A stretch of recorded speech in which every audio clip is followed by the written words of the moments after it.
Hello, friends. Welcome in.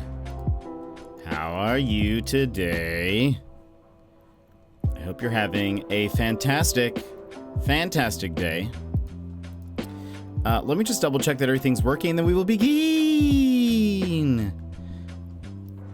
Chill Feels, welcome back. How are you? How's it going? Okay, hold on. Let me see.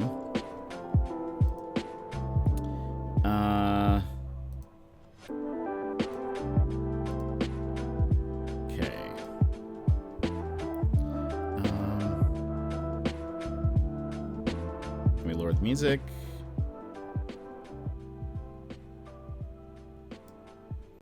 And I think, oh, actually we're not good to go. Boop.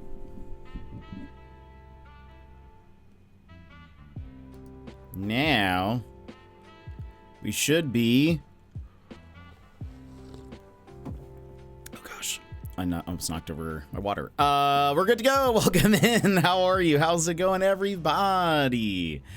How's it going? Emmers, you're first. Emmers, I have something to show you in a minute. Once I say hello to everybody, Sassy, welcome in. How's it going? How are you today? Yeah, Emmers, how are you feeling?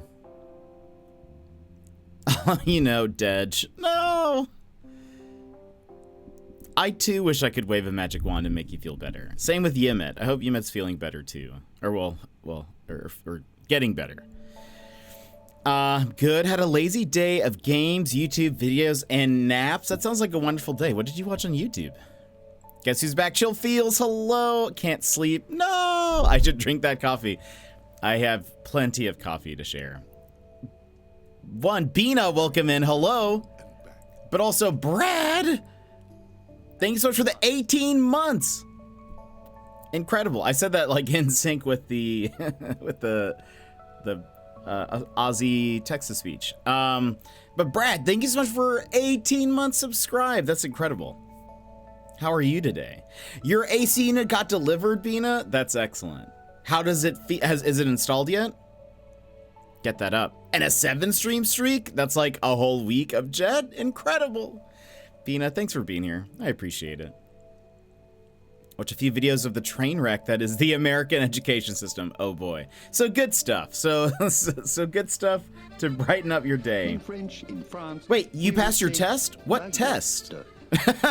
I don't think I knew about a test. Okay, Emmers, also. The TTS is still very quiet, is it?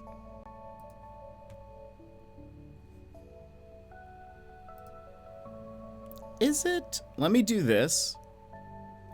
I hope this doesn't make things too loud for it in general, but I've upped the ante, and by ante I mean volume. I turned up the volume. Hold on. Let's do a test. Test. I'm gonna replay that.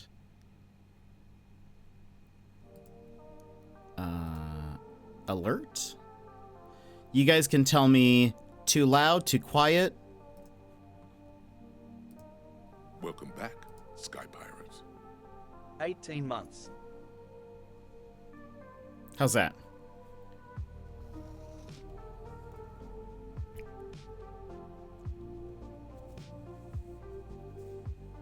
How be dat?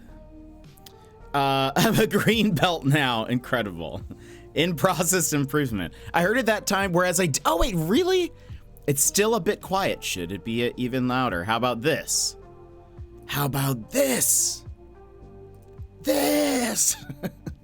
Jetpack to the moon and back. 18 months.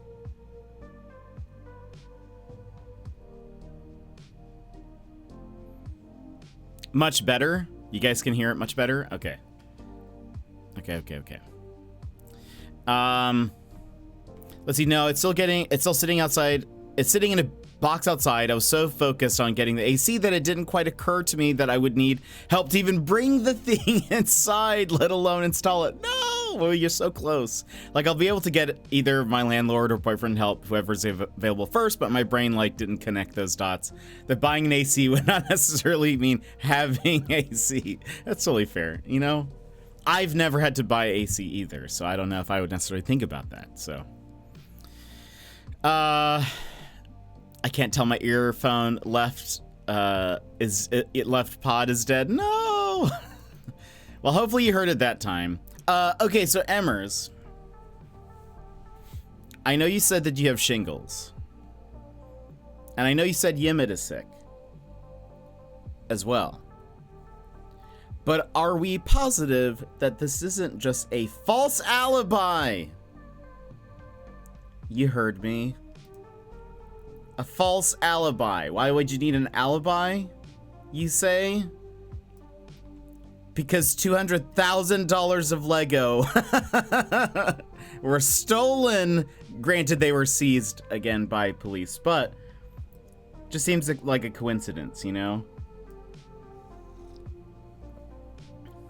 It seems like a coincidence that you're sick, both of you, but then all these Lego get stolen.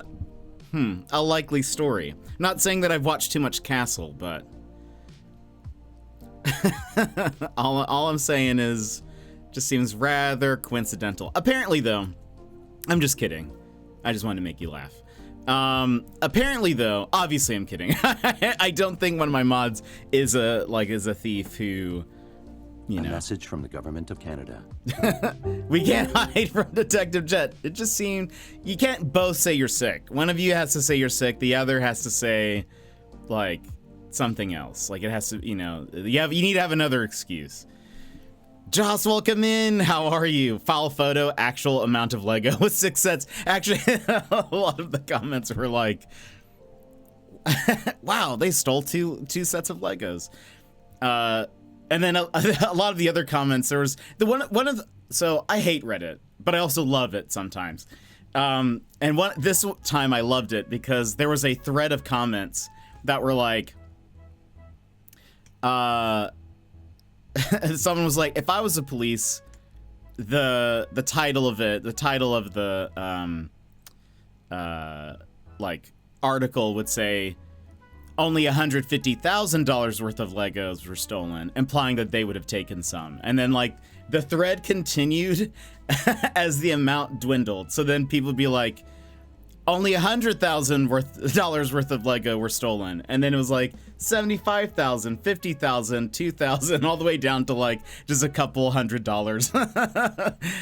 And I just like, that's great. I love when the Reddit comment train just like follows a thread of, I don't know, a joke. Just makes me happy. Joss, how have you been? What have you been up to? Jet, you're turning on your friends. Maybe we may need to talk about your detective show consumption. No, I'm fine. I'm fine. I can stop whenever I want to. So long story short for this thing, because it was actually kind of interesting. What happened was, this was in Springfield, Oregon. And what happened was, a game store, I think, or maybe it's a toy store, but I think it's like comic books, games, and etc. They were knowingly purchasing stolen Lego sets, and were selling them at, like, I guess, like maybe a little bit on sale, but like, so they were still getting a huge cut. So they were buying them for pretty low. The person who stole them was getting a lot of money, but from what it sounded like, the owner of the shop wasn't the one doing the theft, but knew that they had been stolen from some shipment or from some place or whatever. So they get in trouble for that. You get in trouble for that. That's not. Mary, welcome in. How are you? I hope you're having a wonderful day. How's it going? Anyway, it was interesting. Interesting little tidbit. Too much to bear. Hello, how are you?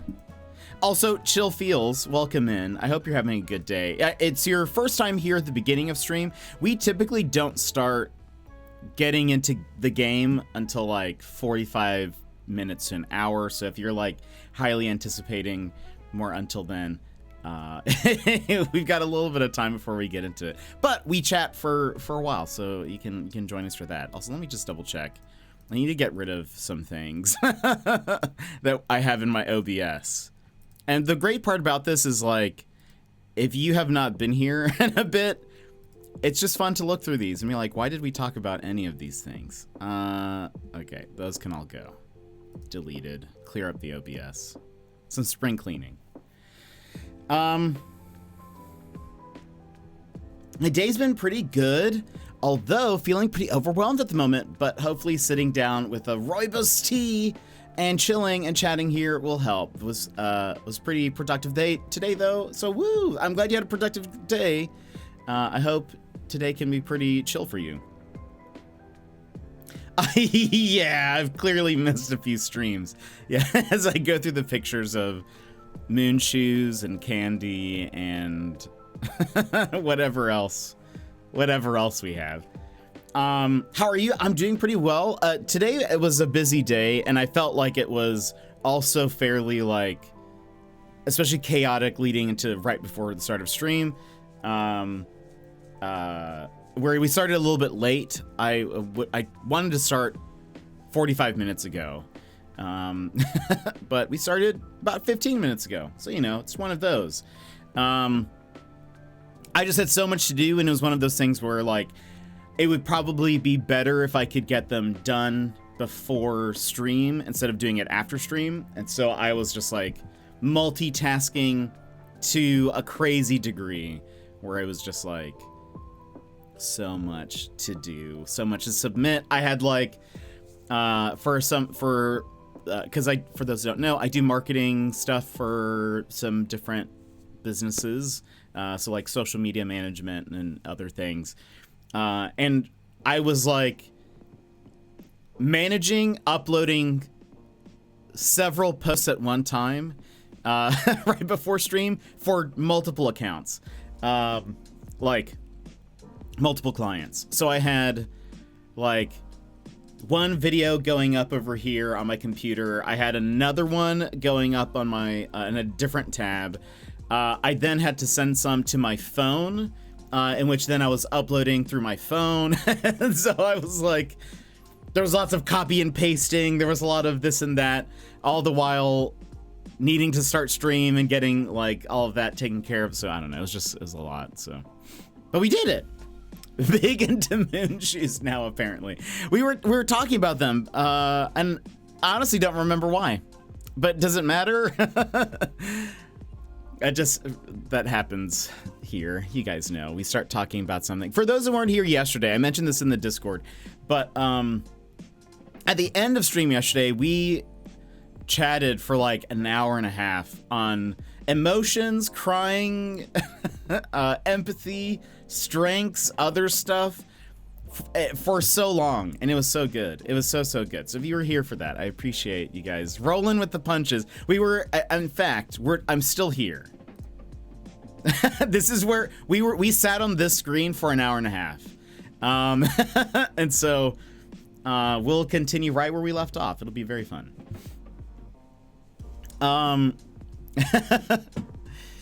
Mom's back home from the hospital, so I'm back at full-time job. I'm glad your mom is back from the hospital. Too much to bear. How long had she been over there?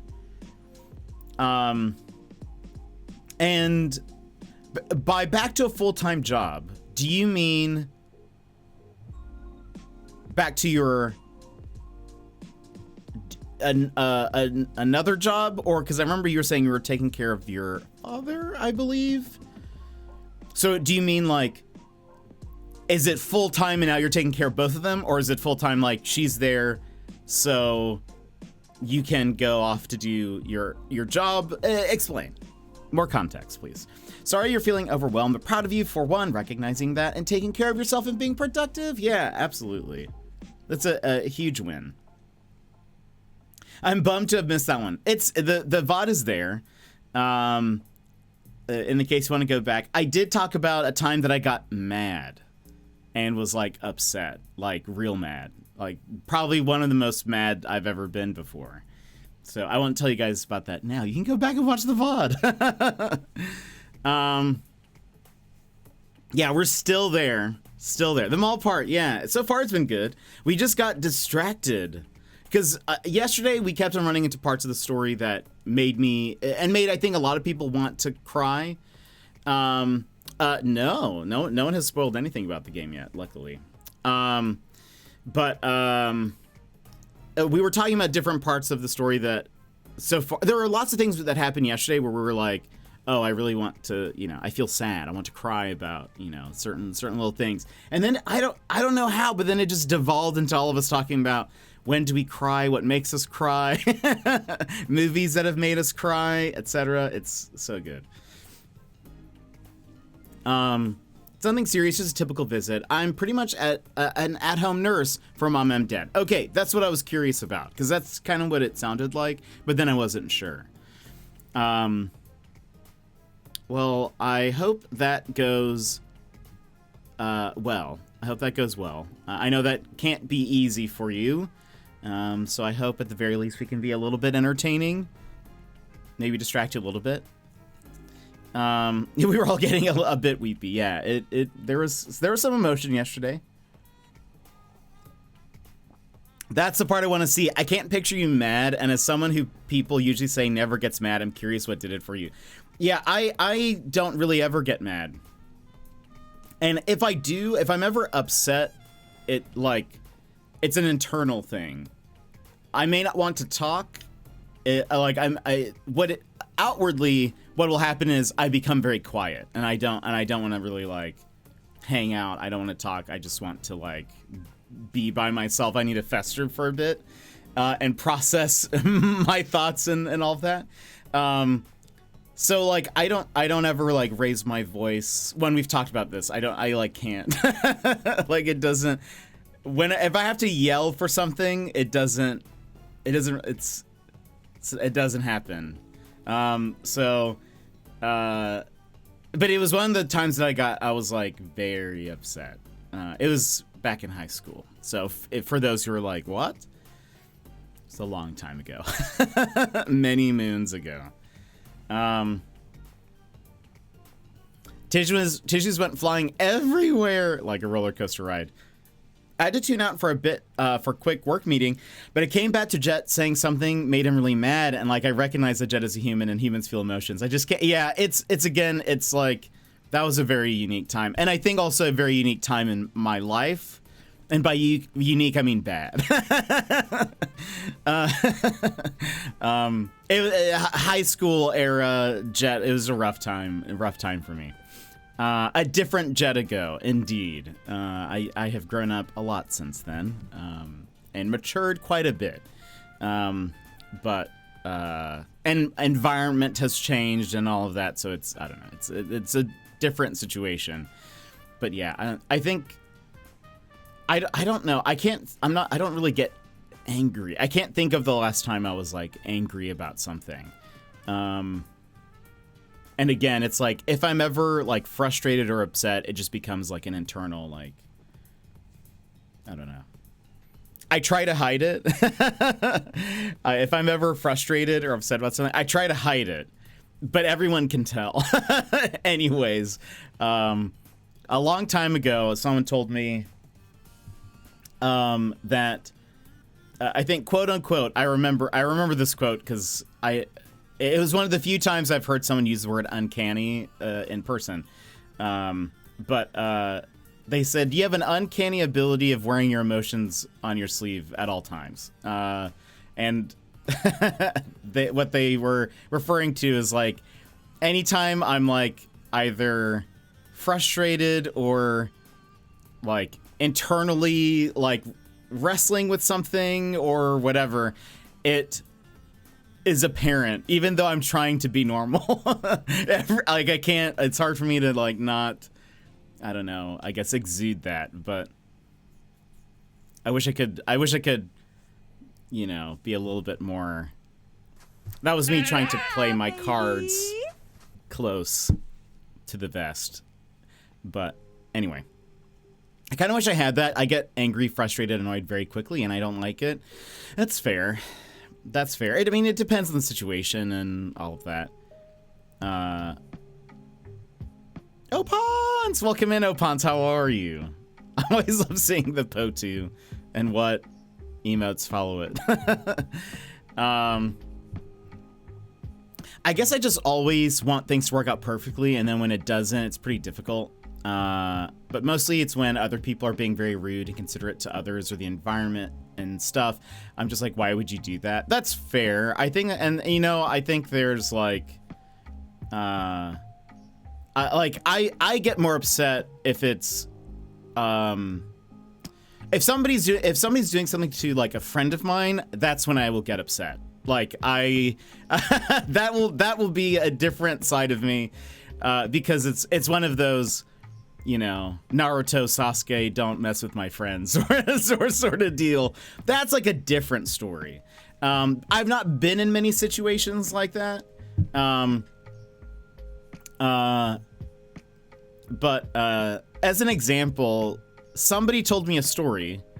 This was a few months ago. Someone told me a story about how they were just like standing out somewhere. It was like during like a festival or something, and like some like intoxicated festival goer like came up and was like, oh, why are you like, were you looking at me like funny, like were you like doing, I don't even really know, but clear, but my friend was like, what? Like, I wasn't even looking at you. I don't even know where you came from.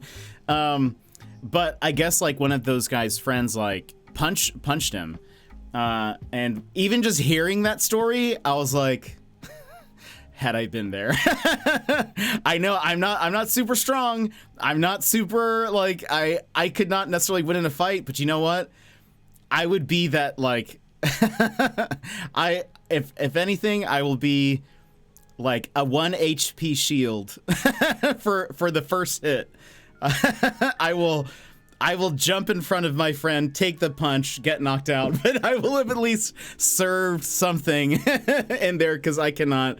I would not be able to let that stand. But yeah, so that would get me upset, but I don't get up. Like I'm very, I would say, even keeled for the most part, unless I'm crying, and then of course I'm crying. Side note, Fuchsia, wait, hold on. Sunny, thank you so much for the lurk. I appreciate it. 2, Fuchsia wanted to say a mystery was solved at the end of yesterday's stream, because right at the start of my stream, I got 2 notifications, 2 follows, and I was like, where did these come from? There was no other like notification that came with it. Like in my activity feed or anything, like when someone shouts you out, nothing was there. But like back to back, I got like within the same minute, I got 2 follows, one from Pine Ara and the other one from Shell275. And I was like, where did these come from? I even clicked on their names and I was like, are these real accounts? Like, am I being followed or something already? I'm not even on. What? Where did this come from? But then after stream, Secret, welcome in. How are you? I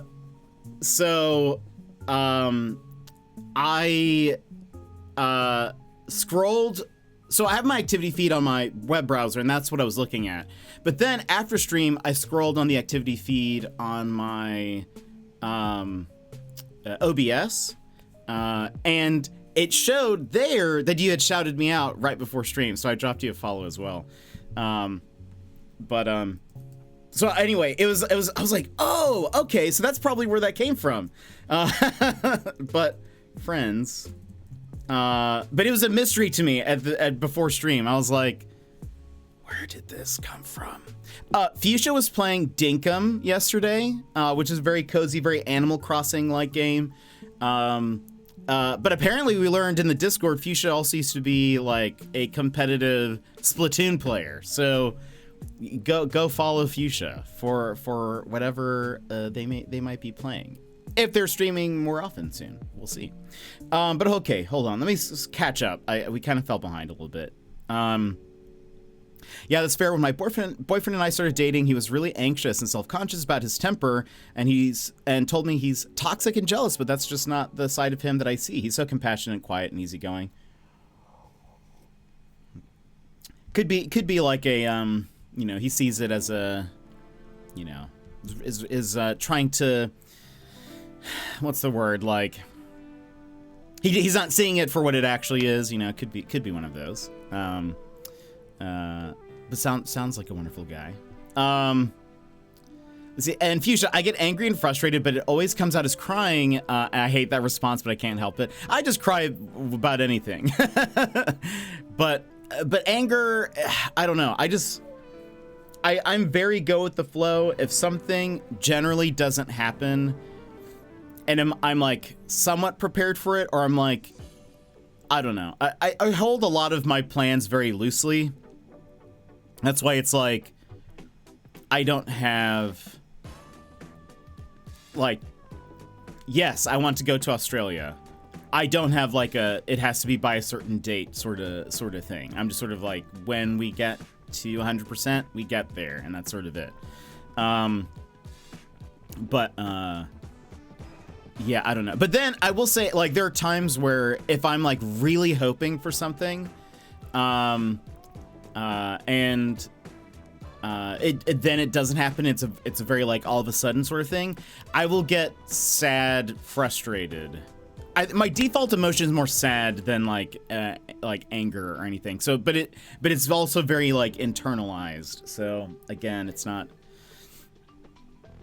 I don't know. I would also say generally, and I think maybe it's a little bit different on stream, but I don't know. I would say generally, emotion, like when I emote, it's very neutral. I'll often think I'll be like, oh, I'm smiling right now. And then I'll see a picture of myself. I'll be like, oh, I'm not smiling. That's just a very neutral looking face. And so I think, I don't know. I don't know. But it's hard to explain. I feel emotions very deeply and very strongly, but they don't always translate into like a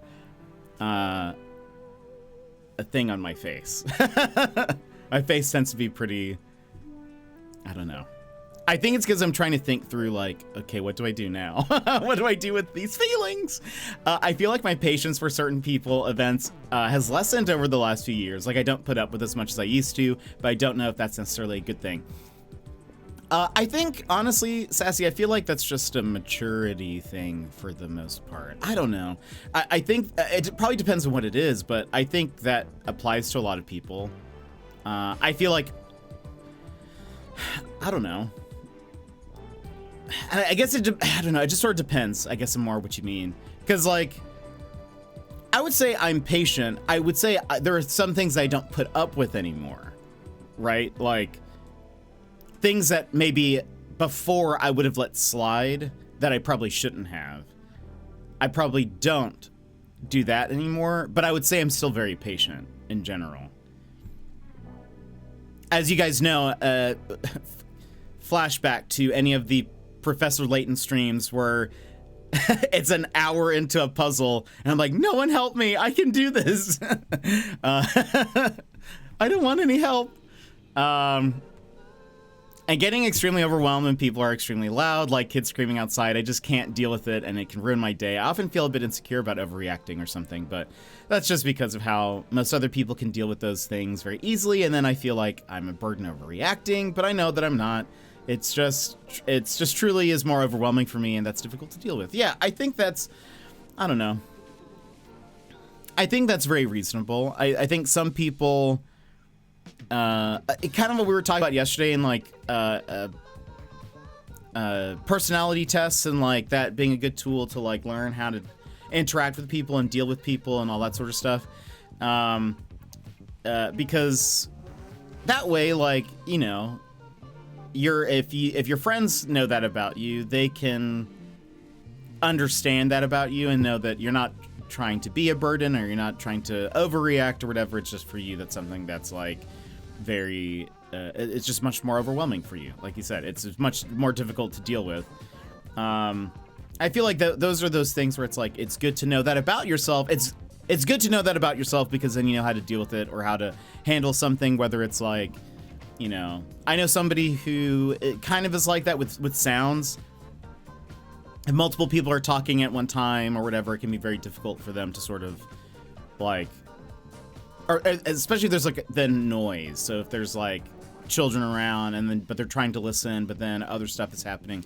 So they carry like, there are those like special earplugs that tend to drown out other noise, but are like, they're like tailored to hearing like voices more. And so like something like that, they have those for situations like that where they can then try to like kind of dampen things down and, you know. And so it's good to know that about yourself because there might be tools that can help, but also other people can maybe try to like help you or at the very least they'll know if it's a moment where you're like, I just need to go away for a minute, you know, like I need to go do a thing, just stand in some quietness for a bit. They will understand, you know, what's going on. And that's the benefit of communicating with people and, you know, effective communication. And again, it's what like I said it yesterday, I'm a big proponent. I know Reddit would hate this. I'm a big proponent that friendships are work, and it's a lot of work if you want it to go well. Sometimes it flows very easily and you don't have to do anything, but a lot of times it's work. And sometimes it means like having to have awkward conversations and having to be like, let me explain to you something about myself that maybe I don't want to. You have to, you know, being vulnerable and that sort of deal. Because I think, you know, maybe not everyone will respond the right way, but then you know who to be friends with and who not to be friends with and all that. So I don't know. I hope the lurk is going well. The semi-lurk is going well, Fuchsia. I think you were talking in my chat about looking into possible ADHD diagnosis, so I don't know if you've come across it in your research, but I would definitely suggest looking to RSD, rejection sensitivity dysphoria. It commonly piggybacks on ADHD, and most people don't know about it, but can be deeply validating and eye-opening to learn about it. That's very interesting. I get that too sometimes. It's usually when I get really mad about something and can't do anything about it, and the powerlessness of it makes me cry. Ah, that is frustrating. Secret! Katana Zero is one of my favorite games. We've actually played some of it on stream before. I would like to play it fully. I would have to start over again, but I've beaten it off stream. I love it. It's so good. The soundtrack is great. I have the vinyl. I love it. But they have been working on a DLC for years now. Apparently they said that the DLC, so the game came out and they were like, we're working on a DLC, it'll be out later this year. Then it was postponed like for 2 years. And then they said it's now bigger than the normal game. And so I'm still waiting for Katana Zero DLC, but I've been like, we will play that at some point. It's so much fun. It's very action heavy, combat oriented, but it's like a puzzle game more or less. But the music is so good. I was actually listening to some of it earlier today. But why? Did you just stumble upon Katana Zero? Heard very good. It's so good. Oh yeah, it is 100% my vibe, Secret. It's so good. Let's see. I have on here. Let's see. I know I have it in my driving playlist, but do I have it in this playlist? Let me see. Hold on. Where is it? The like theme, I think it's the theme, is so good. But yeah, it's 100% my vibe. There's quite a bit of language in it, so I do a lot of self-censoring. When we played it one stream. It was a while back, and then we moved on to another game. But I would love to go back and complete it all on stream because it's so good. Where are you?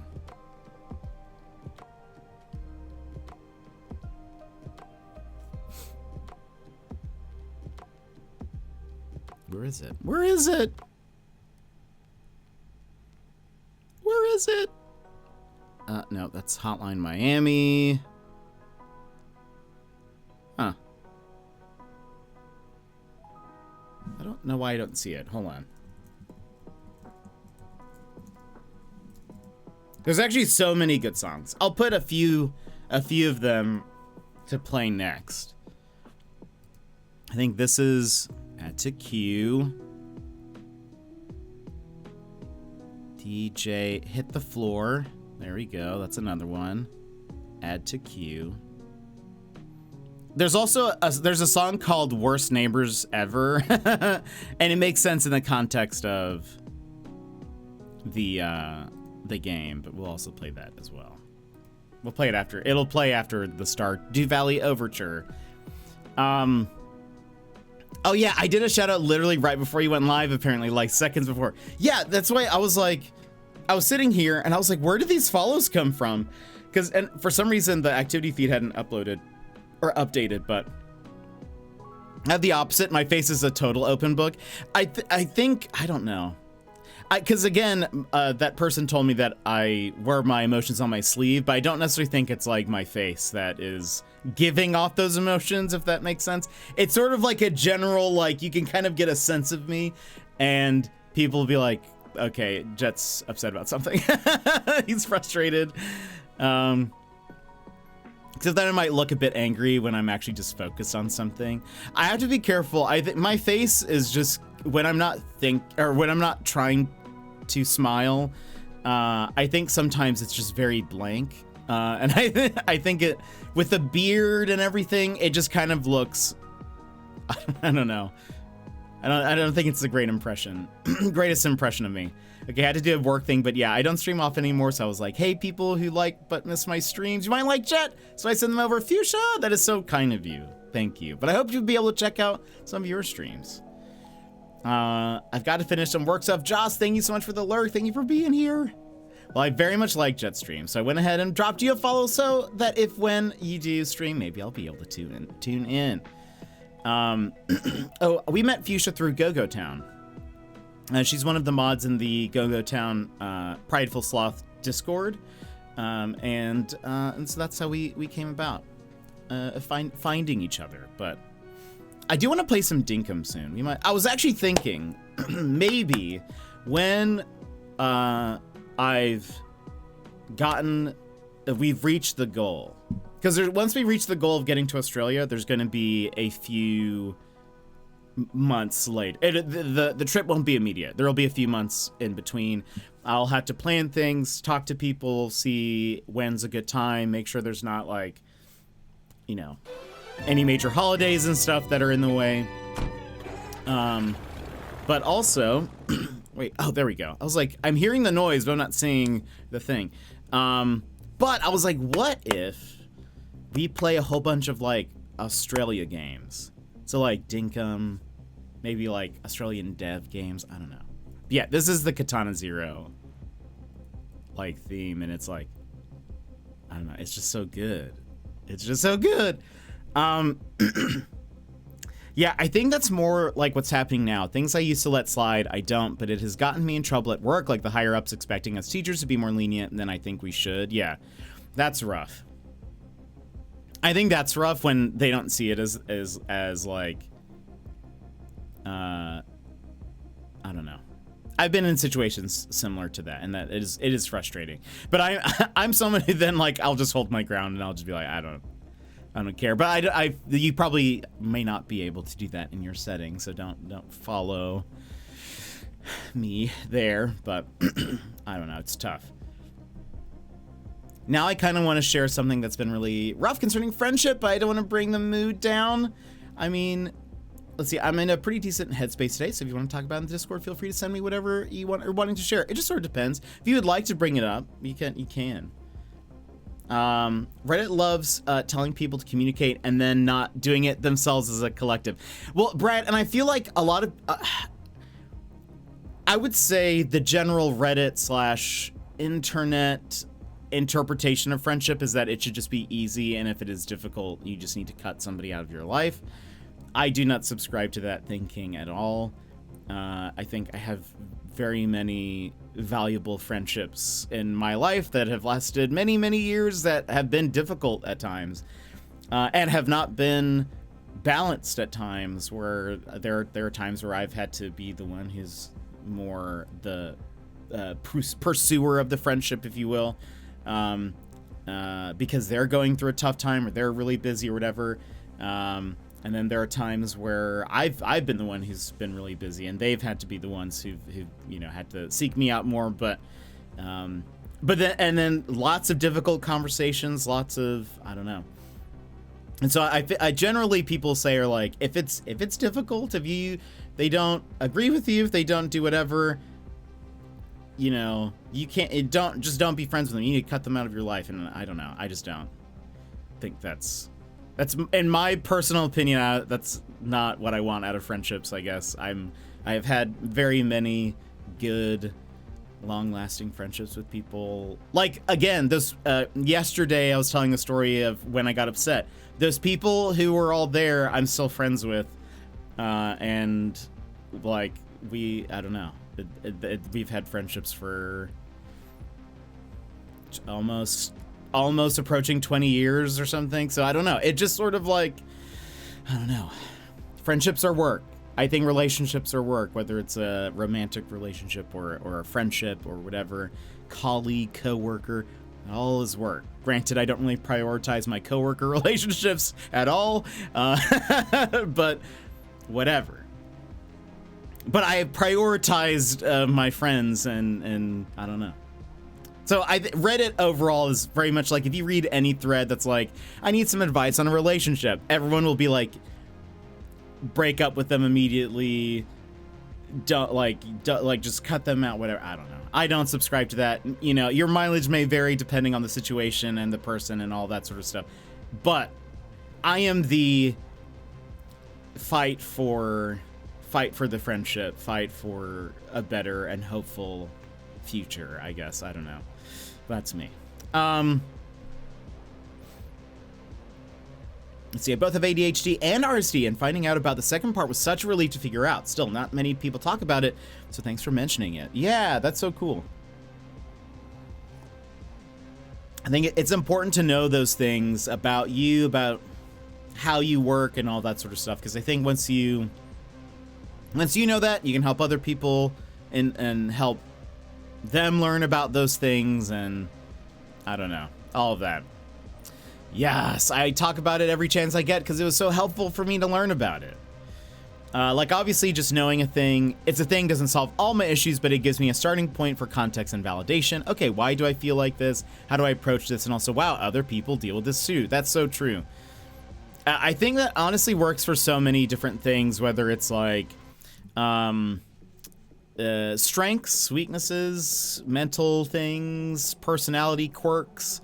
Any of that can be very, like, I don't know. It can be very helpful as a launching point. I only learned about it about a year or so ago, so it's something I'm still figuring out, but it helps a lot. Therapy would help me help more, but who has the money for that? Yee, so expensive. Resting blank face, kind of. Brad, I sometimes just have a very deadpan expression on my face when I'm not, like, focusing. And I think when I'm, like, I think sometimes my eyes, I'm kind of looking up, though, so it might be a little bit different. But sometimes they look very, like, half-closed at times. And so I think it also comes across as very, like, disinterested. And so I sort of have to make it a point to, like, raise my eyebrows. It was sort of that was like a thing I learned in, like, customer service sort of deals, is sometimes just by raising your eyebrows you kind of give a much different expression to people, and you tend to come across as a lot more clear. Also, customer service, if you smile, if you force a smile while, like, talking on the phone, your voice will sound happier just by, like, reflex, sort of. So when doing customer calls, hello, how can I help you? Hi, my name is Jet. This is the Apple Store. How may I help you today? I have really bad RBF. I need to make it a point to remind myself to smile. Otherwise, everyone thinks I hate everything. I think also it's just sometimes when I'm deep in thought, I'm just not like focused on what my face is doing. So it just comes across as more like scowling. And again, having a big beard doesn't necessarily help that. I think a lot of people usually then just kind of assume you're kind of a gruff person with a bigger beard. I thought we were already playing all the Australia games. I mean, we sometimes are. The music is pretty low. Can you guys not hear it? That's my bad.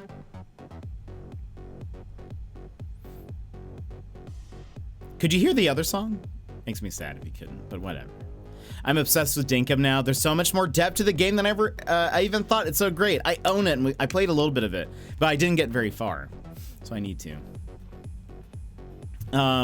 There's such a huge teacher shortage that I almost feel like I should stand my ground more because they really do need me and the kids need the boundaries desperately. I feel like you should, Sassy. I would say that's probably good. Well, I would like to share it a little bit then without getting into too much. Just keep it brief. Yeah, for sure. I have a plethora of acronyms going on in my head. Super fun. I've lost pretty much all my friends after I had a total panic attack during a party. It was also during the pandemic, so I thought the lack of contact was just due to that. But I actually, excuse me, but I actually asked someone straight out, and apparently they're simply done with me because I can be too explosive. This was during a time when I barely knew what sensory, where did it go? What sensory overload even was, so I didn't recognize at the time that I should have gotten home earlier. But yeah, since then I had lost most of my friends. Yeah, that sounds like a very rough situation. And I mean, I don't know. That's one of those where like, you know, I would, if it, you're not asking for advice, but it's just gonna happen. It's just, I'm gonna listen to it. I'm gonna say some things. You take this with a grain of salt. Listen to it. Don't. That could be that one person's response to that. I would try to build bridges with the other people, try to reconnect. Sometimes, you know, again, kind of like what we were talking about yesterday, sometimes, like, for me, I didn't understand that other people didn't exhibit empathy. Like, I thought everyone had empathy because empathy has been such a big part of my life. And it's one of those things where it's like, if you're never, like, faced with something, or like the idea that not everyone thinks the same way you do or reacts to things the same way you do, sometimes it's very easy to misunderstand things or be like, I don't, like, again, growing up, me being very empathetic, I would be like, I don't understand why people are treating me this way or saying these things or whatever. Like, they know that would hurt me. Like, they know that would be really, really mean, or because I'm very considerate of other people's emotions when I say something. So why are they not doing that to me? And I just assumed people did have empathy, but were choosing not to show me empathy, I guess. And I didn't necessarily think through that in so many words, but it was one of those, like, that's just how I felt about the situation. Like, oh, they must just be choosing not to treat me with love or respect or whatever.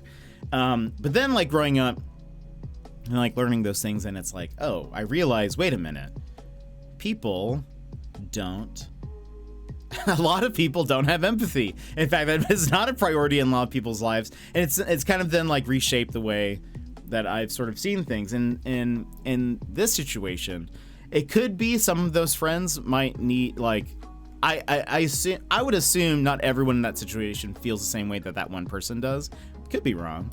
But there's no way to really know that without like having to, if it were me, I would be like one-on-one communicating with them, like, hey, trying to build some kind of bridge back. On the flip side, if that's something that you do not want to do, then, I mean, because it kind of sounds like if that is their reaction, and if they're given the knowledge of like, hey, I've learned more about myself and I've kind of learned these sort of things frustrate me or can really, you know, overwhelm me, and then, you know, it leads to this type of reaction or whatever, I'm learning this about myself and there's growth here. If that's not something that they respond well to, I feel like then they're not the type of people that you probably want to be, friends with, at least for now, because then they sound fairly immature in that way. I think if someone comes to you and says, hey, I've been learning these things about myself, and whether it's a personality thing, whether it's a mental health thing, or whether, this, that, or the other. I feel like if someone came up to me and said that, and maybe something had happened, they're, wanting to reconnect or whatever, I feel like, I don't know, it'd be really weird to not, I don't know, welcome them back. I feel like that's a weird response. As a different example, and as a hopefully not too heavy of example, but when my parents divorced, which was a long time ago, I was in college, a very rough situation. My family life is it's a whole thing. It's very rough, not a very fun conversation. But I had to drop, I had to kind of drop things where I was. I had to take a break from school because I wasn't going to have a way to pay for school anymore. My parents had said they were not going to pay for my schooling after they got divorced. And so I just kind of looked at what to do. I didn't really want to stay where I was, and so I ended up moving to a different state. And after I had made that decision, my best friend at the time was not very happy with that. And I don't really know what he was going through at the time emotionally, but I think he was also going through a tough time. And I think kind of took me just being like, I'm going to leave. I feel like he maybe felt a little offended or betrayed by that, sort of like me being like, it was not my intention to communicate, like, I have nothing here, so I'm just going to leave. But I think that's maybe how it came across, but he got very upset. And he said some things that soon later he regretted. But he at some point said, out of anger, and again, this is not okay to say to anybody in any situation, but he said to me that I was the reason for my parents' divorce. Not a very good thing to say to somebody in any situation. That definitely put a wedge in our friendship, to say the least. I knew at the time, I did not take that personally, because I knew legitimately that was not the case. My family's family life had been a mess way before that, way before it's sort of like a terrible thing. The family life growing up, very rough. So I knew that he was just lashing out. Like, I didn't take it personally. I just knew, like, all right, that's not that's not okay. That's not fun to hear. So our friendship sort of ended for like almost probably a little bit more than a decade. I didn't talk to him. I was still friends with like a lot of mutuals, but like didn't hear from him or whatever. But I think right before the pandemic, I think it was like 2019, 2020, I got a random message from him that was just like, hey, I need to like apologize for like all of this. And he kind of went into it and was like, he apologized. He said he was very sorry. He has thought about that over the years and knows that he shouldn't have said that and whatever. But since then we've reconnected. We live literally opposite sides of the US. So we don't have like a ton of time to cross over, but like we still message each other now. We send each other memes now, and like it's nice to have that friendship sort of rekindled. And so sometimes, I guess all of that to say, I don't necessarily know what to do in that situation. Whether it could be finding new friends, it could be trying to salvage a couple of those friendships or whatever, but sometimes a friendship is a, you know, as much as I know at times that I've been like, I you know, want to be this person's friend. I want to develop, you know, friendship with, you know, I want to keep this friendship going. Sometimes it's a friendship for later, and maybe sometimes you have to, like, you know, it's never a fun situation, but I'm grateful now that it, like, my friend has matured in such a way that he was able to address that, and not only that, apologize for it and do that. And that's like a decade later, I think, right? It should have probably, timeline wise, was around like a maybe a decade or more later, but I don't know. It's tough sometimes. I don't know. It can just be rough. But I hope that things get better, whether that is with those friendships or with other friends, finding people, because as you can see here, there are plenty of lovely people here, and you know, I am certain there are also plenty of lovely people around where you live, and so, you know, sometimes it just takes time. Sometimes it's building up that confidence again. But yeah, I find a lot of times friendship and addressing those really tough things takes a lot of vulnerability, takes a lot of, you know, when I think of the word vulnerability, I like to think of the I mentally picture like a warrior kind of taking off their armor, potentially allowing themselves to potentially be hurt, because that, I think, is, I mean, that's what happens when you are vulnerable. You're showing a weak point. You're showing a side of you that could maybe be hurt. Dan's, welcome in. How are you? But I don't know. I think it can take. It's tough, but I feel like vulnerability is a huge thing. It's a huge lesson to learn, and I think at the very least, you know, I don't know. It's tough because again, I don't know if I don't fully know your situation. I don't fully know you or anything, but when I moved to a city one time where I didn't know anybody, and I knew one person. But I tried to make friends with people, and I had a really rough time with it. And one of the things I did was eventually I just told myself, if I find anybody that I come across that I feel like is at the least bit a little bit cool, that I think is pretty cool, I am going to ask them to get lunch or coffee, or hang out in some way, play games or whatever. But like if it's related to. If there's another if we were doing something and there's a close relation there of like what we could be doing, then I'll do that. But I love lunch and and coffee, and people need to eat.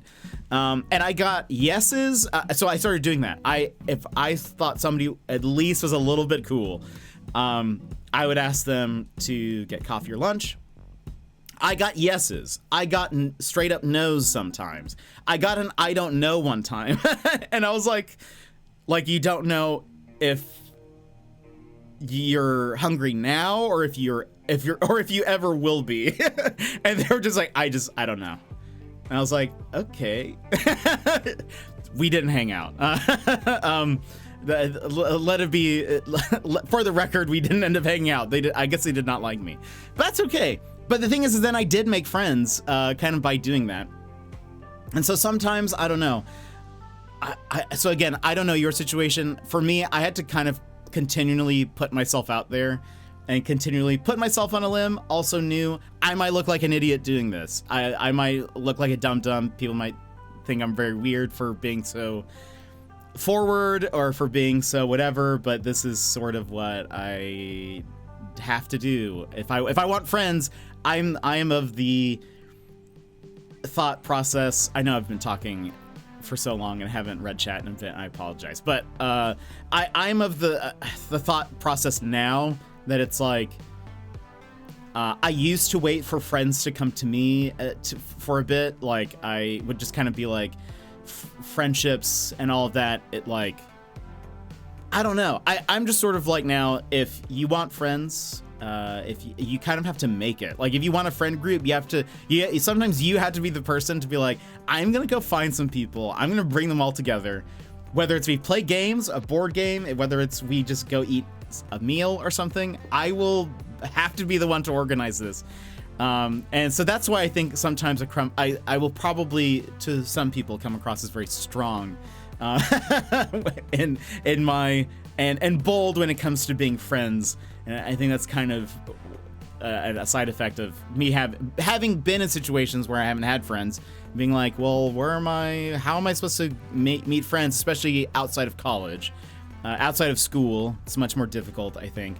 But luckily, we have lovely people here. We have lovely people that we can be friends with. So I've met so many awesome people who live in Australia from streaming, and now I'm hoping to go meet them one day. Like that is, I think, one of the super fun, amazing things. So like, whether for now it's just building back some confidence and making friends online and meeting people here and talking to people here, and then expanding that, circle outwards. But I don't know. I hope things get better, because it is no fun to be in a situation like that. But I hope that they will be understanding, and if not, I hope you find some awesome friends to have in real life. And I apologize for all of that. That was so much. There was a lot there.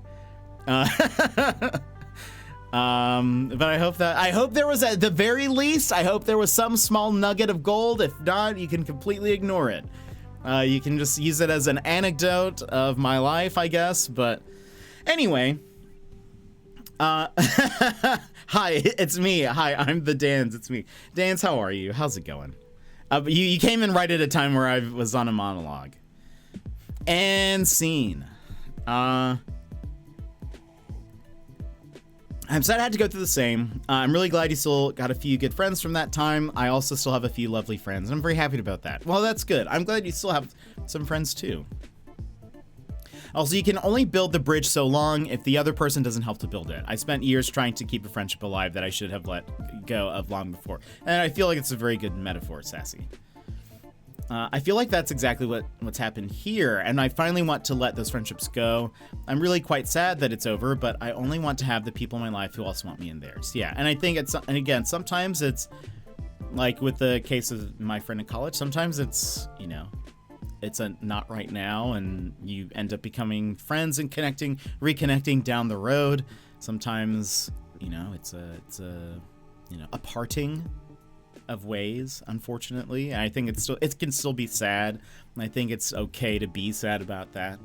But ultimately, it's their choice whether to accept an apology, continue the friendship, or move on. All I can do is learn more about myself and be better in the way I handle myself in future friendships. Sometimes I miss them, especially since I've moved back after 20 years away. Memories keep popping up, but I've apologized and explained, and I have to accept their decision. Yeah. That's a very mature way to do that, Fuchsia. And Secret, welcome back! I don't know if you were here when I mentioned, but I said that we actually streamed Katana Zero once. I love Katana Zero. It's so good. I had beaten it off stream, like before streaming, but I would like to play it again because there's a DLC that they've been working on for years now. I've had to deal with students saying those types of things to each other. Like you said, it's never okay to say to anyone ever. Yeah, I think... Again, the friend that I had, who said that very mean thing to me. He very much said it out of anger and out of didn't really mean it. And again, it wasn't true at all. And so that was that was one of those times where I was like, it didn't even really hurt me. It maybe hurt that they would try to hurt me, I guess, but it was very much like I can tell that this person is reacting in some way out of anger. And for me, I was like I've got things to deal with. I can't get upset about this. I can't really do anything because I'm trying to figure out where I'm going to live, what is happening, what am I going to do if my parents can't pay for college anymore, what am I going to do? So you know, I was in a point where I was like, I almost had I had other things to worry about. So I was just kind of like, I mean, I think I remember telling him like, you know, I am leaving, so like I can't. There's nothing else I can do. I'm trying to deal with this. You know, I guess goodbye. But after the incident, TM, that I experienced witnessed last year is when my friends dropped off. So I chalked that up to that I was going through something that no one should ever have to go through. Was probably leaning on them more than I should have been because I didn't know how to handle it, but they also didn't know how to help me. So I feel like they just walked away because they had their own things going on and didn't know how to cope with me and my things too. You know, and that's the tough thing, I think also, is I don't know. It's tough because something to remember also is that everyone is going through something, whether you know it or not, and whether they make it known or not. There's always something going on. There's something on their mind. Maybe it's not always a big dramatic thing, but there's always, you know, people are going through their own little journey as well, and they also might be on different levels of understanding themselves and other people and how to relate to other people. Some people are better with conflict, some people are not at all. Some people are conflict avoidant, some people love to meet it head on.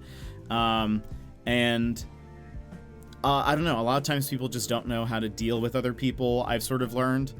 And I think that's, I don't know. I think it's important to show people grace in that way and kind of be like, I think that's why I say I'm willing to work for friendship, because I feel like, you know, if they are a good friend, they should be willing to also put in some work. Again, meet ye there as well.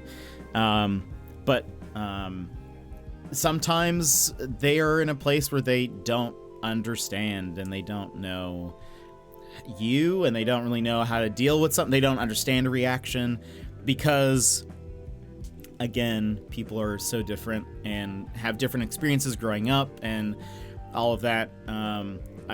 You know, it may become clear to people, especially people that I'm friends with, that like the reason why friendship is so important to me also is because of how awful of a family life I had growing up, right? So it's like my friends became so important to me because for me, it was like the idea of a family, it was very rough and very much like family is not the safest space for me. It's usually in friends. And so I think for me, it's also like a different situation scenario. I've had many people, especially friends who then have like a wonderful family life and had like a you know, just an awesome family situation growing up. They don't really understand that so much. And so it's a lot of like trying to help people understand me, helping me understand other people and how they see things. And I don't know, it's just it's sort of you know, people are complicated, and that's the joy of it sometimes, is then when you have something that works, it's wonderful. But it oftentimes takes a little bit of work. But I don't know. So again, you know, it is rough to go through those rough spots with other people, but the hope is that there will be some resolution there or some growth that happens. So I don't know. But Dan's, I don't know if you're still here, but welcome in. I hope you're having a wonderful day. Okay, kind of back. Who needs people when we have virtual friends around the world? I mean, and that's also true. Again, like I said, we've made so many friends around the internet, and I mean, I have friends in Australia now, and I can't wait to see them. And I get very excited about potentially seeing them. So I don't know. It's a fun old time. I will one day. I posted today on my Instagram that we at least got to the 50% goal. I'm gonna draw a thing for 25%, 55%, 75, and 100. And I had not done the 50% thing. I've just been so busy. But yesterday I was like, let's get this done. So I finally posted something today. But while making it the entire time, I was just like, how crazy? What a cool situation. There are people in this other country that I've never been in, but I love them very much, and I can't wait to meet them.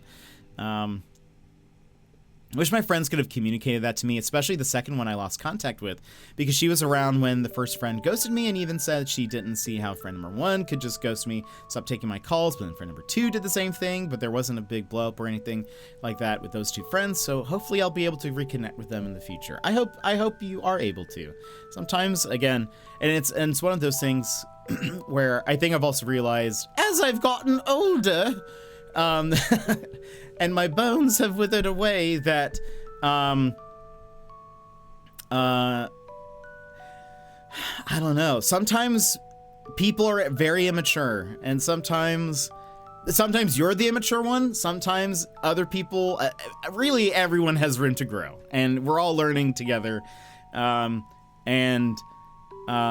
yeah, sometimes it's one of those things where it's like they have not gotten to a point where they can fully understand and process. And again, sometimes they're holding things inside that they are going through. Maybe they haven't communicated a rough thing that they're going through, and they're just like, I can't deal with anything else, and so they have to do things. So I don't know. There's often like, that's why I ask a lot of questions to people. I think also, like, I want to know how people are and what's going on, and especially with my friends, like if they're going through a rough time, I want to know what's going on, and I will straight up ask them sometimes, and I will continue to ask questions, because my hope is eventually they will either open up about it, or like if I feel like there's something they're maybe holding back, maybe one day they'll open up if they know that I am interested in hearing about it, and you know, hopefully being the friend that I would want also. I think that is important. So I think that's why, again, I want to work on friendships. I want to put in the work, because I hope that they would put in the work, you know, with me as well. But red flag of a human. Oh God, my social anxiety is way too bad for that. Yeah. Yeah, and I mean, that's the thing. You know, your mileage may vary on what to do. I am more extroverted than I am introverted, but I do still have a little bit of an introvert streak in me. But I think at some point, honestly, I was more nervous about it, but every time I did it, it got easier and easier. So every time I asked somebody to go get lunch or coffee, the next time it was even easier. It just took a while to get started. But it ended up being great. I did meet some friends. I was able to hang out with some people. And eventually I found a group of people that we ended up having. This was, I think, around Super Smash Brothers Brawl. I think Brawl was out. We started playing, like, we would have like video game nights and stuff. I was able to find some friends that enjoyed video games, and but it took, like, I took one of them to Red Lobster, I think, or no, not Red Lobster. There was another, Joe's Crab Shack. I think we went to Joe's Crab Shack one time. I like treated them to lunch. I took another friend out to coffee, and we just talked, and, like, you know, it was also great because then you could be like, oh, like, you get to know a person, and then you're like, okay, do I want to hang out with this person more? Like, would this be fun? You know, whatnot. Do we even have any common interests that there would be something fun to hang out, you know, go do? But anyway, I don't know. Again, not everyone would like that. Not everyone would find that very fun. Some people that'd be incredibly daunting and scary. And, you know, it's one of those things where, I don't know. I was just sort of like, I guess, especially once I got the I don't know, I think that was sort of the worst thing. Because I think I feel like if someone says no, then I know, okay, they just don't like me, or they're busy or whatever, and they've got other things, but at least I know it's a no. But the I don't know, I was like, okay, it's fine. I don't really know how to feel about that. I don't know why, but whatever. We'll move on. I love that so much. I feel like I'm the opposite. Like I used to be the kind of person that could just strike up conversations with people, make plans, but now I'm a hermit who suffers alone because I'm still an extrovert, but now I'm an extrovert who never leaves my apartment. I kind of feel that I'm a bit hermitish. Because I work from home, I do this, and then I work from home again. I don't really go out very often. I connect more with people online, even friends that I have IRL. It tends to be more like text or DMs or whatever. That seems to be more of it. But I feel like if I really wanted to make it a priority, I could. I don't really want to right now. Like, I feel like I'm too busy, but also I kind of would like to invest more in like what I'm doing on stream and all of that. So it's like a lot of the extra time I have goes into drawing, goes into working on this or that. But I don't know. I think if I needed to, if I wanted to, I feel like I could do that again, where I could just walk around and, I mean, I wasn't just walking around. It was like, I don't know, if I went to like a more social engagement sort of deal, or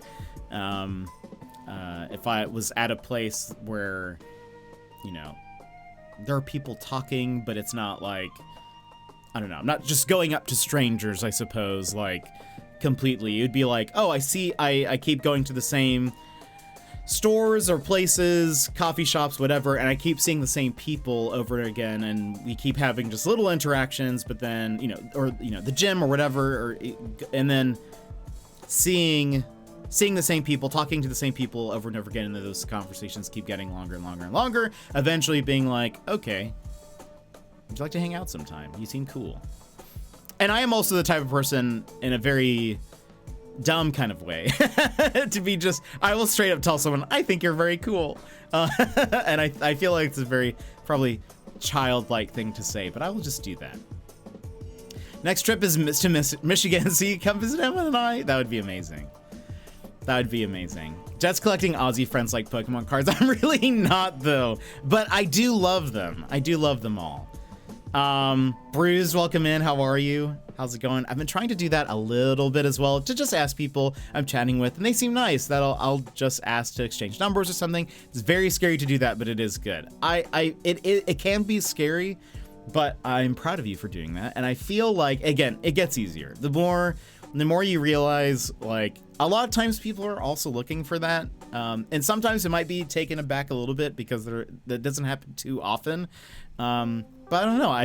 When I ended up doing that, I found other people that also were looking for friends, you know? And it is much harder to make friends outside of school, outside of any kind of forced interaction. And so there are quite a lot of people who are looking for, you know, something. It's 40 where you are? 46? Yeesh! That's awesome. I would love that, Dan's. I've forgotten clearly. Nah, it's okay. We've played lots of games. We've played lots and lots of games. I'm getting Chance of Sonar withdrawals. Man, what a good game. I keep thinking about it. I love it so much. I haven't completely beaten it yet, but I'm having like pre-withdrawals. I've been looking for similar-ish games, and a really popular one I've been coming across is Heaven's Vault. Looks pretty promising. I've looked at that one too. I haven't purchased it or anything, but I'm considering maybe playing it at some point. It seems like a lot of people have liked it. Alfred, welcome in. Sorry that I'm catching up with chat. We're just having a deep convo, and I love it. Just here waiting for my bus. I hope work goes well today, Dan's. I hope you have a wonderful day. I really want Dan's to try out Return of the Obra Dinn, but I think the graphics kind of scared him away. But Dan's, it's so good. There are people here in chat who have played Return of the Obra Dinn, and they will attest that it is fantastic. It has helped a bunch to start watching streams and connecting with people from all over the world. It's delightful. There are so many wonderful people here. There's a reason why I have this email, the old one. Thank you. Yeah, that is how I feel. A lot of, I love Tortimer. Yeah, that's how I feel a lot of times with, I don't know, as you get older and as you're on the internet and dealing with you know, Gen Z and beyond. And you're like, we are not the same. But I don't know. I didn't realize that the sun is rising. Yeesh, yeah, because it's very late where you are. Very, very late. Oh, I meant to put potato, not piarot. You know, both work. Both work. I'm an extroverted introvert with social anxiety. I love being social and hanging out with people, but it's also very draining on my energy, and my anxiety keeps me from most things. I do try though, but fighting that itself is exhausting. I understand that. I am the opposite. I would say I'm an introverted extrovert. I tend to like smaller groups of people versus like a lot of people.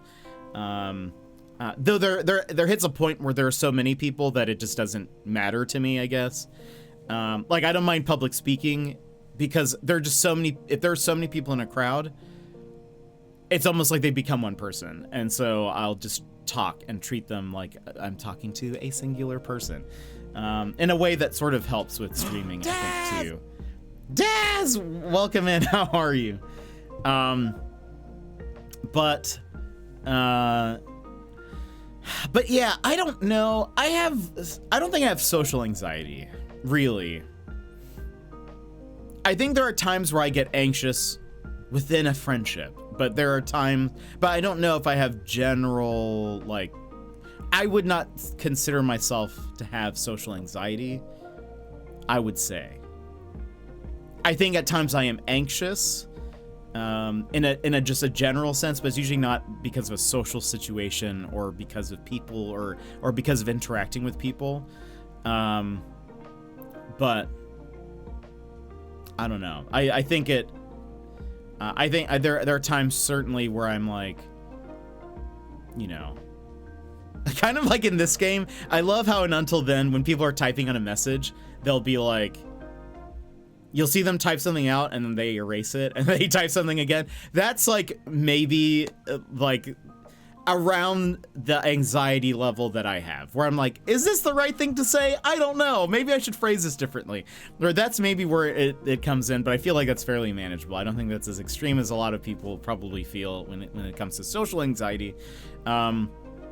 But it was certainly scary to put myself out there. And I think the thing that got me nervous was, again, the idea of how I envision vulnerability, which is that of like a samurai warrior taking off their armor. It can be kind of hurtful to put yourself out there and have people say, no, I do not want to hang out with you. No, I do not see us being friends, is how those moments potentially could be interpreted. But I think every time I did it, it got so much easier. Same thing with like, I haven't really talked about this here so much, but like, and this doesn't necessarily fully apply, but, for the longest time, I didn't really talk about my family situation growing up, didn't really discuss it, with anybody, not even my friends really knew. And the first times I started opening up about, my home life, the first time, it was very scary. It was very rough.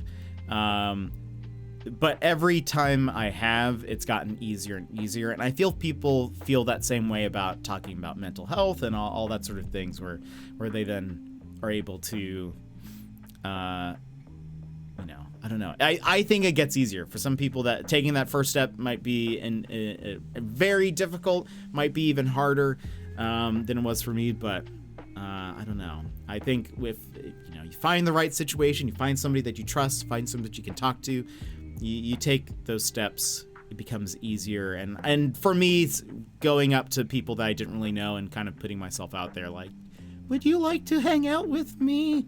It was rough, but then eventually it got, I don't know. I think at some point I was like, the worst that has happened has happened. They've said no. They've said, I don't know. It'll be fine at this point. See, I love how you judge time based on which game was popular and how we all know exactly when that was. Yeah. And I guess it's also like, trying to figure out like which game did we play. I know we were playing Super Smash Brothers, but I can't remember which one it was. So I was like, yeah, that was like, I think it was Brawl. It was on the Wii. On the Wii. No, it was on the Wii. Yeah, so it was Brawl. I find it so easy to make friends in or outside, business or otherwise. The graphics hurt my eyes. I hate it, but it's so good. It's so good, Dance. Your eyes will adjust. It's already dawn here. I didn't get to sleep the whole night. Thanks, Super Strong Coffee. Oh boy. Well, I hope your next day has lots of coffee in it as well. You need to get some sleep. I think Gen Z has a lot of potential to be great, but I also feel like an elder and they should listen to my wisdom. I think for me, I just realize how different, like at times, I just don't, see things the same way. And I think also like, we use technology, I think, very differently. And I think trying to relate it can be tough sometimes, but I think that's more, I think I feel older the more someone says Riz. I think it takes a year out of my life every time. But Daz, welcome in. I haven't had anything. I haven't had a snack yet today, but if you choose one, I will go get one. I hear those roosters clucking. Oh no. Breakfast, it's 2:25 on the West Coast. It's 1:29 here. Dad sent me some Australian snacks, and so I can grab a snack from one of those boxes. Brunch then. I feel like that's a normalish level of anxiety, but I also don't use me as a judge for anxiety in any way. I have absolutely no idea what's normal. I just know barely surviving enough to be functional. Yeah, that's also the thing is like, how do you know what? I don't know. It's just it's hard to compare levels of anxiety. I don't even know how healthy that is to begin with, but like I think about it and I'm like, I don't think I experience that high of a level of anxiety when it comes to social situations, but I don't know. Nope, no! Dance, just give it a shot. I'll buy it for you. I feel like that's yeah, okay, I just read that. It would, yeah, Dez is in Australia, so yeah, he's Twisties? Okay, I'll go get some Twisties. We need to do an ad break. I've actually snoozed the ads as many times as we can, so we're about to. But I'm gonna catch up, and then we'll take a break, and then we'll come and play the game? ? Gen Z and Gen Alpha are from a different planet. It's just different.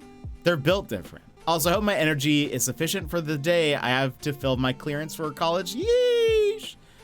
I believe in you, Chill. No, we have not eaten those yet, and I actually really wanted to try them, so I gain 1 gray hair every time someone says bet. That's also one that I never jumped on. I never started saying bet. I know some people who do, and every time I'm like, yep, that's a slang. I know what it means, like I understand what you're saying, but it's one of those where it's like, I never will probably say that, really. I'll say deal. I feel like that's sort of the, gist, but that's not really like, I feel like that's almost to a point where that's not slang. But anyway, yeah, I feel you, Titan. I just wish my students would stop saying bruh over everything. That's a very, like, people have said bro and bruh, I think, before it became sort of an internet, like, before the internet, like, latched onto it, but it is very much an internet, like, constantly online sort of phrase now. Bet I feel like bet was a younger millennial thing as an older millennial. I think I have heard bet for a bit. Bet is sort of like an agreement sort of deal.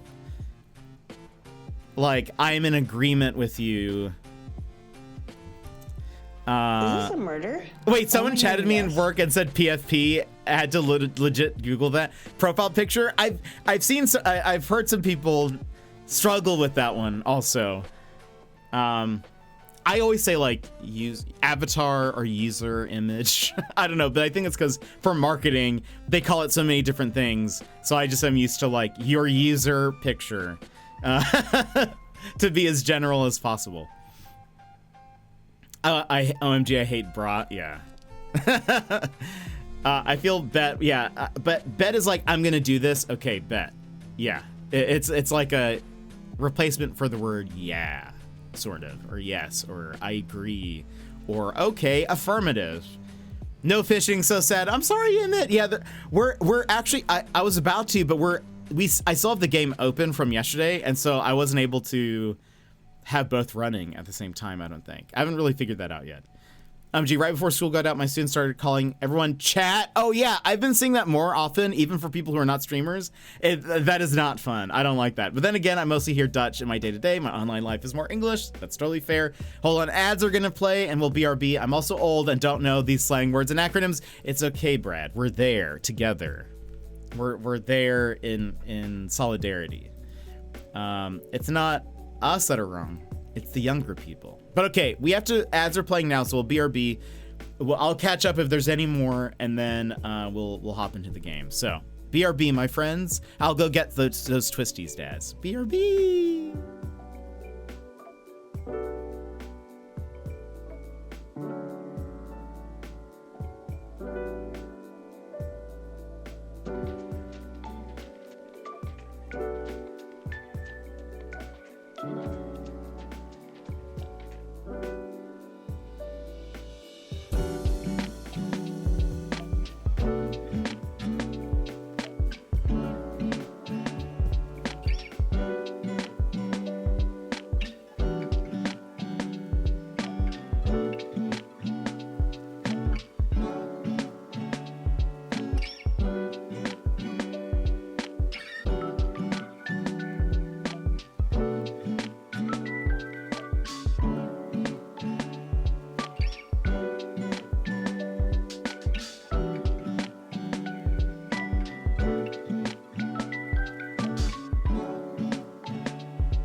Alrighty, welcome back, everybody. Hold on. My kids always say chat. Yeah, chat's a thing now. Where, I mean, it has been for those, because Mary, you said that's interesting. I thought it was like Chad, which I believe is an older phrase, right? But I think Fuchsia explained later. It's supposed to be like a lot of streamers will call their, when addressing their community on stream, they will often say chat. They will call you as a one entity chat. I feel like that happens more in a bigger stream when somebody is like actively playing the game, and then instead of addressing somebody individually, they'll be like, chat wasn't that crazy or wild. I don't know what hype people say, but they'll address like, hey everybody.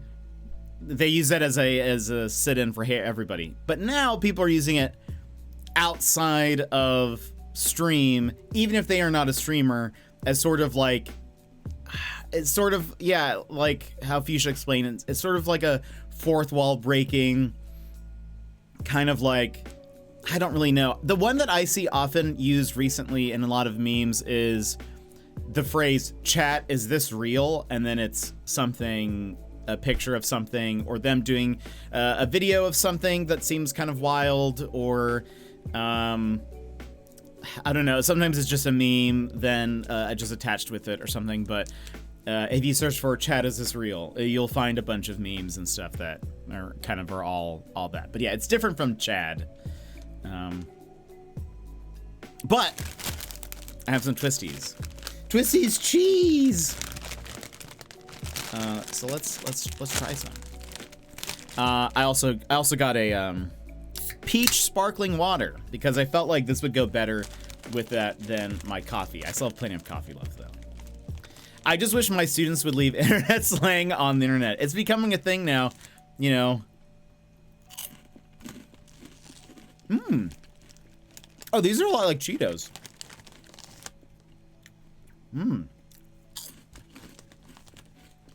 Sorry for the munchies, but it tastes good. Or even better, that they would just stay off of social media, but I have zero say in that outside my classroom. Honestly,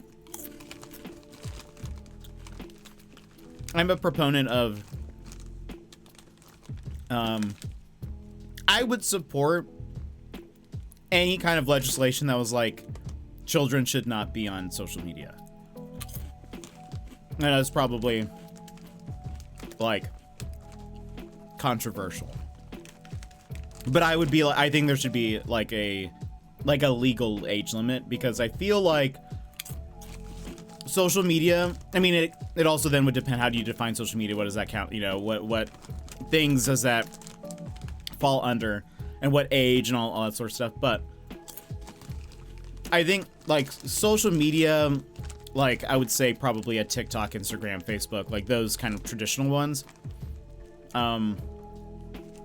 I think they affect people way more than we realize, and way more than we think about.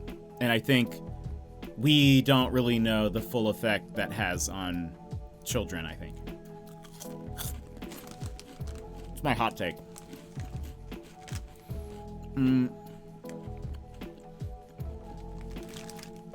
My 8-year-old nephew says bruh all the time. My cousin's children have dumb phones until they're old enough, which I think is a great thing. I agree. I'm totally down with that. This was a long time ago. I remember reading a blog. This is, again, like a decade ago, probably. Right around the height where, like, Instagram was kind of the new thing and kind of the main thing that people were using. I was reading like an article blog thing from someone, and they were saying that they had like been so the guy who was writing, he has like a couple of kids, and at the time he had been posting a lot of photos of, like, he would take a picture of his daughter and then he would post it, or like he would take a video of her, post it. And I think at some point he probably mentioned like, oh, probably in passing, like oh, this got a lot of likes, or this got a lot of whatever. And I think she was like under 10. She was under 10 at the time. And he said that at some point she asked him to like record a video of her like doing a cartwheel, or like something, you know, very kid-like or whatever. Asked him to post it, and he did. And he said like later that day, she like, oh, there's like a big fly. Later that day, she was like, she started asking how many likes it got. And he realized that he had probably kind of instilled in her kind of unhealthy view of social media.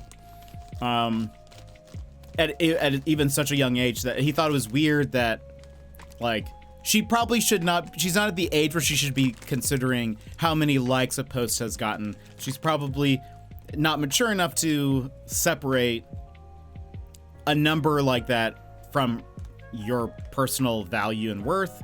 And so it was an interesting little article to read. And he was kind of like, me and my wife, we've kind of decided that we don't know like what age is appropriate. It's probably very dependent on your child, but they were like, we probably won't allow them to have social media accounts until we are confident in their ability to sort of separate, to see likes and all that stuff as just a number, and that their value is separated from that. If something doesn't get a lot of likes, if you don't have a lot of followers, it doesn't mean anything. That's not, your value isn't dependent on that. And I think that's very wise. I think that's smart. And honestly, I feel like there's a lot of adults that could probably learn from that too. But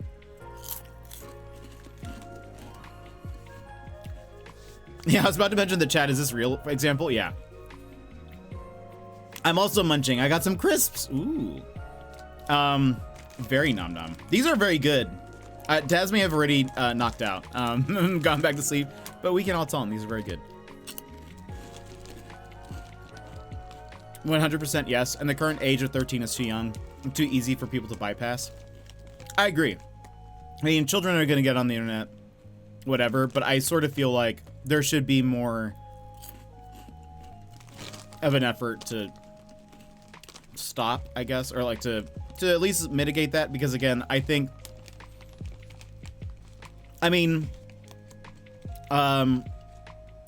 this was also over a decade ago, but Facebook got in trouble in Australia for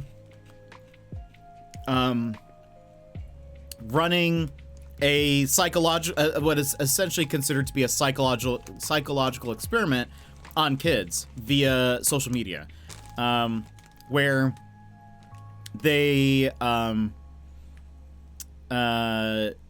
took certain accounts and they started to change. They purposefully changed what types of articles they were seeing fed to them in their newsfeed, and they learned from the study that if they start showing people negative articles, they're following their next posts and stuff would start becoming more negative.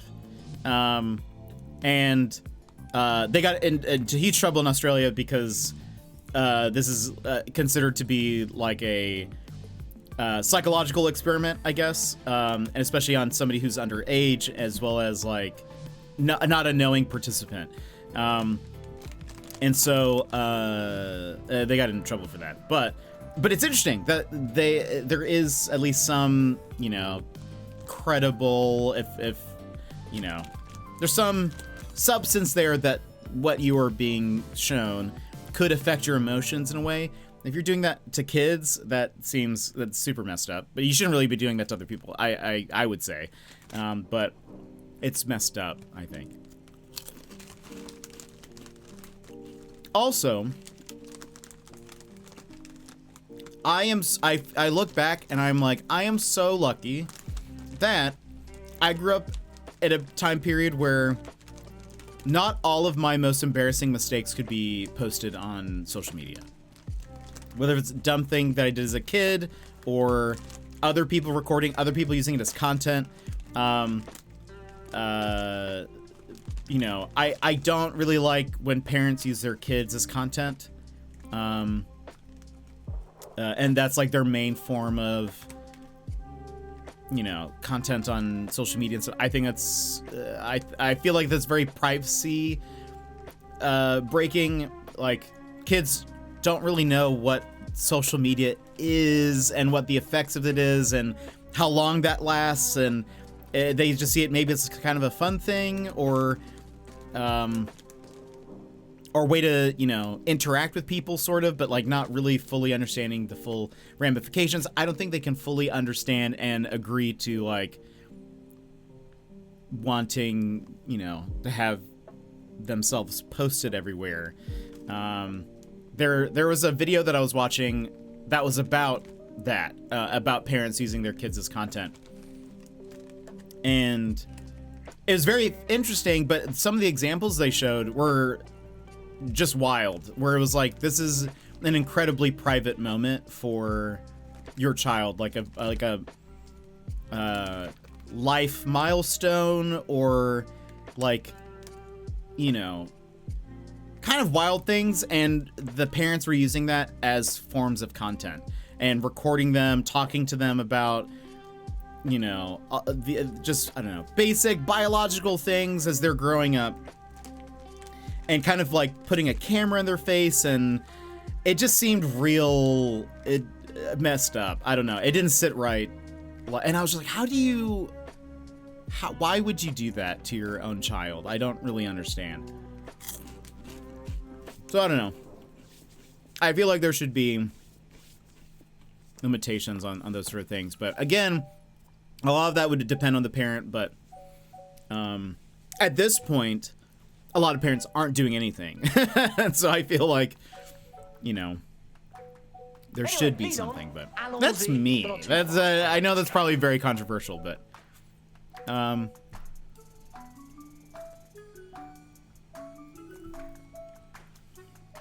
the evolution of language interesting.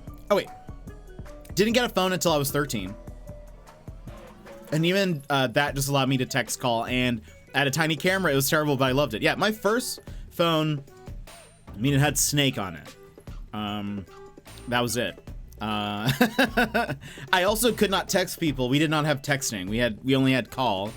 Texting was like so expensive. It was like per message.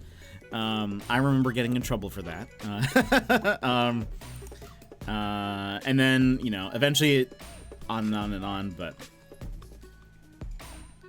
saying, oh, let's see. I find the evolution of language fascinating, and that's often done through slang. So I find slang in general from a place of curiosity. Like I saw a Tumblr post once that was like a semantic analysis of chat, saying that it may be the first fourth person pronoun, and it was super intriguing. That's kind of interesting.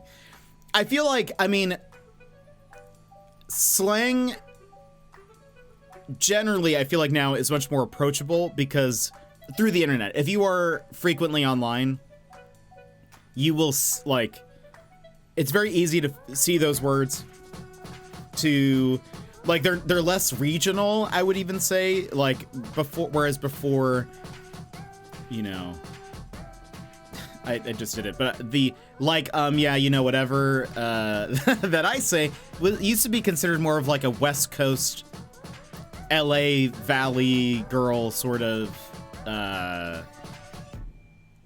accent inflection, but that sort of become more widespread as time has gone by, and I think that's like with the advent of, you know, and the importance of TV and movies and the internet, seeing people record videos of themselves talking, it's becoming more widespread. And so slang, I feel like, can be also that for the most part. There are probably still some regional things, but it's different. Like, I feel like I'm more exposed to Australian slang, not just because I'm trying to be friends with every Australian ever, but because the internet, seeing videos, you know, people explaining those things, you can get that info there. So it's very interesting.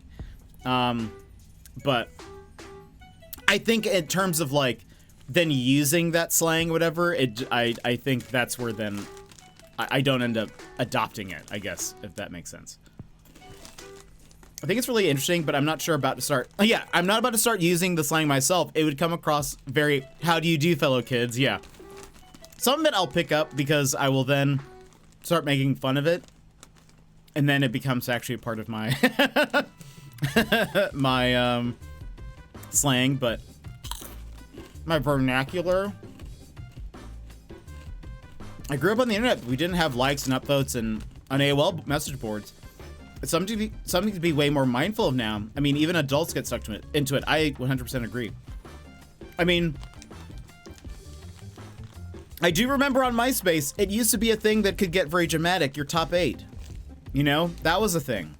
So like, I feel like in a way it's like remotely similar, but the differences is things like algorithms and all of that are training you to think that your likes and all of that mean more to you and like mean something about you. They say something about you.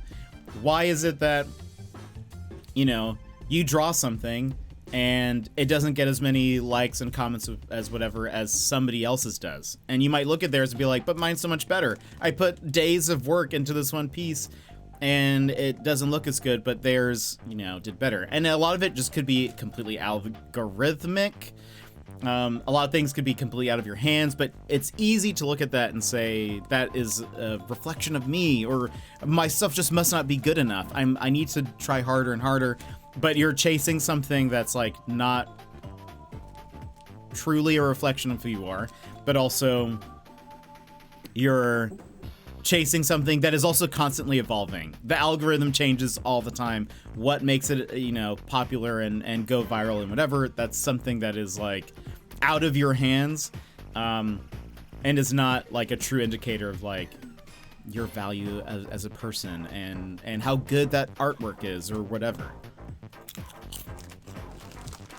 That's the danger, I think, is because, again, especially for a kid, understand they're just trying to even understand the world. They're trying to still understand life, and if you start throwing that at them, it could be very, I don't know, difficult, I think, to fully grasp that concept of like, is this truly a reflection of who I am, when they don't even know who they are, probably, in general, you know?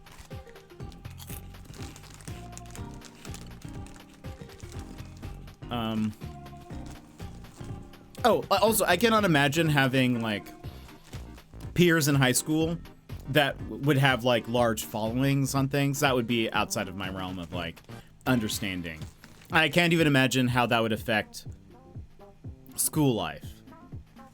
You know, like, yeah, you probably, everyone had to deal with like popular people and unpopular, whether, you know, where you fell on that spectrum of things, but like, it's a different level to then be like, well, yeah, this person in my school has like a huge following on TikTok or Instagram or whatever.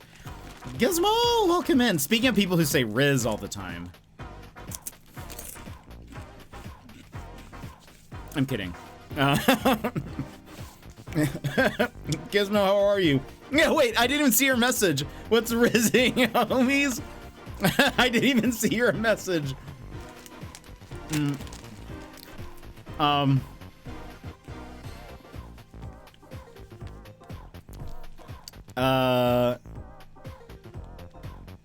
Not only read the same thing, but had the same thought. I didn't even see your message before I said that. Amazing. Yeah, the research coming out supports what teachers have been saying for years. We've been bombarded with professional development to help students' mental health, but we can only do so much because they are constantly exposed to that euphoric feeling that comes from all the likes and the depressive effects of not getting those likes. Yeah. I mean, it's I think, again, I'm very happy with the era that I grew up in, because it was like, I feel like chasing technology, but the technology wasn't fully there yet. And so I got to learn all those things as they were kind of coming out, but it was not like in a way that was like practical and affected my life at that point. Facebook came out my junior year of high school, but it was only for college students. So I couldn't join until I got my first college email, which was when I was like late senior year. And so like that, I mean, like MySpace was probably the social media at the time that we could get on, but like very different. Like they didn't really have those feeds and algorithms. It was about connecting with people who you knew, and like it was just a very different time to kind of have that. So we didn't quite, the internet wasn't quite like affecting us that way, as much as I feel like the ramifications would be much bigger for like social media. And what negative ramifications that could have when those kids are adults and entering the working world. 100%. There's actually a bunch of kids who got in trouble recently for posting some videos about teachers. They made like a bunch of really like scathing, untrue statements about their teachers, like making fun of them, and it went viral on TikTok, I think. Those teachers, I think, I want to say they took them to court. Like, it was that bad, like of a, like the accusations are so bad that something needs to be done. The students were like suspended, I think, but maybe they weren't taken to court, but maybe there's like the talk of it or something. But the students were suspended because it was to the point that it was so bad that it was like negatively. It was also negatively affecting the lives of those teachers. And that's one of the things that like the kids probably just thought they were being really funny. But there are consequences to those things, like long lasting, and you know. Just got back from the grocery store from running grocery run for camping. It's very, very hot here. Yeesh! I hope it cools down for the weekend. My other cousin only allows her kids to be on social media 1 hour a day. Gives their parents full access to their phones, no questions asked. I think that's also another way to do it, I think. Like being involved in it too. Like there's a great YouTuber that I like. She does a lot of cooking videos, or like cooking debunking videos, how to cook that with Ann Reardon. But she did one kind of about social media, and one of the things that she was talking about also was like, there's a lot of content on YouTube that looks like, at just basic glance, looks like it could be made for a kid. It uses like Minecraft, I forget what it's called, but it's like, they basically like film it almost with inside Minecraft, so it's like Minecraft characters and avatars or whatever. However, if you listen to it, it's like incredibly adult. And so they were saying that she was saying how important it is if you're a parent to be aware of not just like looking over and saying, oh, they're on their iPad and they're watching this thing and it looks like it's for kids, so it's probably appropriate, but being more active in that and really knowing what they're watching. Because yeah, there's a lot of stuff out there that's like, I mean, there's plenty of cartoons now that are not made for children, and some of those are more clear. I would probably say like a parent could probably look at Rick and Morty and be like, oh, this looks like it's probably not for kids. But there's plenty of stuff out there that doesn't fall into that like easy, like, this is, you know, adult. But loving today's episode of Deep Conversations with Jetpack Paul, TM. I mean, it happens, and I'm here for it. You guys know I love a good chat. Chat, is this real? Yeesh, Gilmore, that is hot. That is a hot day. And see, my first phone was also, only had Snake on it, no texting. We got our first phones, we got our licenses. We weren't allowed to drive without our phones for emergencies, but the plans were so expensive and didn't cover much, so actually using them wasn't worth it, except if necessary. Yeah, mine was mostly like you call if there's in case of an emergency. That was basically it. Or like an after school thing is over and now you need a ride or something like that. Or you can't get a ride, whatever. Also, my car AC broke. No, Gilmore, this is the worst time for that. Also, I didn't get my first smartphone until Pokemon Go launched. Really? Whoa, Emmers, what were you using before?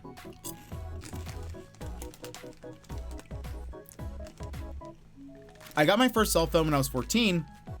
It was one of those things where my parents were kind of talking about it and had pretty much decided against it, but then my grandfather passed away, so my grandmother gave me his cell phone. Regional slang is definitely still prevalent. I had to change how I talk entirely when I moved from Massachusetts to Chicago. Okay, yeah, that's probably fair. As I'm sure if like people live in the South elsewhere, going to elsewhere.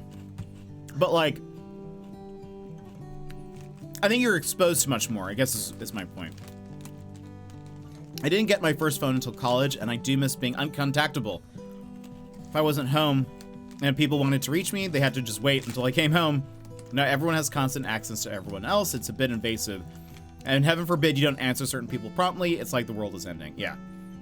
That's why I say, like, part of me wants an Apple Watch, but also I'm afraid of having one because I feel like people will be like, well, I know you saw the message. Your arm literally buzzes when I send you a thing. Honestly, I stopped streaming from full-time to nothing for years because I was letting the numbers affect my mentality too much. Very happy that I stepped away, but I wasn't immune to it, and other people are even more susceptible to it. 100%. That is why I don't have our viewer count. Don't really want to know the viewer count. I don't like. I can't see it. It's never on. Yeah. I don't even check like typically right after the stream is done, I'm usually eating or working, because I kind of split my workday, and so I don't even check like the stream summary or anything. I kind of only have my only like gauge, or I have two ways to sort of gauge things. One is the activity in chat. So that's usually it. Or like if afterwards people in the Discord were like, I liked that. That is feedback for me. And I feel like that's feedback that I can do something with, right? Like people say they really like something, then I can try to do more of that, or we can skip a game if people are like, wow, I really do not like this game or whatever. But it's that. And then, when I'm applying for like game codes, sometimes they will tell you what your average is. And that's really it. And that's the only time, because sometimes they'll be like, we're looking for people with an average of X amount of viewers to that we're giving codes for. I usually will apply for them anyways. Sometimes they still give it to me. And I think honestly it's because they don't understand like how low the average viewer count is is on Twitch. For those who don't know, I can't remember the percentage number now, but most people on Twitch, it's an extremely high, 90+% of people have a watch viewer, active viewers is less than 3. So that is a majority of streams. So sometimes people will put down like, well, I guess we'll do like, I don't know, an average of 100 viewers a stream. Because I think they're like comparing it to YouTube sort of, and like how YouTube views work. And it's like, no, that's not the same. I mean, unless you're going for like, I don't know, only partners or something, but minus 1 year from Jet's life. Had to deal with the unpopular stairs to the side. I always say I was sort of B team in high school. It's definitely not popular, but it was a very small school. So you couldn't not interact with people. We had 120 people in my graduating class. So I was sort of like B team. I was kind of funny. Not consistently so. Wasn't really a class clown. People knew me as like relatively humorous. Did theater. And I don't know. So so people kind of. But yeah, again, it was hard. It wasn't like there was like a great divide because there were so few people in per class. We were also.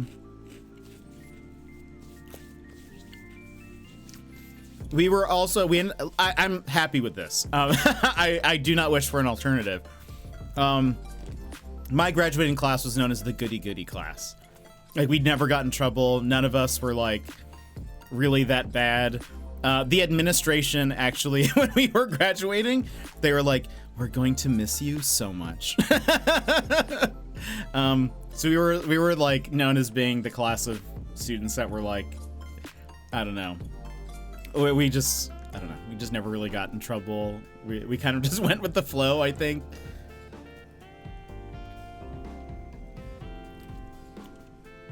I mean, Gizmo is only 21, he said. It's true.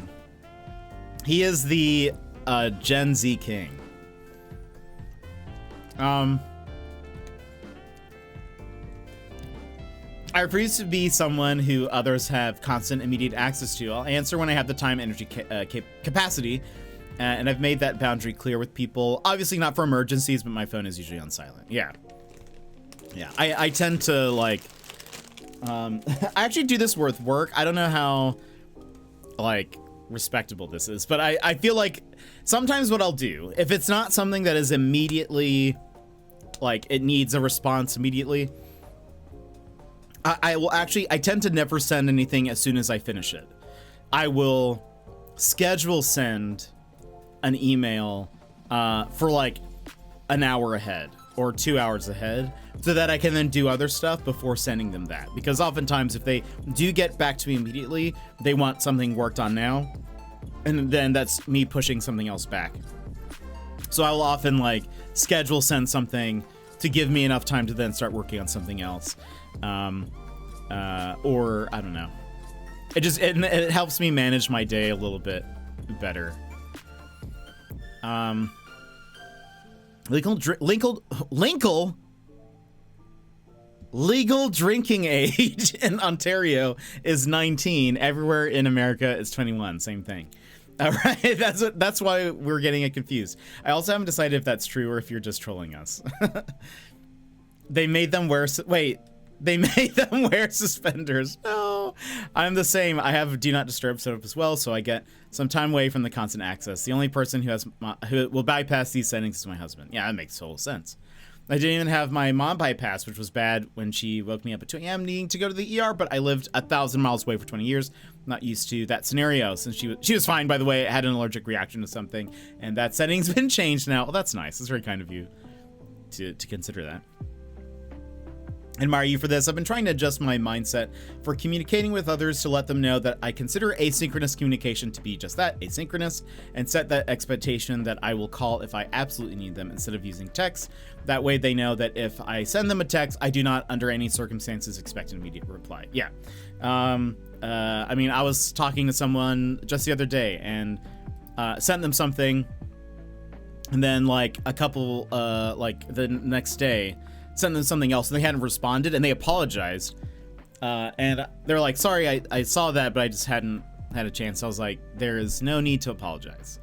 I wasn't sending you something else to like pressure you to answer. I just wanted to send you this meme, but it's totally unrelated to this thing we were talking about before, but I just think it's funny, and so I just needed to share that with you. That's it. That's all the only reason why.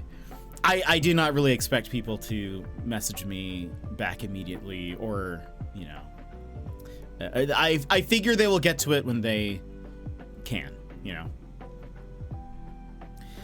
And that's why, I mean, here, you guys know, I tell you guys all the time, life stuff always comes first. So, like, if you're like, I have to lurk or whatever, never apologize. Never apologize for having missed a stream. Never apologize for lurking or whatever. You know, this should be entertainment. You should be here if you enjoy it, whether it's the game or hanging out and chatting or whatever. So I don't know. There's no, yeah, there's no pressure. This should be a fun thing, so never apologize. Your life things matter way more. Yeah, unfettered access with headphones is a huge problem. I'm glad my parents never asked me about Ren and Stimpy or a whole slew of other adult cartoons. That's true. I mean, or anime, fair. There's a lot of like Cartoon Network shows that I watched also that I feel like, you know, they have much more adultness in them than you imagine. I got mine so I could call a taxi after school. Dang, did you live that far away? Had a phone with a slide out keyboard. Dang it, that's awesome. That's awesome. Was it like a BlackBerry or something? Are those considered smartphones? They were like PDAs, right? Not to be confused with public display of affection, but personal device. I don't know what the A would stand for. Personal data? No. Someone knows. Someone will know what PDA stands for by the time we catch up with chat. And with most people, I do a decent job of acting accordingly, but I do still get anxious sometimes if someone isn't answering me, but that has more to do with the core issues associated with my generalized anxiety disorder that I'm trying to work through. Yeah. It's good to know that that's the, you know, where it's coming from. I'm fully into analog watches and wear one almost every day. Maybe one day I'll get a fitness watch, but I don't think I should get a smartwatch. Yeah, that's what I'm on the fence about. Because there's like, it seems like there are some like health benefit things that are kind of nice about like an Apple Watch. But I don't know. My boyfriend and I were talking about our old cell phones, looking them up on eBay, and ever since then, I've been seriously considering getting one, using it as my everyday phone, and then just keeping my smartphone to where it will only work on Wi-Fi and will otherwise just be a camera. But I think that's just an ADHD impulse, so I'm waiting to see if the thought hangs around or not. You are not alone in doing that, if that ends up being the route you decide to take. There are quite a few people who end up choosing that route because for a lot of them it ends up also just being a nice mental health choice for them, not needing to be connected all the time. Basically using it like an iPod Touch, if you guys remember that.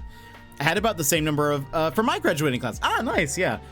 So I felt like it wasn't too large where I knew everybody's names. Like we had been in classes rotated enough that you knew everybody.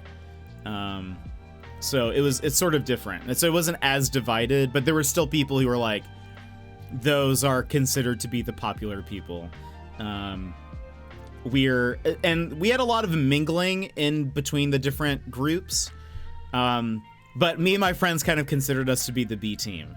Where it's like, we're seemingly friends with a lot of these popular people, but we don't like hang out with them, if that makes sense. Like, we don't see them socially outside of school very much, but like we are friendly with them. But like sometimes you would have one of them, you would have a crossover episode where one of them would make a cameo at a hangout or something, and then we might make a crossover over there sometimes, but it was just sort of different.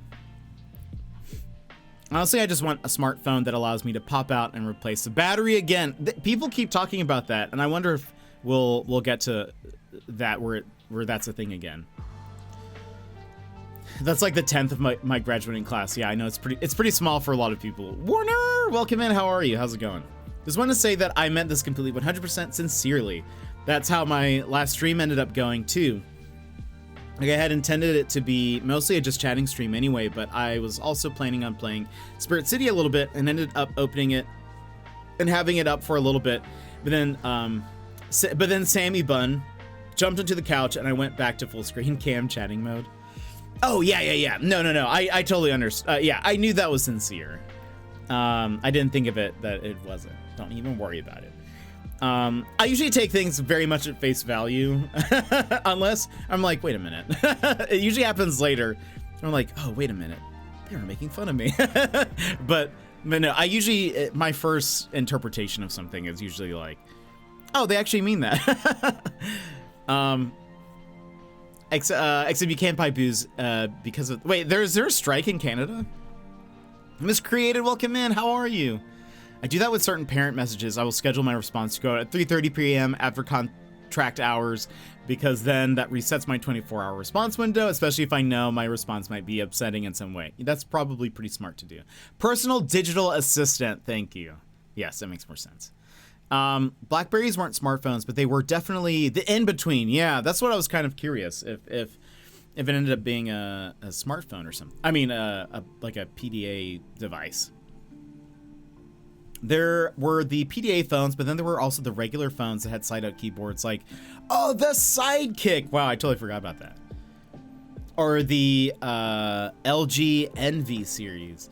There was I saw some meme that it was like, there's some much older Beyonce song, or maybe it was Destiny's Child, but they talk about their phone, and it's like, or maybe that the phone has a camera or something, and that was like a big,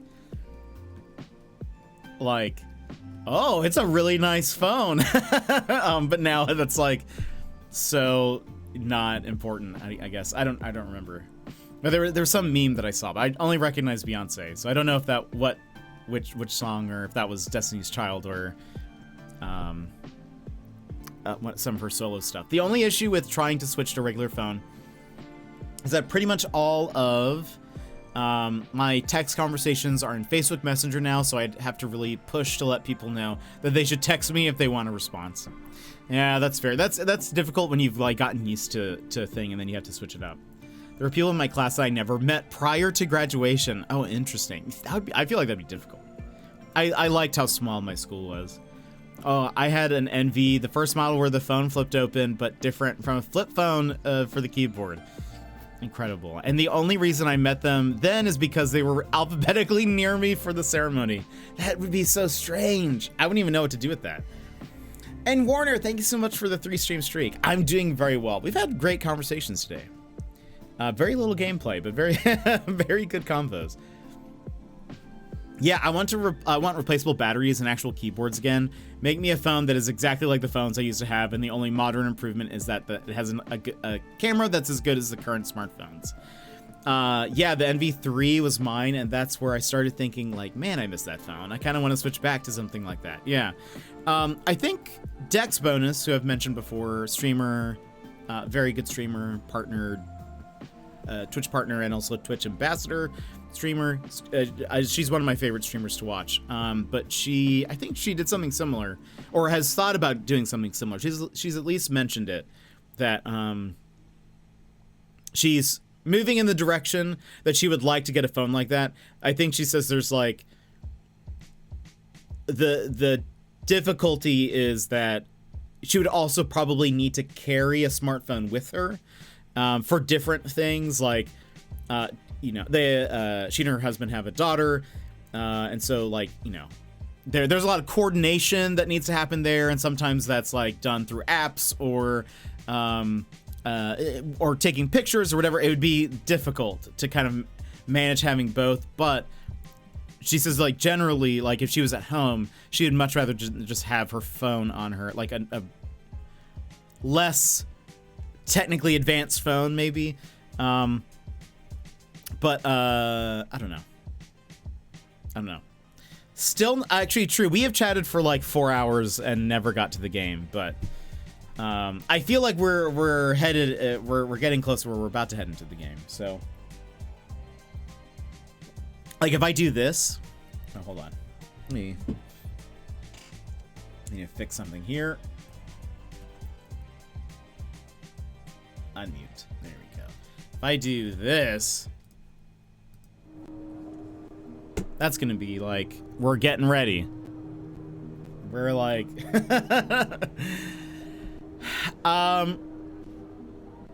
you've caught up now, so we could probably game. Yeah, we had. I mean, this was a very enjoyable. This is very fun. I really enjoyed this. I would like to watch the game, yeah, but also enjoyed the chat. Same, yeah. It's been.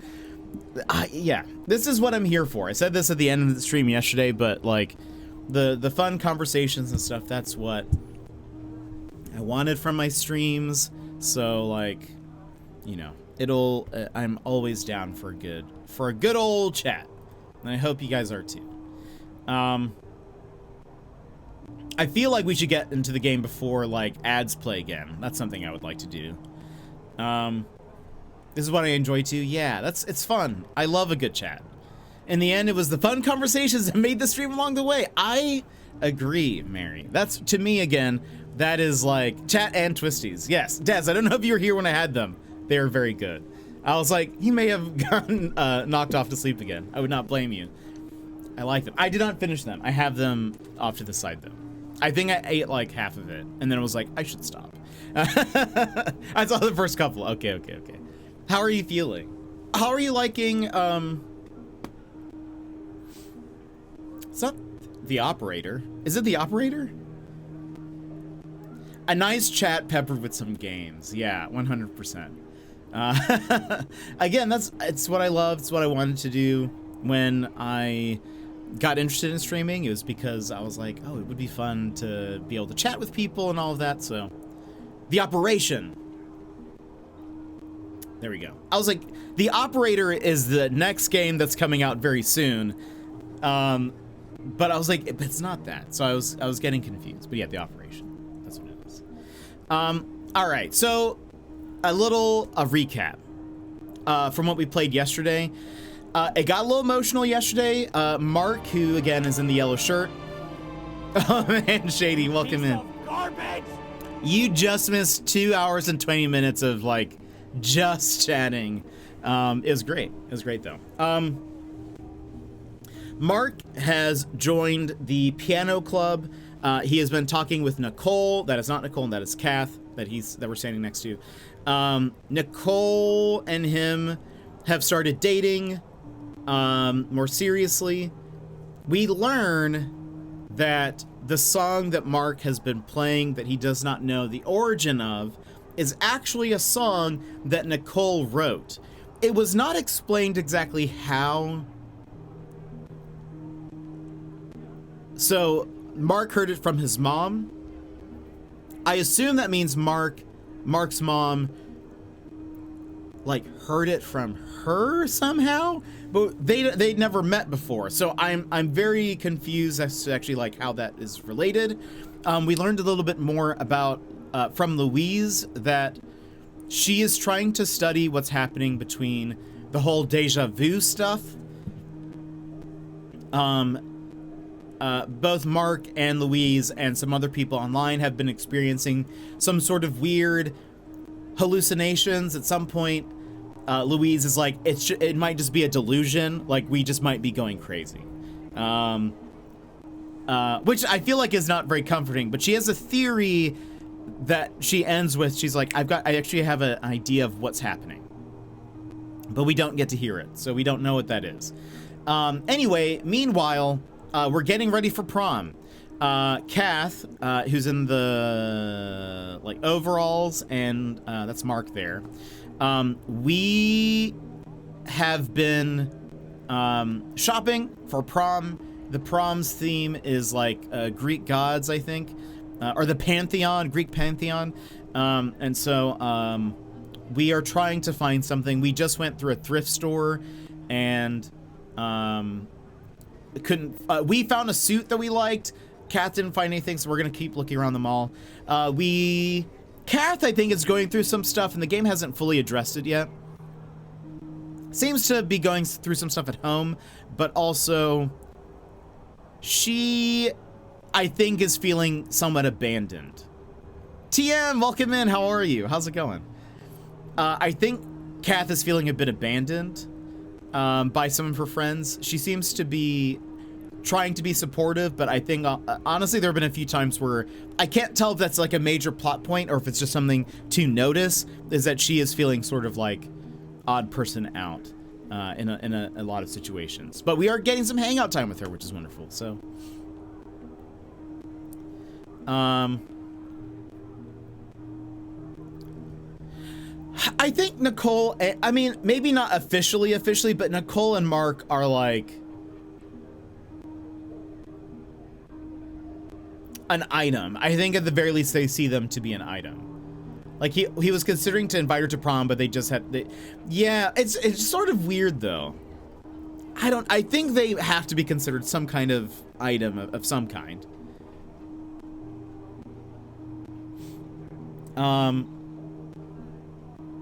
Let's see. And Chill, I'm so glad you're still here. You've made it through all of our chatting. Working on some more character concept art at the moment. Trying to do one a day. That's so fun. That is a challenge. That's good.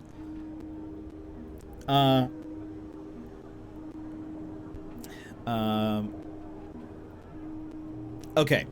So one, actually ads have to play, and I already snoozed them all from before, so we have to play them now. So we're gonna play them. So apologies. I know we just did our recap, but we're gonna have to BRB. But okay, it's fine. Average Bros, welcome in. We're unfortunately taking our BRB break for ads, but if you guys need a stand-up stretch, etc., please feel free to do so. Grab a snack, etc. Do your thing, etc., etc. Do your thing. We'll BRB here in just un moment. BRB.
Alrighty, welcome back everybody. I hope you had a wonderful break. Average Bros, I hope you're doing very well. Also, Shady, I did not get that joke at all, but now I understand it. Now I see it. Ooh, bet it. You bet I am. Ooh. Yes. I like it though. Oh, I need to make sure. I don't know. Actually, I think redemptions might have been paused from last time, but they're paused. We also have, where is it? No spoilers, remember. Please keep all spoilers in the Spoiler Void Discord channel. So yeah, do not talk story spoilers here, please. Let us get through it all. But yeah. The BRB is insane in various ways, but I also realize it also doesn't say "be right back" anywhere else. It's actually true though. I think didn't it used to? I think ever since I moved to this new one, it hasn't. But I figure people realize what it is. Maybe they think the streams are starting. That could be a difference, but I don't know. Maybe I should have Buff Garfield saying "BRB." I don't know.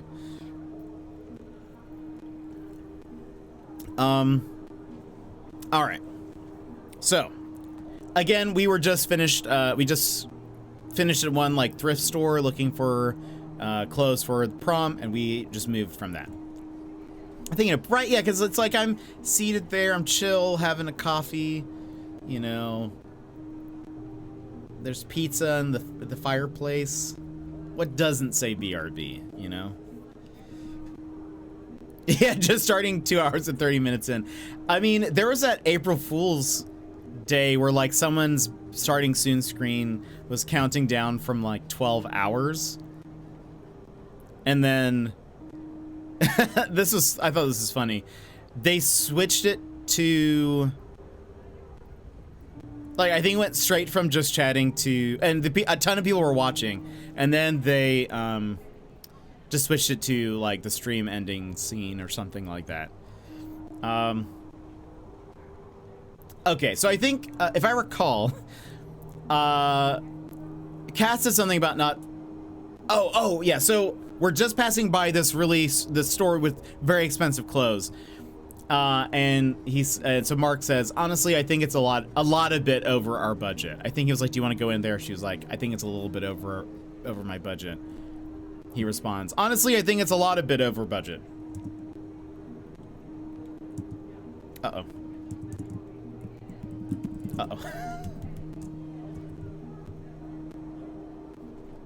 Uh-oh. Hello? Wait, did I?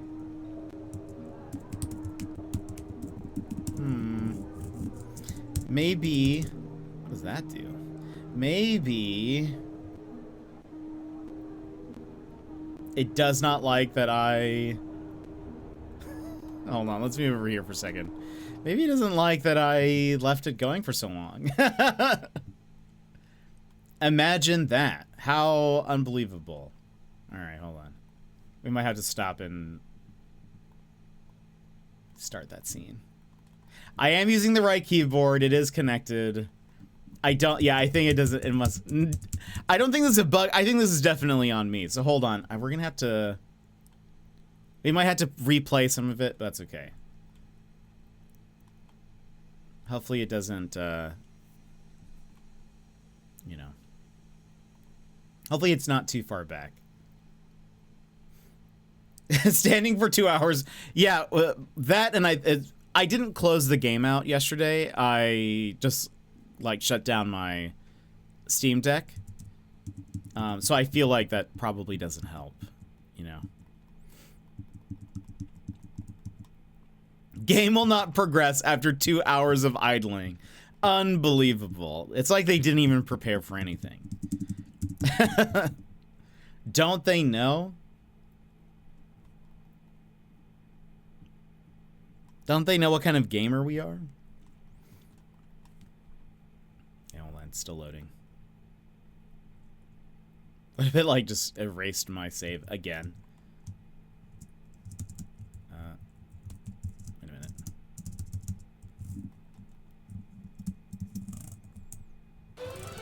Sync. Hold on.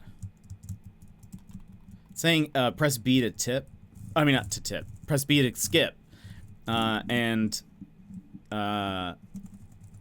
there is no B. That's so weird. Why does it think we're using a controller? That's also another question I have.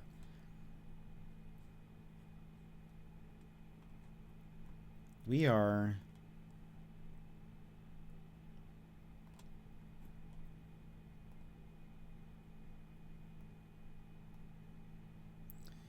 are keyboard mouse, my friend. Okay. Hold on.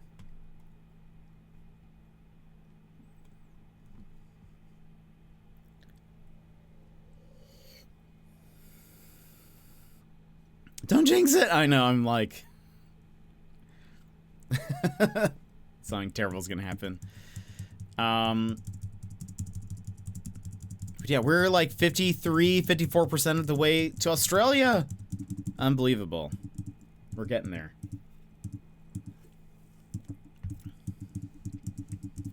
Also, I'll have to think. I was actually thinking about this today. In that, like, gap time where we've, like, reached the goal, but I haven't left yet, and, like, I'm still planning everything, I'll probably start to, there we go. I'll probably...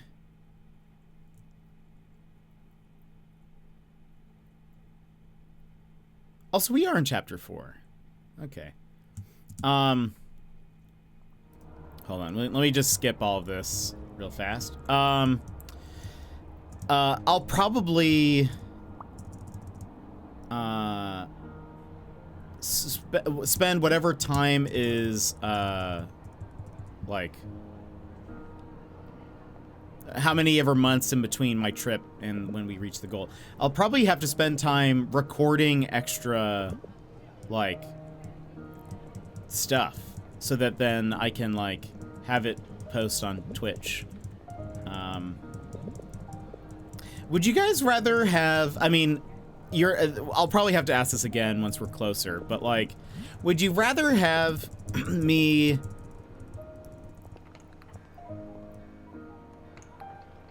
like have something run live on Twitch that is not live, like I've pre-recorded it,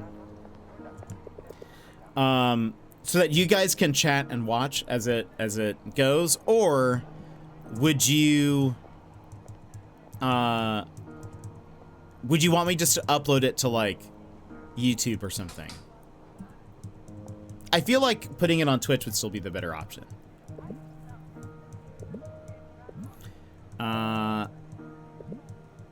Oh no, while listening to some good old music. Oh man.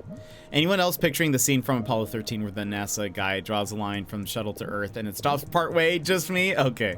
Oh, also, okay, I switched something. I don't remember what.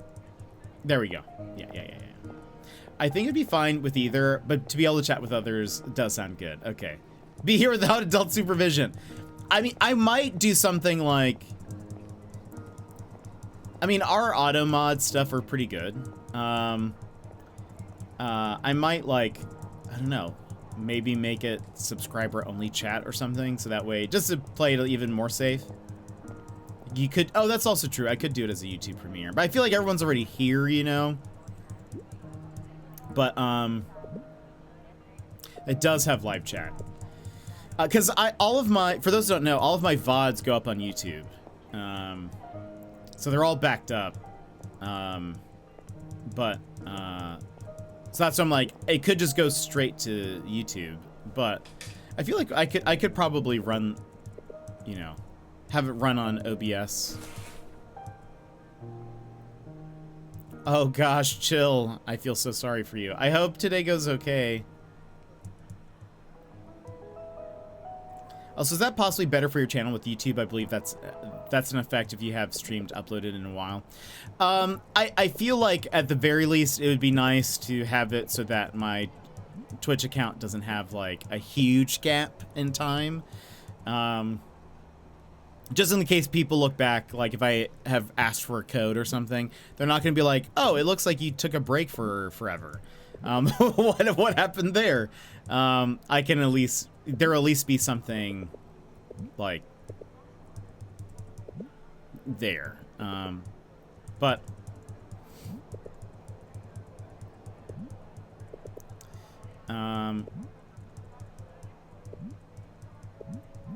let's see. So I don't know. I think we could... I think it could be good. I would probably... I do like the idea of maybe sending it to subscriber-only chat. And... I don't know, having it sort of like, I would probably choose a narrative game, versus like a puzzle game or something, but so that way there's something interesting to watch, and it might be fun to have some random conversations, and if you want, I mean, you guys could do it where it's like, maybe there'll be another channel set up in the Discord, so all the conversation is in there. So that way you can, I don't know, might be fun that way, or I don't know. It just depends. Would these be reruns? No, it would be new stuff. You see, and so that's why I was thinking, like, in that time period where, we've like reached the goal, but I am still putting the trip together, planning, coordinating all of that, I would probably record extra stuff in that time too. So I would take time ahead, like I would record a bunch of stuff for the amount of days it'd be gone, or not maybe the full amount. Maybe I wouldn't. There may not be a stream every day, but like there would be something a few times a week or something.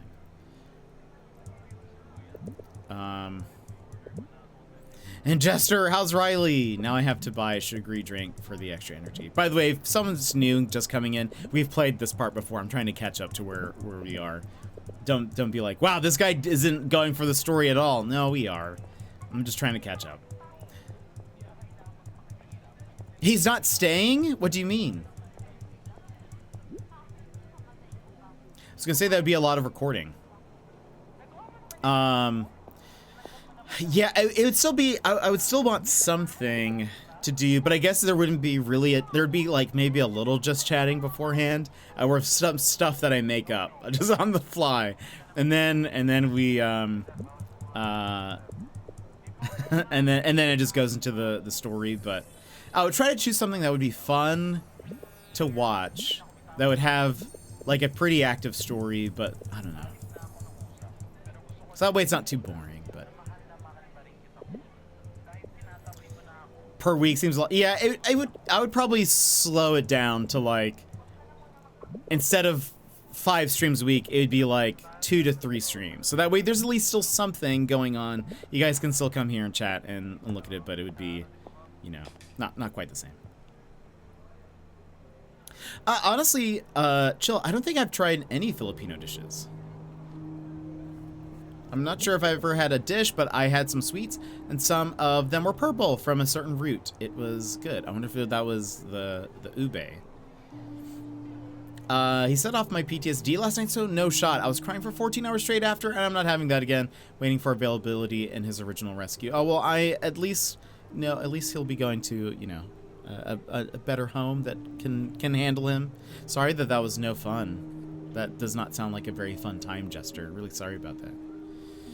That seems a bit more reasonable. Yeah, I think I would. There wouldn't be a stream every day.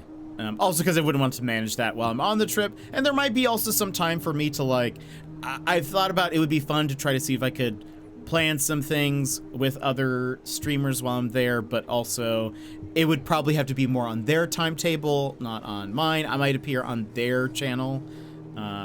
So, you know. Texted the owner I got from literally yesterday, and he said he didn't want him back. What? That's wild.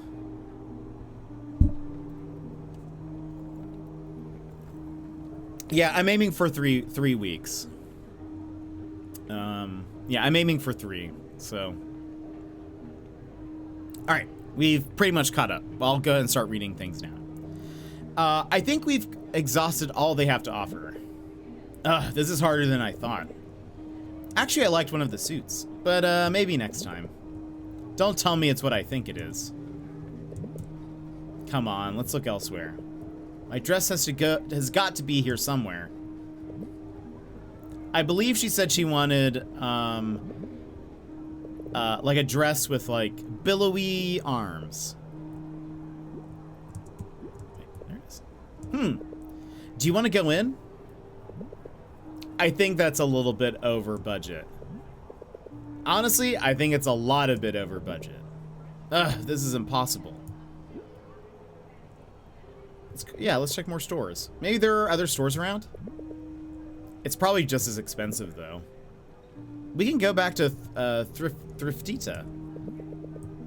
The clothes aren't going to magically be different when we get there. Come on, I'm not giving up yet.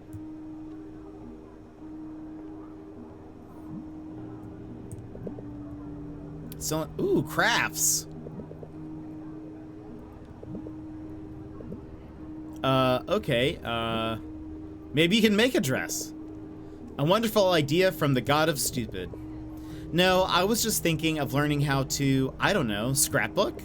Make collages and stuff? Oh, what for? Just to pass the time. You know, pick up something new.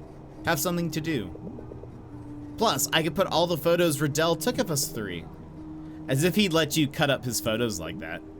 Oh, remember when he lost it because we accidentally spilled some of his oh so precious coffee? How could I forget? He was so mad. I thought he'd never let us touch his stuff again. That's our resident hipster for you. It was pretty good coffee, though. You're right, though. I wouldn't want to mess with his photos. And I'm not really much of an artist.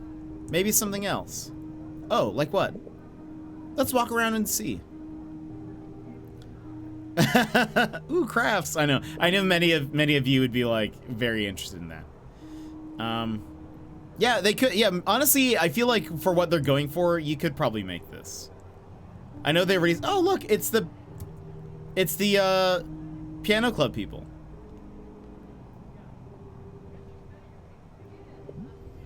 Aha! Coming over to the dark side, are you? I knew spending all that time with the piano club would entice you. Nuh-uh. Piano's cool and all, but it's not really my type of instrument, you know? Don't knock it till you try it. Well, I'm knocking it.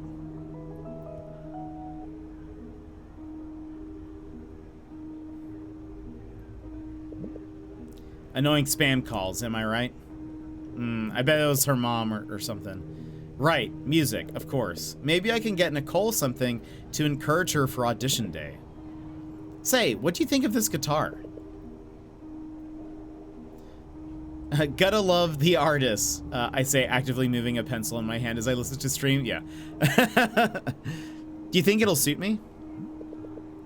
Definitely not a new instrument, but maybe new sheet music, new books for compositions. I wonder. Hey. Are you okay? You're kind of spacing out. Sorry, just thinking about her. What were you saying? All right, Mr. Change the subject. I said, check out this guitar. Maybe we can jam. So I'm the keyboardist and you're on the guitar? Why not? That'd actually be pretty cool. We could start a band. We'd put Riddell's obscure music taste to shame. We could form a cool trio. But first, we should have a strange yet charming band name. Think of Wyverns. Antarctic Apes. What is monkeys? Arctic monkeys. That's what it is. and then the other one was the Schmitz instead of the Smiths. Anyway. Antarctic Apes. One trajectory. Radio nose pencil heads.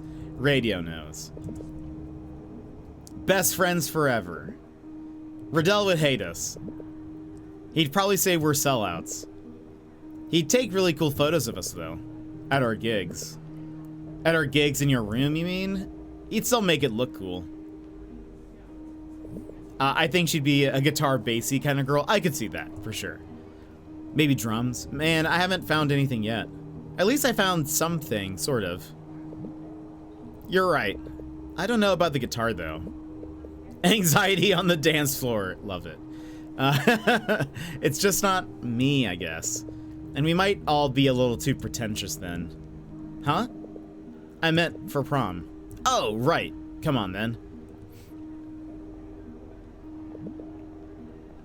Why is everyone avoiding me? I just want to sell phones. Phones with a whopping 16 megapixel camera for those perfect shots at wedding days and a plentiful 32 gigabyte of internal storage for all your digitized annulment papers for when your marriage fails. Oh boy. Lisa, I miss you. Oh no, please come back. You need someone to talk to. Lady of the Found. Anyone get that one? Lady of the Found. Hold on.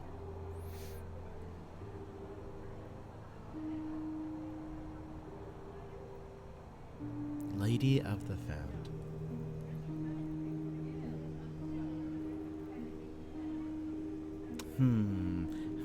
My immediate thought was the why. I like that. What is that a reference to? That poor guy. Oh, it's a German rock metal band. My current favorite. Maybe Brad might get it because he's a big metal fan. I don't really listen to a lot of metal.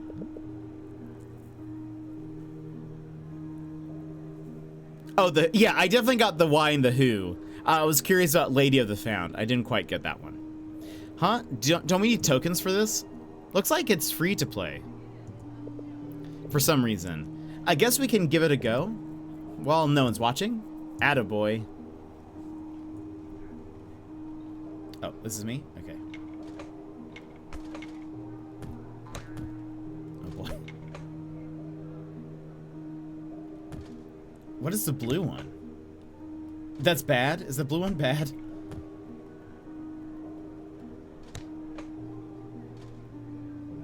No, it's still good.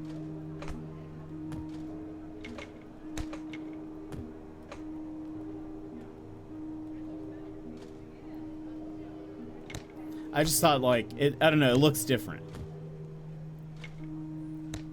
Okay, we're beating her.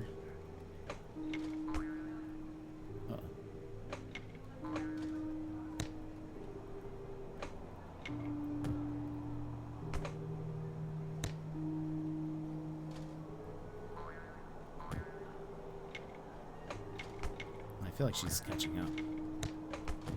Oh, wait, does it give us more? Poop!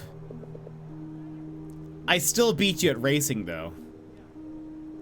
Time Dome is a real... Oh, wait, no way. That's so cool. Time Zone. Interesting. Yeah, I was a little confused there, but it kind of looked like they were giving me more points there at the end for some reason. You can't hit the closed eye ones. Those are the ones descending. Ah, okay. Well, we ended up beating her. It's fine. Is this Sonic? Is this not some legally distinct Sonic? Oh, no. No way this place is shutting down. Rip in peace. We used to have so much fun around here. At least I'll go down in history as King of Gold Rush.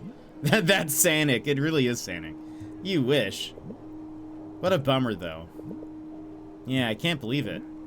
It's really gone. I guess people don't come here anymore. Yeah, and rip in peace. I like that. Goodbye, arcade. You were a lot of fun. But I guess your time has come. Rest in peace and peace. Thank you for your service. You will be missed dearly. I like that he has a skateboard, though. No, that's very cool. Look, a new store. Flower Power. Is it like a bakery? Ta-da! What do you think? Oh, Lord of the Lost. Oh, that's good. I bet Brad would have been able to figure that out. I don't see any dresses here. That can wait, man. Let's go in.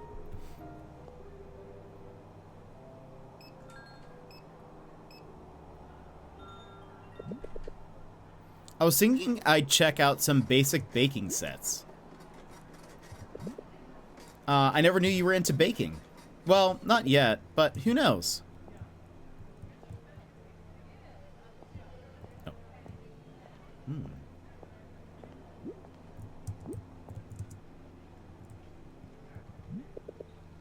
That's it. Maybe something simple. Maybe she'd like some cookies. That's a simple gift, right? Not too serious or anything. Hello? Would you like to buy some cookies? I think so. For a gift. Perfect. We've got heart-shaped cookies for that special someone. No, it's not like that. Got something in mind? I'm not sure. You're in luck. You can never be unsure with any of our 3 offerings. Please have a closer look. We have your regular good old circle cookies. For your beloved, we've got heart-shaped cookies. And for a limited time, we're selling these cute smiley cookies. But I guarantee all of them are scrumptiously good. Interesting. Take your time, sir. Do we have to choose? We do! What do we choose for Nicole? I'm actually kind of leaning towards the heart cookies, but... Not yet, but who knows? Literally every crafter's downfall. Seriously, though. Let me catch that. I don't know. I don't think so. I know I'd want... And we're asking her to prom. So I feel like... it's not absurd, like, you know... Also true, I'd buy my platonic friend heart cookies. Yeah. Who doesn't want to get a heart cookie? You know? I think we're leaning heart cookie. In fact, the heart and emoji will give you an... Oh, they will? Oh, we'll do the heart one. Hearts. I'm not so sure. If you've got that some special someone in mind, these heart-shaped cookies will definitely get rid of any uncertainty. Hold on, the heart cookies might be a little bit too much. What if she laughs in my face? Am I really sure about this? I'll take it. Oh, well, whatever. Let's go with that one. All right, ma'am. I mean, I think these are very cute, too, the face cookies, but I feel like, I don't know. Prom, heart cookie. I'll take 1 box of heart-shaped cookies. Here you go, sir. Yeah, the lover boy. Have a look first. What do you think? I like the packaging, I guess. Yeah, I'll take this one. Ooh, good idea. I'm getting a little hungry. Oh, these are for Nicole. Ho ho, look at you. I wasn't gonna say no one. Let's be honest with our friends. Is this for your promposal then? It's not that. Good for you, man. Didn't I tell you? You did know the answer after all. I call dibs for taste testing your cookies though. Uh-huh, Mr. Change the Subject. I promise I'll make you the best mediocre cookies around. I better start my workday. Have a good one, all shady. Thank you for hanging out. I hope you have a wonderful day. Excuse me, is this all you're getting? Yep. Let me ring you guys up. Are you two going to see the fireworks?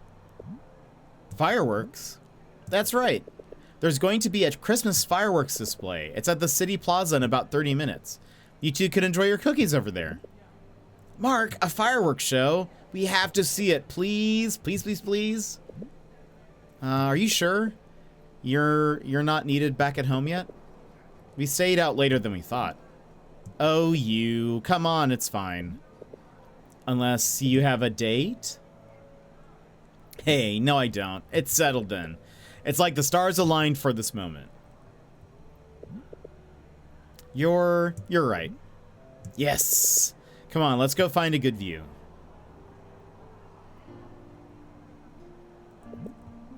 Let's get out of here. It's starting soon. I'm never using an elevator again. That's fair. We had a rough time last time. Do you have anything that says, I'm sorry, I forgot your birthday again? Oh boy. Good luck with that. Where are you going? The nearest exit's over there. I prefer the main exit. God of stupid, ladies and gentlemen. Wait, so do we go? Which way do we go?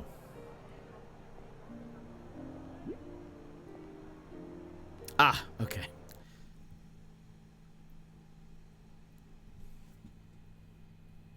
Shoo fly, don't bother me.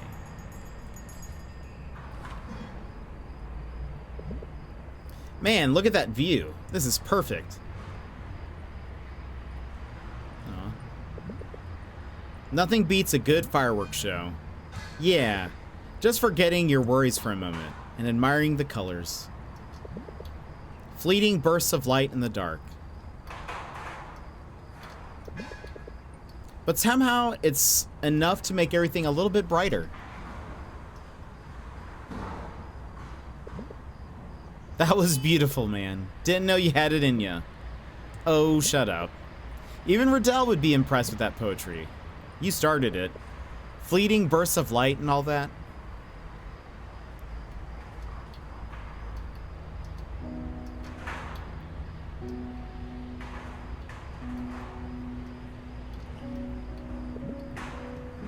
I miss Riddell. Yeah. He's doing great for himself. I'm gonna say I miss him too. Yeah, I miss him too. But he's thriving. I wonder if they want to grow up as fast as we did. Man, taking it all for granted, huh? Oh, right, because we're looking at these 3 kids. It's kind of a reflection of us. Man, taking it all for granted, huh? They should cherish it while it lasts. All the free time in the world. Time to play together. Not worrying about big things. Not worrying about what comes next. Not worrying about failing art class.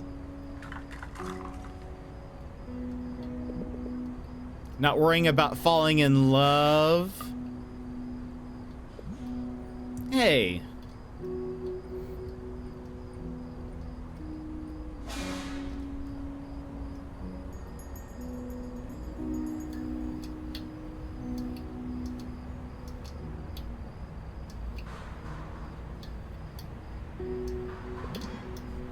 What a year, huh? It's almost over and all sorts of crazy stuff happened. Riddell getting his big break. You and Nicole.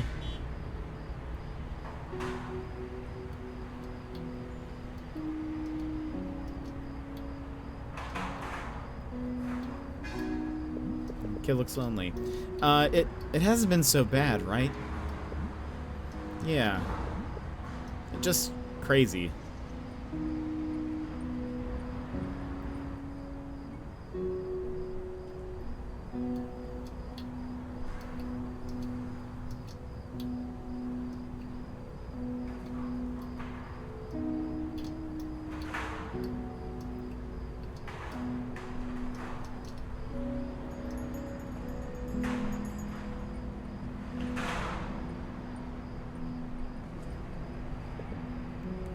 Ah, there you are.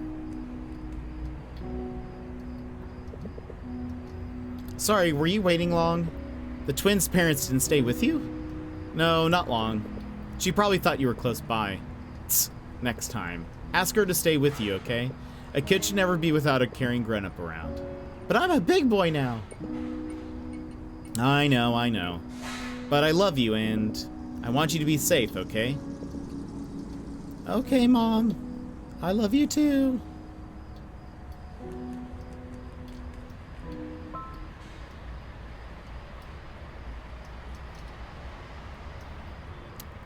Andrew Portillo.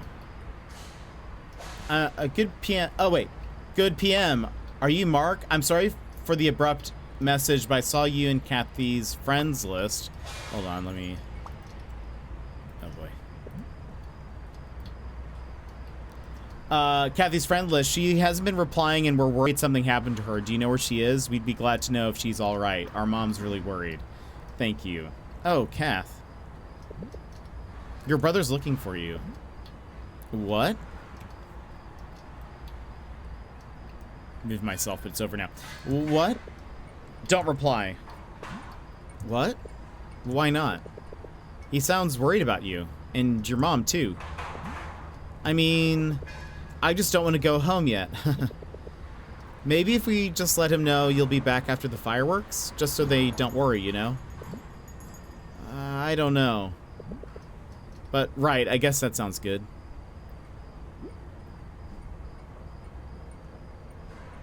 Reply. It's probably the best thing to do. Besides, they might get mad if I don't tell them, right?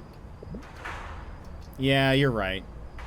Yeah, I think I can't tell if it's just like typical like teenage stuff and it's like she just doesn't want to be home, or if it's like something worse. But there have been a few times where like I don't know, like I can't tell if it's just she's sheltered or something, or like they're just very protective, or I don't know. It's hard for me to. But yeah, I think. Yeah, you're right. Hold on, I'm like right in front of this. Just tell him we're safe, okay? Nothing to worry about.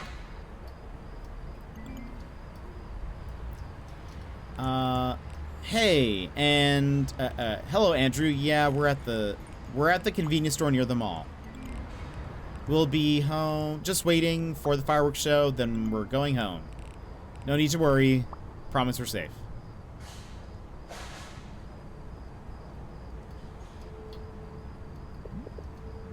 So, what do you say? Nothing. I think we're good. Any theory about the game so far? I've said quite a few already, but nothing really concrete. I think I'm a little confused, more or less, about how certain things work, are being told, like about the whole deja vu things. I'm not really positive what's happening, really. I need more info. Then I'm sure the game will tell us, but yeah, not really. Sorry, what were you saying? Nothing. Just, you know, this year's been crazy. Oh, that reminds me. Can I ask you a crazy question? Yeah, shoot, man. Lately, have you had any weird memories or anything like that? Weird memories? Like deja vu? Yeah, exactly like that. Well, I guess I get weird feelings sometimes. Sometimes prolonged, like something's gonna happen. But I don't know. Why do you ask? Oh, it's nothing, just helping Louise with a theory or something. Sounds like big stuff, man. Yeah, totally. Sciencey stuff. I guess things have been a little hectic lately for me. I've been pretty busy. Just so I thought maybe I've just been tired. It's always those exams before the Christmas break, eh? Yep. You know it. Enroll your kid now.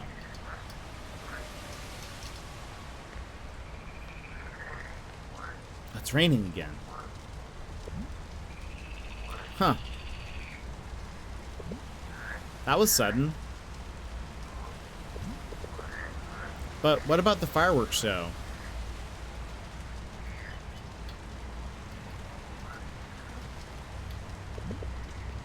They must be canceling it. No. It was supposed to be perfect.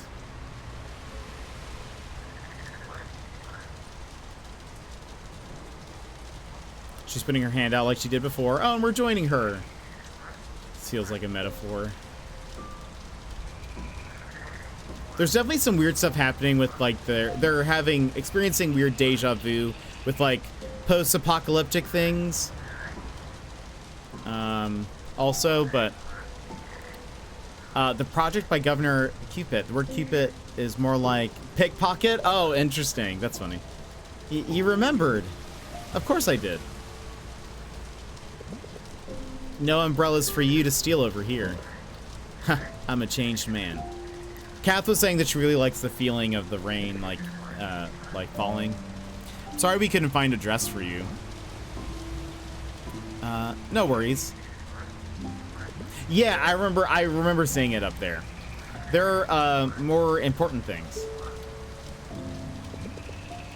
Are your parents coming home for Christmas? It is from the Philippines, TM. No. They probably send over more Christmas money, though. They'll probably send more Christmas money, though. They always do. But they're doing all right. Dad sent me photos a while back. And Mom's out there, too. You know, busy as always. Your parents work really hard, huh? I wouldn't have a better life if it weren't for them. Yeah, that's good. And how's your family? Oh, you know, same old, same old. I don't see them often, do I? That's all right. They like to be busy too. Besides, you know, they're not really people persons. Yeah. Ho-ho. For it is only I who can engage with society. Listen, I know you've been pretty busy. We both have, but you know you've still got me. We've got each other. Yeah, I know. I'm sorry piano's been taking so much of my time. Don't apologize. Just promise me you'll get really good at it, okay? That's what I want. Believe me, I'm trying. You must even be busy practicing at home every night. Practice makes perfect, after all. And man, does it feel so rewarding. You know, I couldn't get the proper hand posture at first. Uh-huh. But when I got the hang of it, my playing just magically got better. It almost feels like cheating. That sounds fun. How that must have felt. It is fun. So satisfying. I had a lot of fun today, Mark. Me too, Kath. And I promise, I'll have more time after audition day. You're gonna blow everyone away. Probably except for Carlo. I'll be cheering you on in the audience. Just don't bring pom-poms. Or at least don't if Carlo's there. I'm really glad I get to see you like this, you know? Like what? Happy.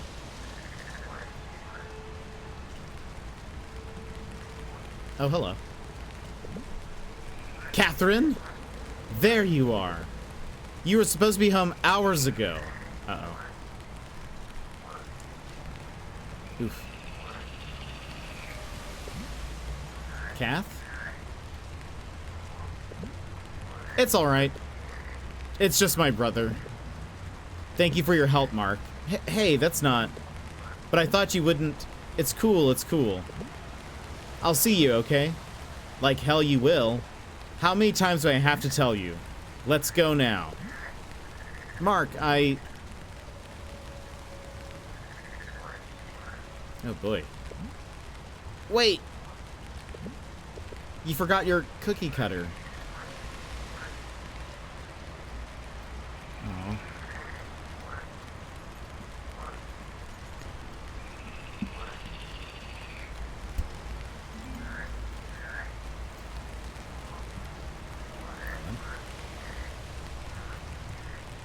Hey Louise, something came up.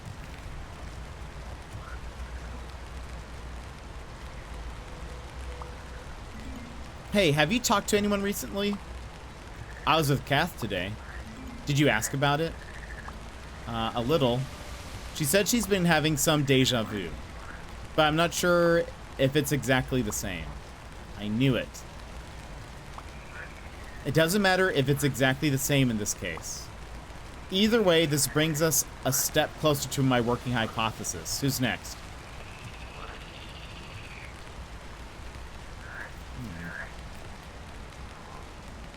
Oops. Oh no. Oh no. There we go. My follower goal started spinning.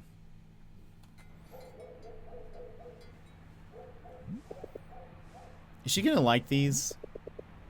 Oh man, I knew I should have gone with the other ones. These are too cheesy. This is dumb. I'm dumb. Should I even be asking her to prom? Oh no. Should I even be asking her to prom? What if she thinks I'm joking? She's definitely gonna think I'm joking. Maybe we can go as friends? No, I'm being stupid. I can do this. We've been having fun together. We've been bonding.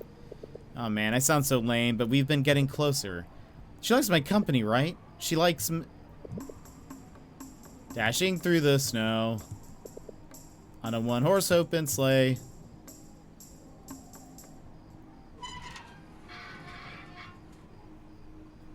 Did you know Jingle Bells was originally written as a Thanksgiving song?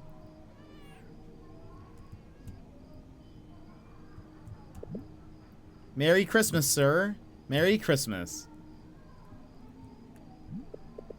It was. It's originally a Thanksgiving song. And then, I forget what, like, when it turned into Christmas. But I don't know. Aren't they supposed to be... Aren't they supposed to sing?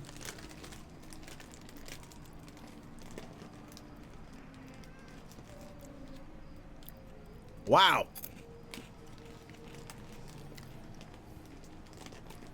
Honestly, that would be my house if I could.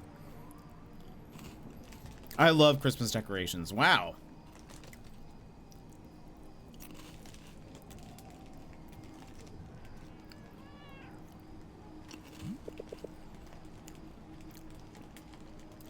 Started September to December. Interesting. I gotta make this place a little more festive.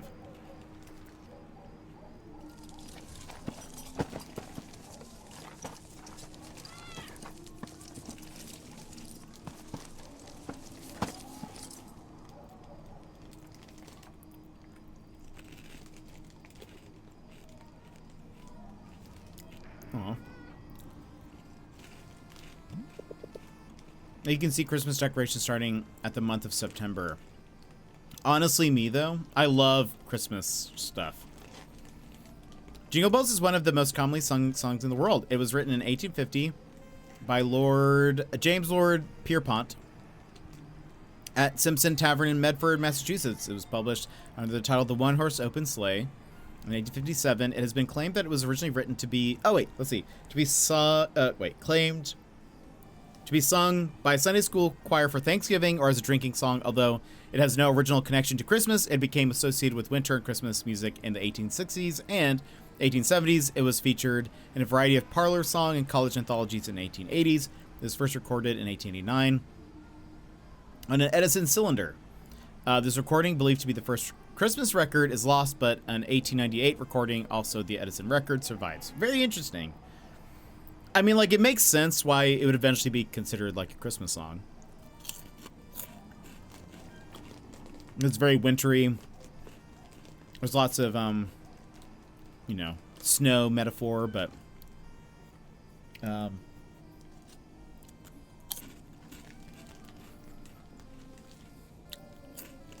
no more twisties. None more twisties.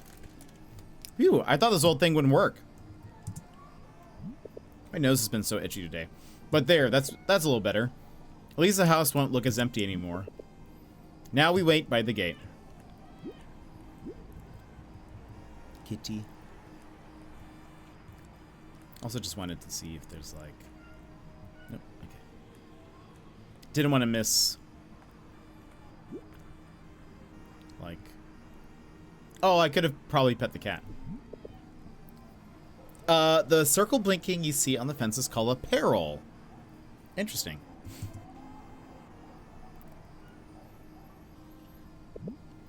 All right, on 3. 1, 2, 3. Yep, we wish you a Merry Christmas. We wish you a Merry Christmas and a Happy New Year. Yay, Mark's having a good Christmas. That was great. Thank you, sir.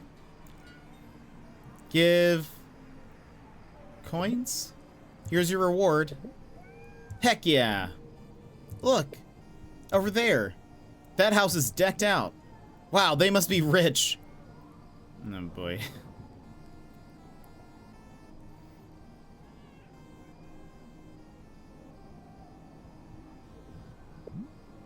Hey, hey.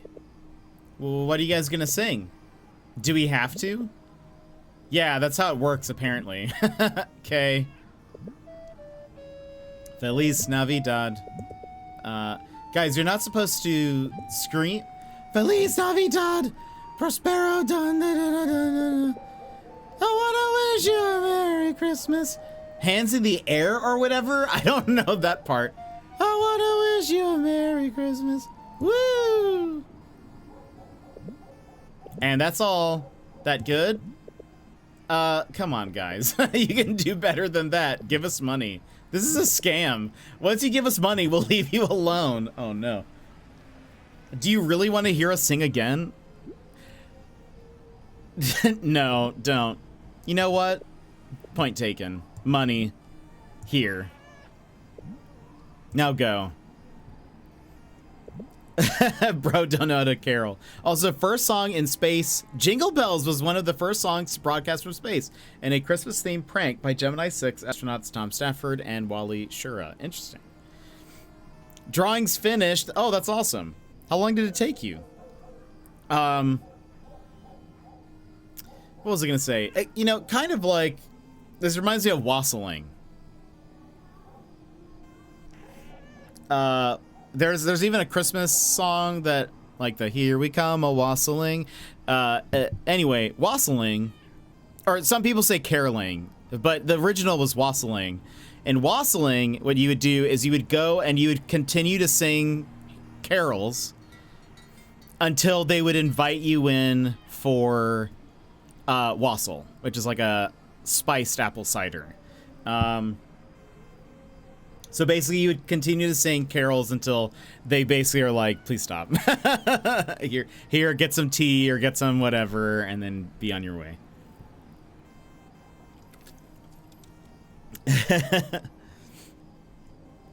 I think I started like an hour and 45 minutes ago. Oh, that's nice. That didn't take you too long. It takes me forever to draw stuff. Forever. This is absolutely going great. More kids coming. Please be good. They seem better. Can we sing for you too, mister? If your singing isn't screaming. Jingle bells, jingle all the way. Whoa. Are you two singers? Haha, only when it's Christmas. You should try it year-round. Well, here you go. Merry Christmas. Thank you, sir. Merry Christmas. That's a nice change of pace. Now we're off to a good start.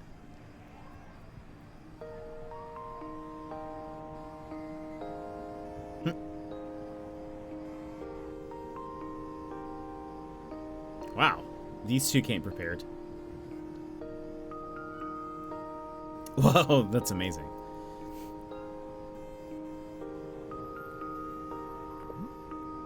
Woo! It's almost Christmas.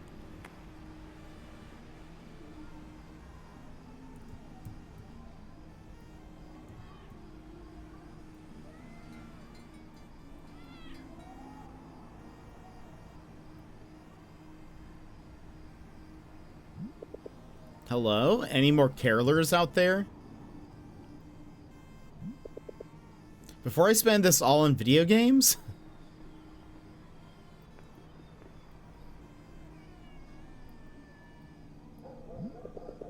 Just gotta wait for them inside, I guess.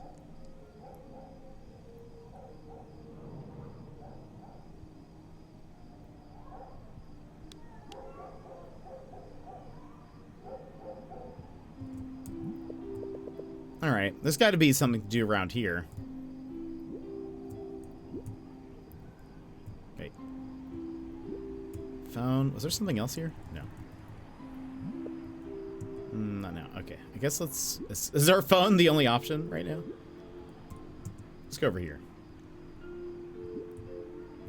After our conversation, I'm like, the phone's not going to be the first thing we do. Should have remembered to buy food for Christmas dinner. Oh well, it won't be that bad, I guess.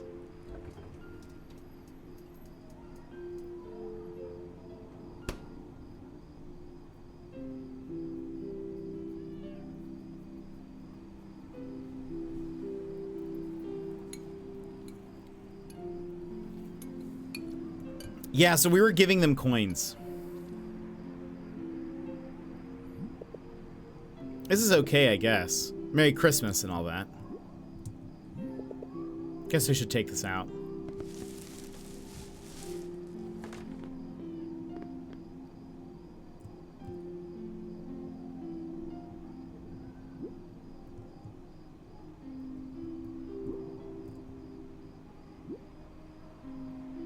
Found the only thing. Is it a spider web? Oh, it is. Yeah, look, there are like little spider webs on the bookshelf. I haven't been really cleaning.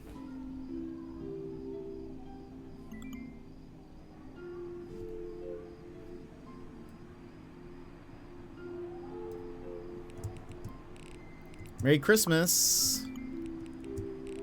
Burdell, how's the... Kathy, we know you're busy, but...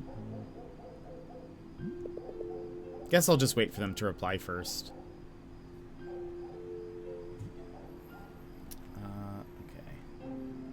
Okay. Sophia.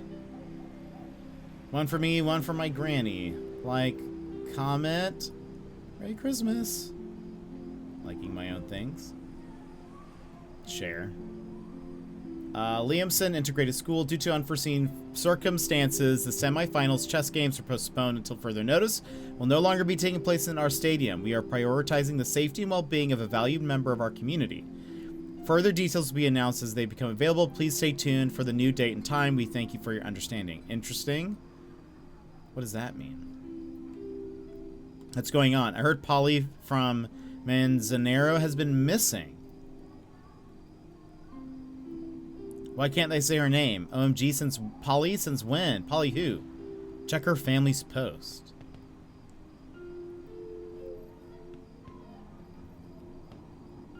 Just checking.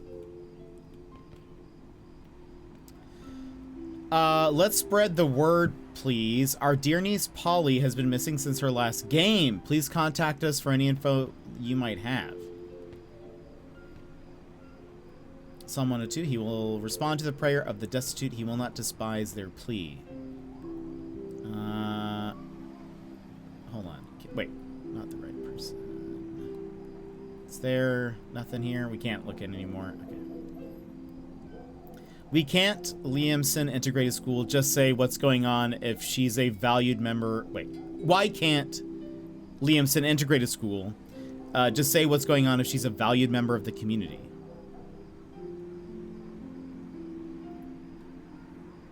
I guess because Polly's not their student, so they don't care. Nah, even my school where Polly goes ain't doing anything. Any updates?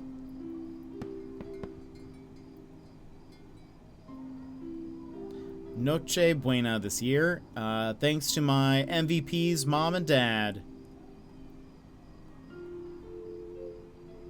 Merry Christmas. That looks delicious. We're just liking everything. Wait, can we comment? No. This is Louise. Merry Christmas and a prosperous new year from our family to yours. Aw. Why are these not showing up?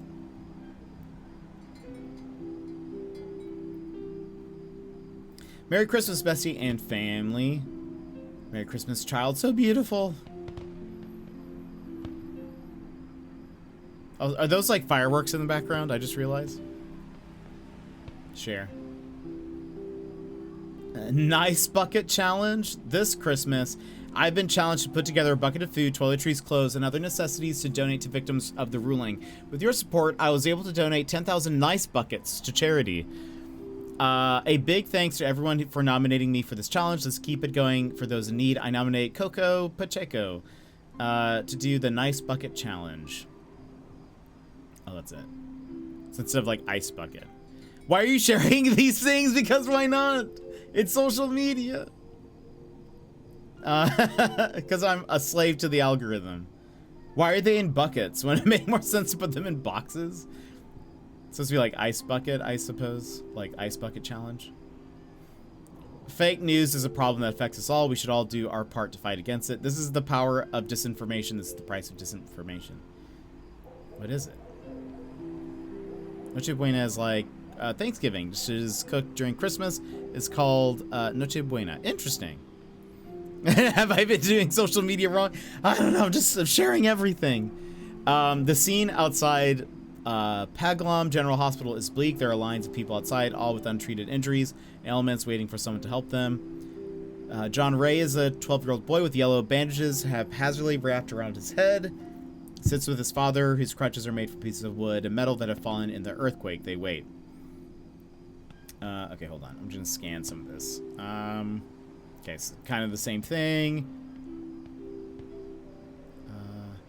According to articles from various Filipino blogs, the ruling was a one-time small-scale event, and the after effects of it are a hoax to control people with fear. If that's so, where are all these injuries coming from? Why are John Ray and Jiri still waiting? Who are we waiting for? The truth is that there's a fake news epidemic that is affecting our country and its citizens. Dr. Tala San Juan of Philippine University said, "It's easy to dismiss these so-called news articles as outrageous, to think there's no way anybody would believe this, but it's happening all over the country now. People are beginning to believe that the effects of the ruling are no longer a problem."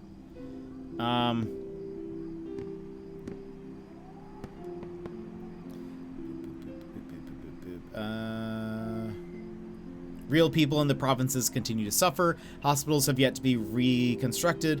Evacuation centers are still overflowing, and kids like John Ray and Jiri are waiting.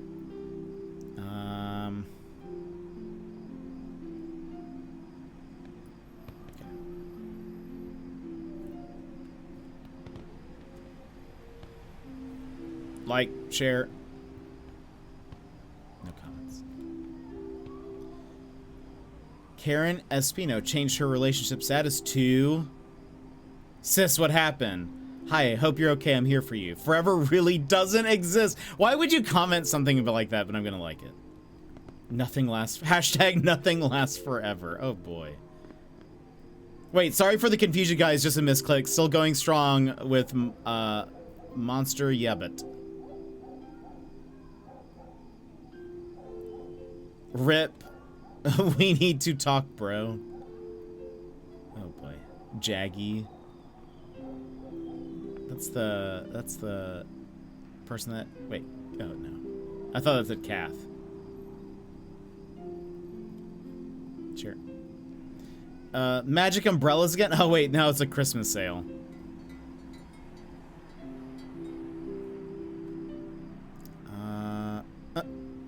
Christmas party with the team. Gردell, I don't think we know that person. Also, we're going to have to run ads here in just a second. Okay, good. We got to the end. Yeah. Ads are playing now. We'll take a BRB. Savina, stand up, stretch, etc. Now is the perfect time to go do so. So let's BRB, friends. BRB.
Welcome back.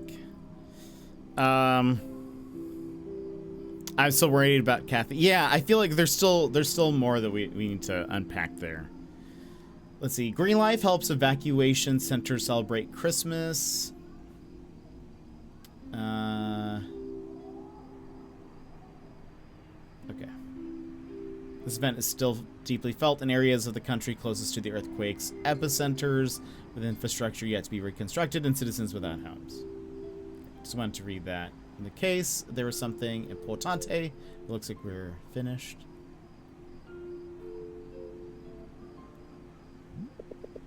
Well, wasn't expecting a reply anyway. They're probably busy. Riddell definitely is. And Kathy... I hope she's alright. She always gets busy with family stuff around Christmas anyway. Maybe I shouldn't have replied to her brother. Was that my fault? I must be out of my mind. Merry Christmas. Merry Christmas. Good start. E-Rays, how are you? How's your Christmas Eve going? Probably better than mine.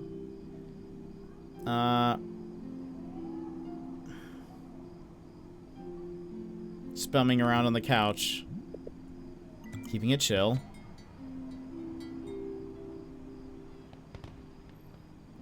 Eat lots and lots, okay? There, nothing too much. You'll have a grand time.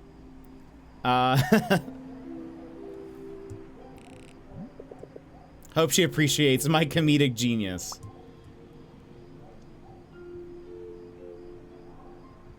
Oh, scene.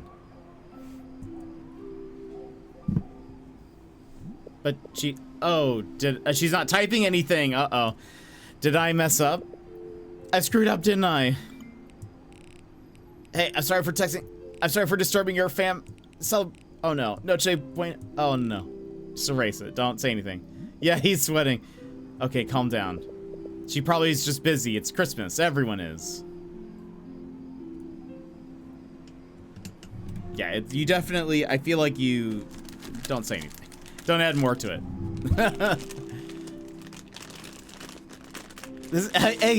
Yeah, I think it honestly adds some stress, I think, when we... I don't know. Worry about it too much.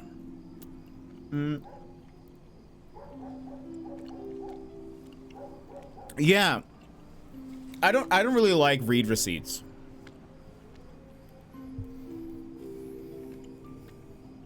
Okay. This is from our papa. Hey, son. I'm really sorry we couldn't be home this year. Things have been slow going at work, but we're making progress. We'll make it up to you next year, okay? Let me know when your mom reaches out to you. We love you, Mark. Merry Christmas.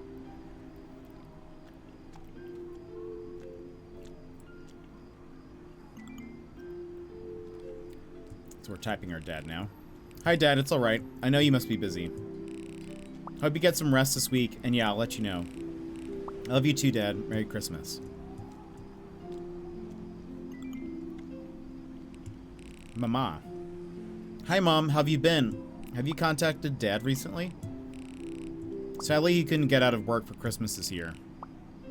I hope you're not overworking yourself, too. Merry Christmas, Mom. I love you.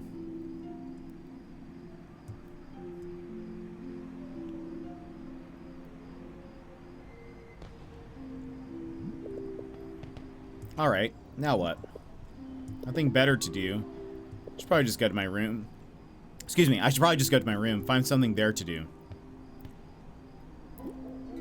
But what if there's something else?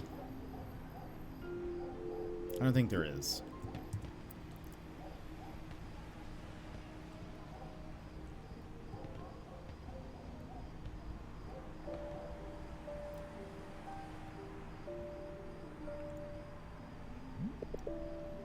Haven't been in here in a while. There's nothing else to do anyway.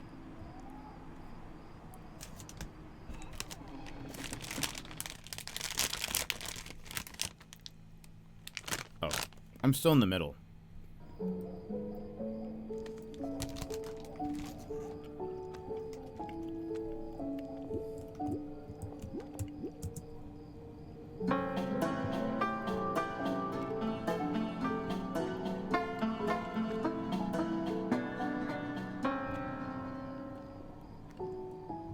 That piano is, yeah, I was about to say, it's horribly out of tune. Just being the center of attention. My bad, my bad, my bad. I wonder if I can get this fixed before Mom comes home. This is where Dad tinkered around with his stuff, like when he's thinking. He'd be here working quietly when Mom played.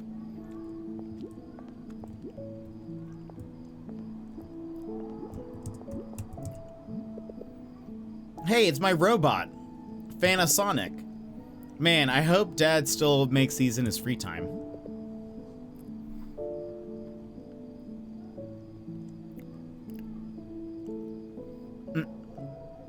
I think it took it as potentially.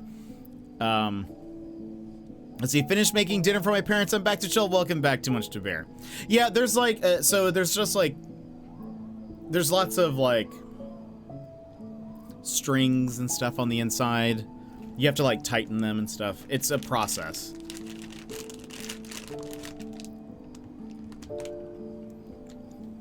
Going to have 4th of the night. Have a good stream. TM, thank you so much for hanging out. I'm glad you were able to draw and stuff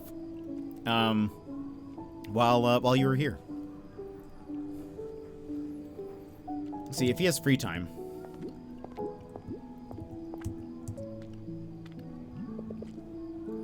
Just their overseas documents. Nothing interesting.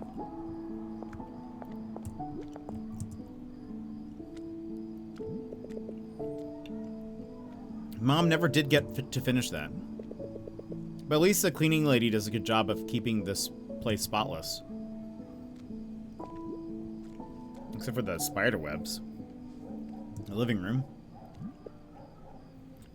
Hey. This plane.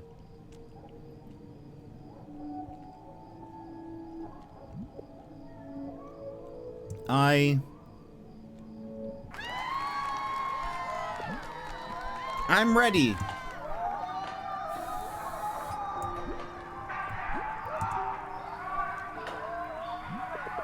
Mom likes to make flowers. I can't wait to see this one done. Like a sports game or something. Dad says Fanasonic will protect me from anything. Dad works so hard. It's a good thing it's Christmas and he has free time. Oh, Mark. Make fried flounder for Mom and cream chip beef for Dad, which I hate. Never had that before. Is that a Furby?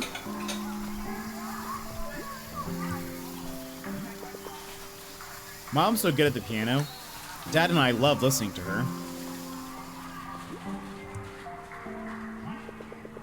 That's the Sopwith camel fighter from World War I.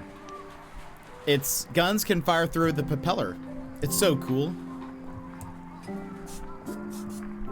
Oh, look at these little robots. Hey, Tornilio and Tornilio Jr. Panasonic's trusty friends guard my room round the clock. Aw. So his father made those?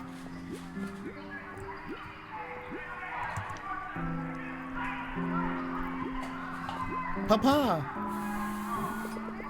Dad says Mom's plants make the place more lively. She named one Jobert, and outside there's Joey, Janelle, and Jade. Yes, Miss Dela Cruz, I'll have it by then. I guarantee it's... yes, it won't be a problem. Oh, so that's a perfect name for a robot. More interest? Yeah, that's totally understandable.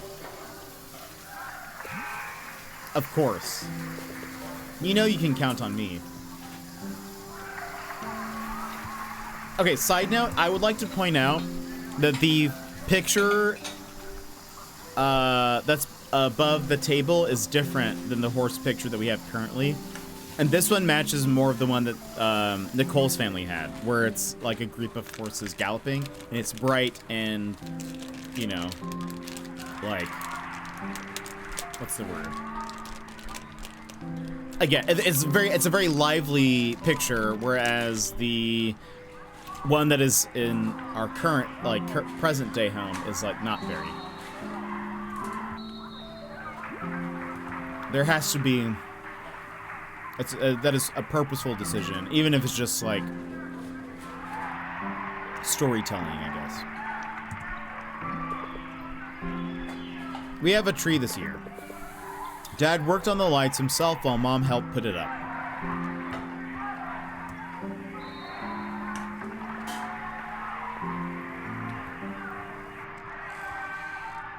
Mama! There you are. Come sit. Dinner is ready. Yay, my favorite. That's right. I put extra hot dogs in just for you. Thanks, Mom. Hun, it's time for Noche Buena. Of course, of course. With you two, the Noche is always Buena. Buena Noche means good night. Oh, you.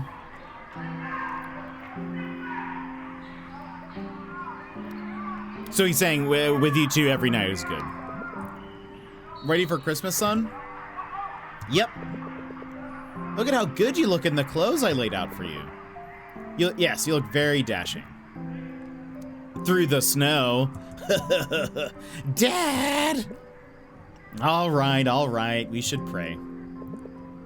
I can't wait for the ham. Uh-oh. Mark? No, not now. What? What's wrong? We were a little late to the supermarket this year. Christmas is a really busy time of the year. Everyone wants their ham. Aw. So no Christmas ham? I'm sorry, son. We'll make it up to you next year, okay? That's right. Okay. That's a good sport. We'll be celebrating. We'll celebrate by giving you all the hot dog you want on your spaghetti. Isn't that right? Of course. How does that sound, son? Filipino-style spaghetti is topped with hot dogs, if you didn't know. I did not know that. Hello, good. For now, why don't you go ahead and open your gift? Already? You've been such a good young man this year, Mark. You deserve it. Go open it.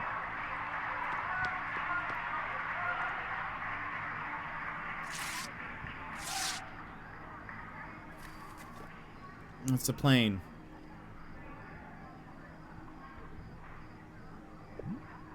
Whoa! This is mine? Why, of course. We love you.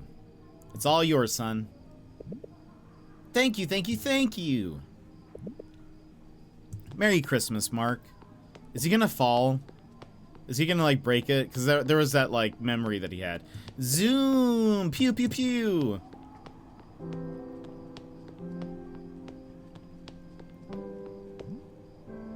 Maria.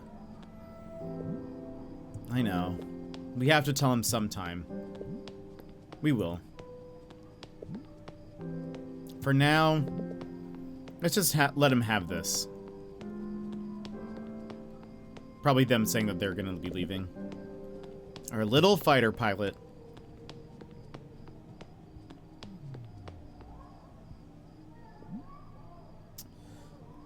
Mr. Borgia, this is La Electricita. We're here about your electricity bill? What? I'm sure I paid this month. Isn't it way too late at night for these guys to show up? Yeah, that's pretty weird. Sir, look, this must be some mistake. Merry Christmas, Mark. Oh, oh, that's why. Aw. Aw, Merry Christmas, Mark. Merry Christmas. Get pranked, yeah. Merry Christmas? Wait, I'm confused. Did you happen to see a power company guy around? I was pulling your leg, young man. The lights were all out, so I wanted to pull a little prank. Nicole told us your parents couldn't make it home this year. Nicole is like not trying to be embarrassed. W Dad, yeah, for sure. Is this because he had told Nicole he was all alone? Probably, yeah. So we thought we'd invite you over for our little Christmas celebration. Seriously? Oh, seriously? I meant it when I said you're welcome anytime, Mark. Nicole, you... This wasn't my idea. They insisted. Of course. Nicole here was so worried about her student rep. Mom, we just had to have you over. Since you're such a good friend to our baby girl. Wink, he winked. Dad! I just thought it'd be nice to thank you for, you know, showing me around and all. Not that I needed you to, of course. That was very, tsundere. Not that it means anything.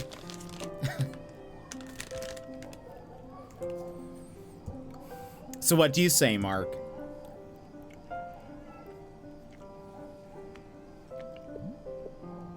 Yeah.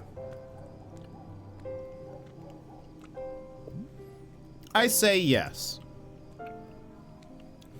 Is this good parenting? It is. It's very good parenting. Also, congrats on finishing Floating Farmer, Sassy. How was it? Yeah, I love that they came in their, like, their Christmas sweaters.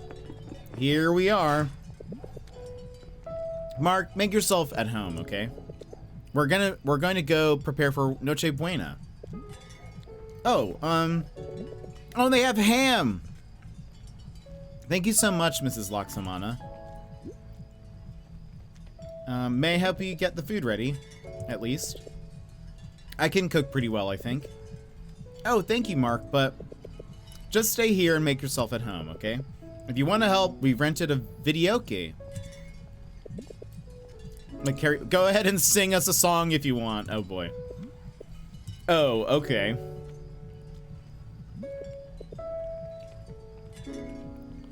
It was really fun. The last 5 levels or so were the hardest. On Floating Farmer, which is a game that Sassy just 100%ed. Really? I'm still on the fence about it. I'll have to look up more about the game. This is really nice. They really decked this place out.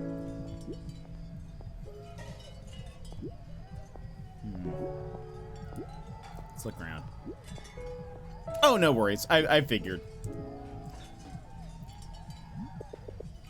That's much more impressive than the one I put up.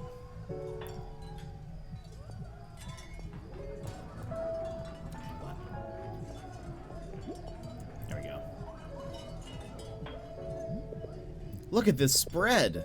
Sweet spaghetti, barbecue sticks, buko pandan, and fruit salad. What a feast.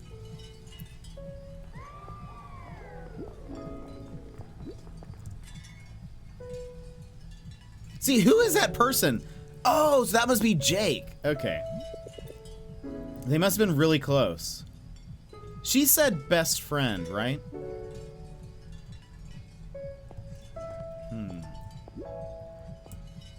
I feel like there's still something there.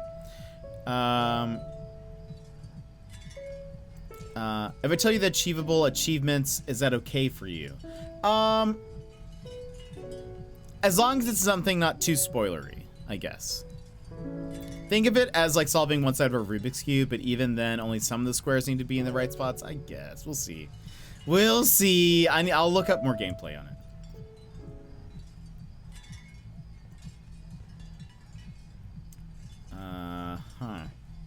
Do I need to... Oh, okay, I put the numbers. I see. Popular songs. Auld Lang Syne and those two. Those are the only two. Is there, like, achievements for these?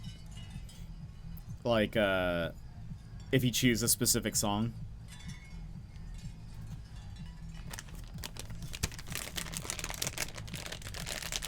I love these animations.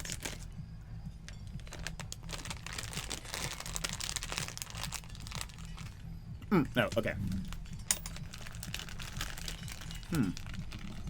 Let's do 1, 3, 5, 7. Robert Burns' Auld Lang Syne.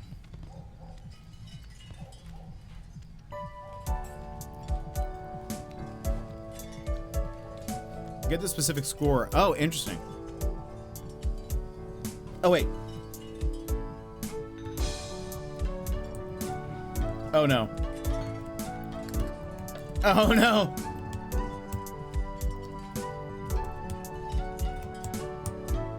I'm not doing very well.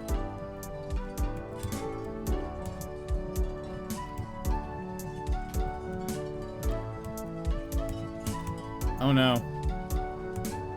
I don't know if I'm even doing this right. I feel like... Wait, am I so... Yeah. It's this, right? Am I doing anything? I actually don't know. I thought it was. Oh, wait. There it goes. It actually said great, but now it's not. Why do I not feel like it's doing anything?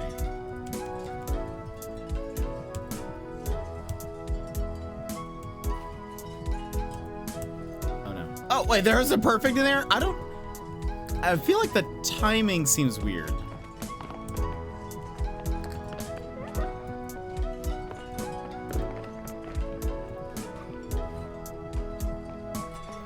The timing seems very strange. I was like timing it for when the thing was getting to it, but maybe it's like with the words? We did not score very well. I got a 6. I am scared, frankly. Yeah, there's something, hold on. 1, 3, 5. Let's try that again. The thing is it felt weird. Because I feel like I'm pressing it when it's on the little circle, but it's not.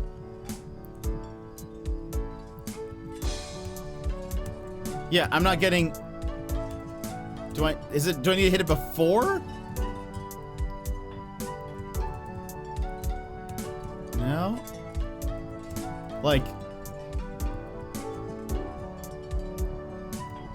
I'm trying to do it also to like the beep, beep, beep, beep, but it's, I feel like this is not working for some reason. Like, I'm not even getting like bads or anything. Is that something that would happen?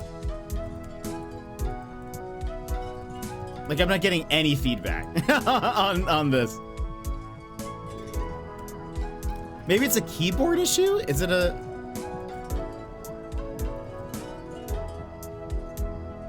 Wait, hold on. Oh, you know what? You know what it is? It's not WASD now.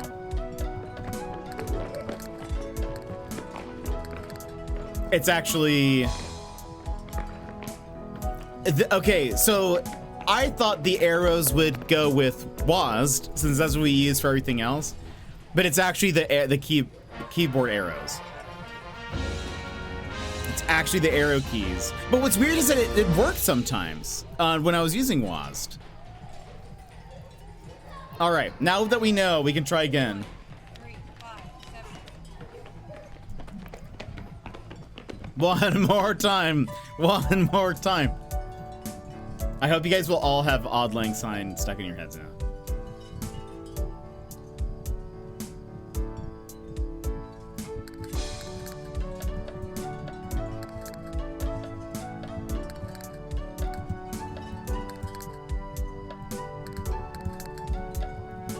Oops.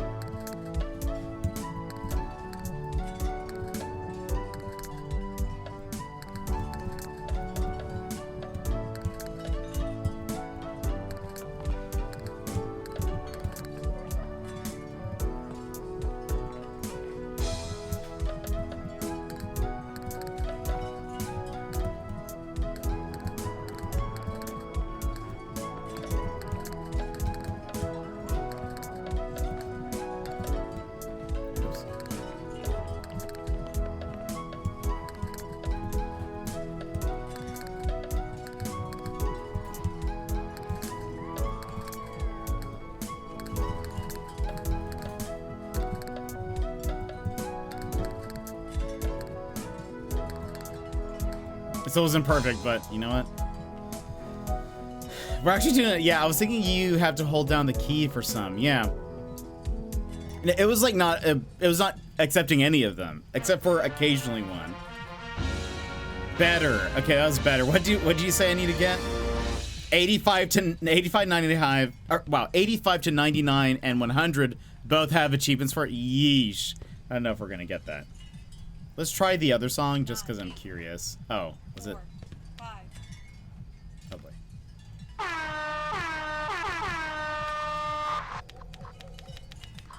Oh.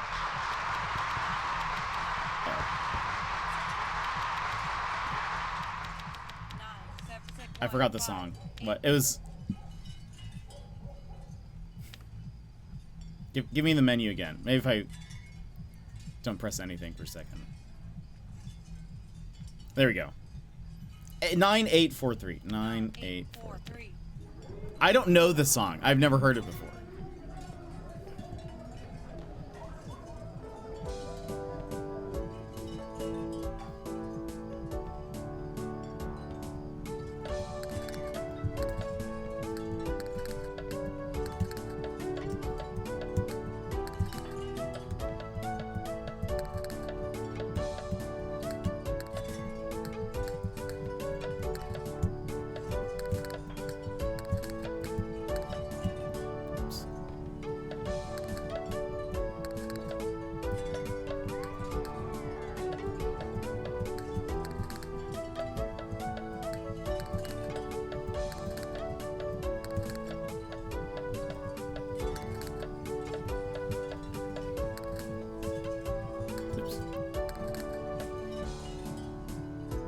I'm not really great at rhythm games to begin with.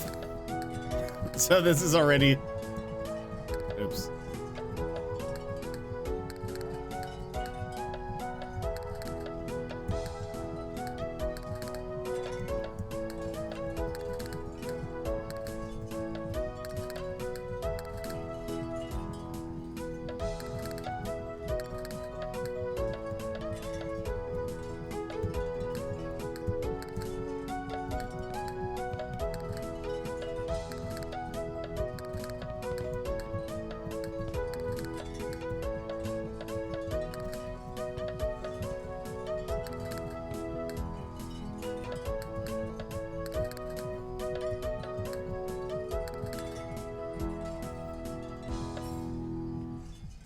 Yeesh. The song contains vegetables. It's a nursery rhyme. Interesting. Hey, I actually I did better than than the song that I did know. But okay, I might try those off stream to get the thing, but there you go. They're like, you sang odd lang syne like 4 times. 3 of which you just kind of mumbled a little bit.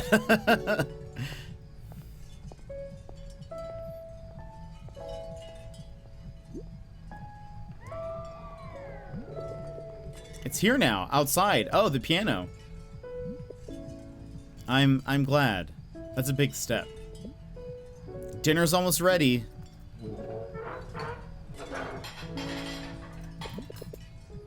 Why did we even rent a videoke if only Mark singing? Mark was just getting into the Christmas spirit. That's what it was. You're free to sing for us, hun. And get complaints from our neighbors? I don't think so. Aw, but you'll have a grand time, Dad. She used our pun, right, Mark?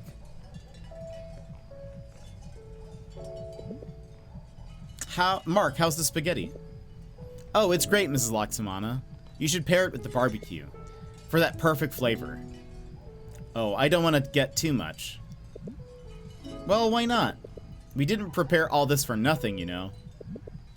Sorry, I just don't want to impose. I don't want to impose on your family Christmas and all. Oh, what nonsense. We're so happy to have you. Why, if it weren't for you, Nicole here wouldn't have started playing again. That's not... She's one strict teacher. Oh, I'm sure. It's the best way to learn. So glad to hear it's been going well. I haven't eaten like this in years. If you don't mind me asking, Nicole mentioned your parents are overseas? It just came up in conversation. Yeah. They're both working abroad. It pays the bills a lot better than before. I'm glad they're doing all they can to provide for you. They must miss you dearly. Yeah. I miss them too. I miss them too, a lot. Well, don't be shy about having Christmas with us. You hear? Thank you, sir. Oh, he's happy. Do you celebrate like this every year? Well, we used to celebrate with my parents back home in the province. I mean, this looks... Oh, I miss them. I want to visit them soon. I told you, hun. The highways are open now. You can go on your own as long as you bring a friend we trust, like... Nope, I'm good here. Oh, but I thought you wanted to see your grandparents. Hun, you're happy moving here, right? Of course, Mom. Glad to hear it, hun. It's been a tough year, but you're our tough girl. That's right. He's eating food. You keep making our lives so much brighter, Nick. Please swallow first, Dad. But not as bright as this living room. Do we really need this many lights? Of course we do. It's our first Christmas in this house. We have to do it right. It's beautiful. It's really beautiful. See? Mark likes it. Look who's being all polite.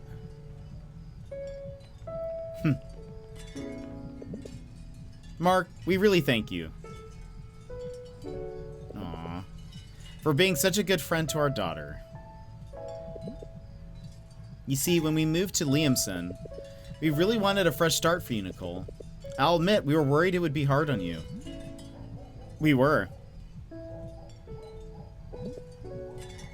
Friend, I know. A boyfriend. But you took it like a champ. Making new friends already. We're proud of you. It's nothing. I always had you and Mom with me. And now you have Mark. I'm just happy she said yes to being my mentor, Mr. Laksamana. Oh, speaking of, won't you play for us after dinner? I'd love to hear you. Sure, but I'm not that... No pressure. Just please don't embarrass me in front of my parents. So much for no pressure. Oh, you guys. Come on, let's finish up and enjoy some sweet dessert.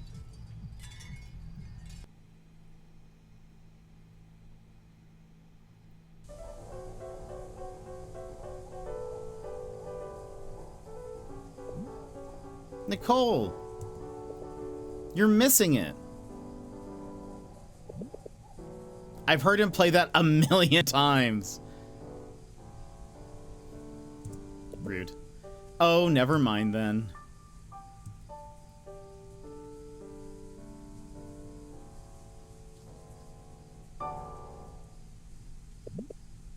Oh, Mark, that was wonderful. Nicole taught you so well. Donut Damage! Welcome in! How are you? How's it going? How was your stream? Oh, I can't spell shout out for some reason. Nope, now it needs a slash. There we go. There we go. That's how you do it. Donut, how was your stream? How was Fortnite? How's it going? Genic, welcome in. Girly Girl 19942. Shirio 2022. Unitus, welcome in. Hello. Danny Foz, hello, welcome in. Viswali. bearded man. Unique, before thank you so much for the will follow. soon be your fourth favorite streamer.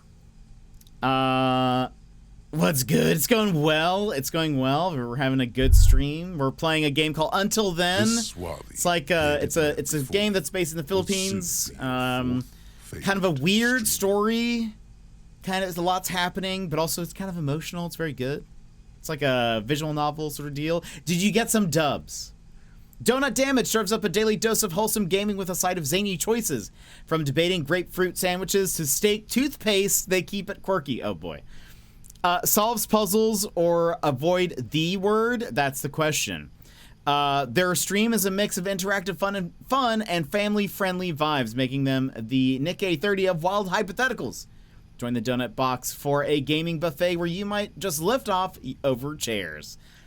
Welcome in, everybody. I hope you're having a great day. My name's Jet, family-friendly variety streamer. We play a whole bunch of stuff, usually puzzles, detective games, mysteries. Trying to play more narrative games this year. But Dorcal, welcome in. Abigail, hello. Shanky, welcome in. Let's see. Spelling is overrated. Yeah, why spell things? I'm doing good. I'm doing good. Have you played more Enshrouded? Farron, thank you so much for the follow also. I appreciate it. It is not a horror. We're just we just finished Christmas dinner. This is not our family. We're playing Mark, who's sitting at the piano. A girl we like asked us over for Christmas because our family live overseas. Danny, thank you so much for the follow. And so we just finished Christmas dinner and we played the piano, and so they were like, please play for us, and so we were just playing. But it is not a horror. Though there are some weird things that have happened, but it's not like scary. No, yeah, the Frosty Tools it did it differently this time. Okay, let's see. The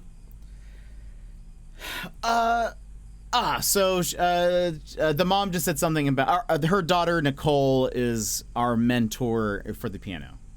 Couldn't have made it this far without her. It really is impressive, dear. You're doing wonderfully. And I'm sure you'll knock it out of the park on audition day. I sure hope so. We're all rooting for you, you know.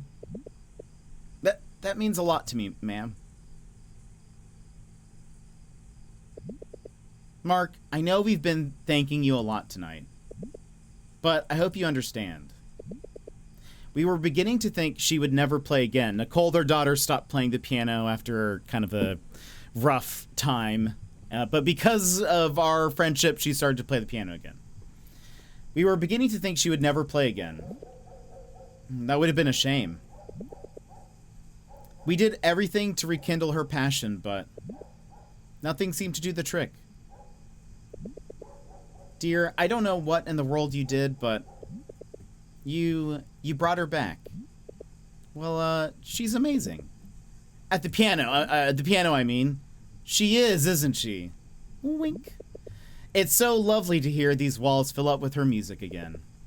We could never thank you enough. I just asked for her help. That's all. Yes. And I think she needed that. Thank you so much for performing for me, Mark. It's getting late and I'm not as young as I used to be. Oh, thank you so much for having me over for dinner. Please rest well for the night, Mrs. Laksamana. You make yourself at home, okay? Like I said, we're rooting for you too. Thanks. Don't mention it. Good night, Mark. Merry Christmas. Aw.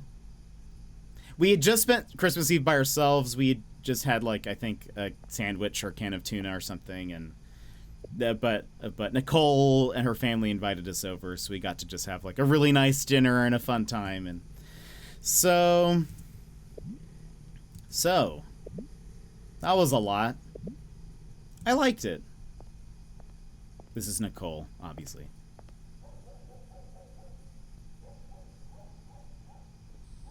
She's embarrassed. Oh.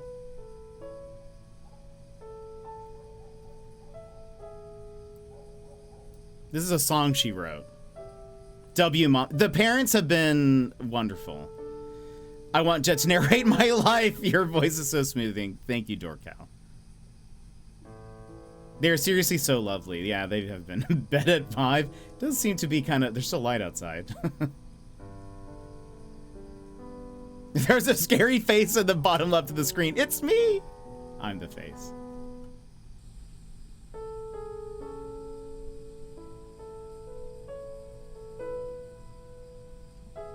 Aww.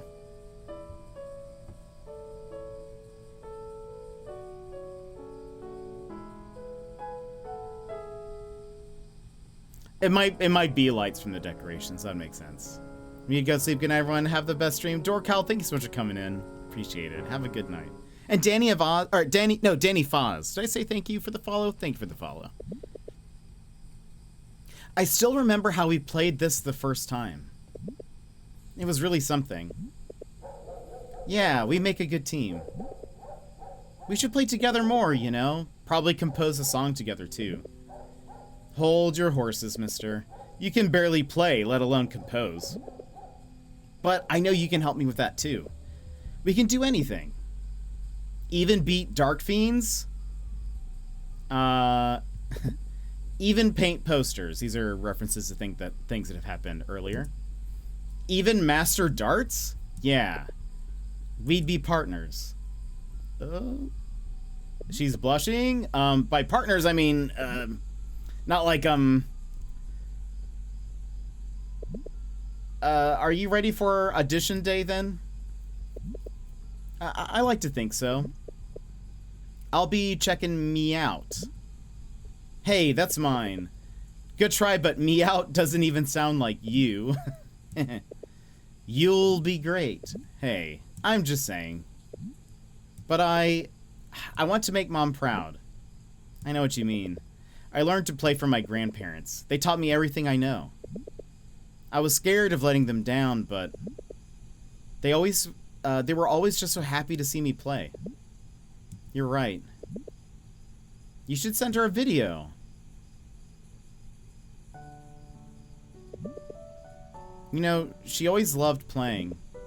It was her biggest passion. It was too expensive a passion for her.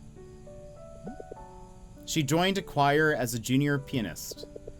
It was the only way she could get her hands on a piano. She went as much as she could, practicing a lot, but money was hard to come by. She set aside her own goals to help her family. She had less and less time to go and practice. She had to work as much as she could. And by the time a friend had gifted her a secondhand piano,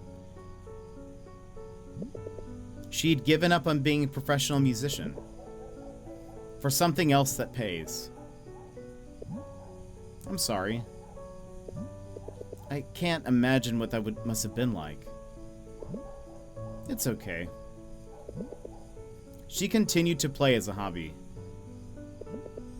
Eventually, her job couldn't pay the bills, so she had to keep taking on more and more until it tired her out. She tried her best to keep her passion alive, though, playing for us whenever she could. Always going to recitals and competitions to admire the music. So that must be where she heard her song. I figured that must have been how she heard your piece, at a recital or something. Your music must have really moved her, for her to have remembered it so well. I'm honored. You must have been moved too, since you remember it so well. It's more complicated than that.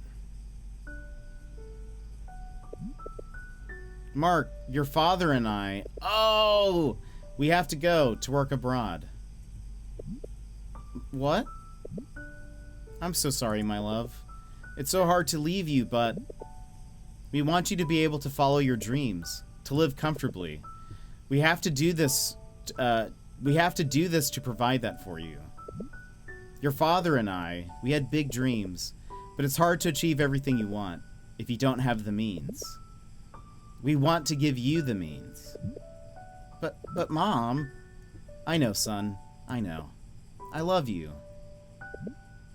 This is my new dream. To make sure you can have yours. Will you help me achieve it? How, I feel like this was... Okay, yeah, right around there. Yeah, 11, 12. That's when she told me they had to leave. To achieve their new dream. So I can follow mine. Do you talk often? How are they doing? Dad's alright. I mean... A little tired, but doing his best. And Mom is... she's okay too. It gets pretty busy out there, you know? Yeah. I know what it's like to miss somebody too.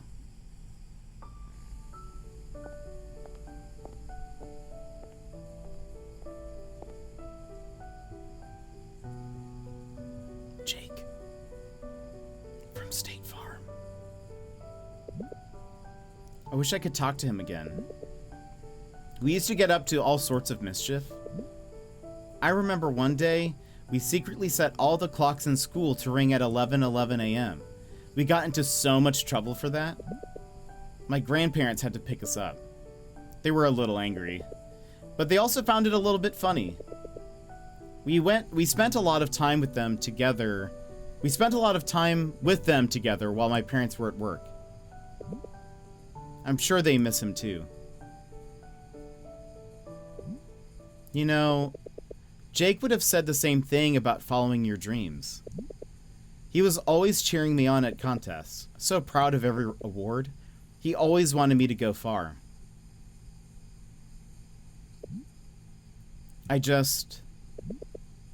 It's hard when the person who said it is gone. I really admire you, Mark. You're so persistent, never giving up. For me, hey, it's okay. It worked out in the end, right? Yeah, in the end. I really never thought I would play again. My parents never gave up. They kept the piano and everything. But I was sure I was done. Until one day, I met someone so boring yet so persistent that it made me realize things. What kind of things? Come outside with me. I have to tell you something.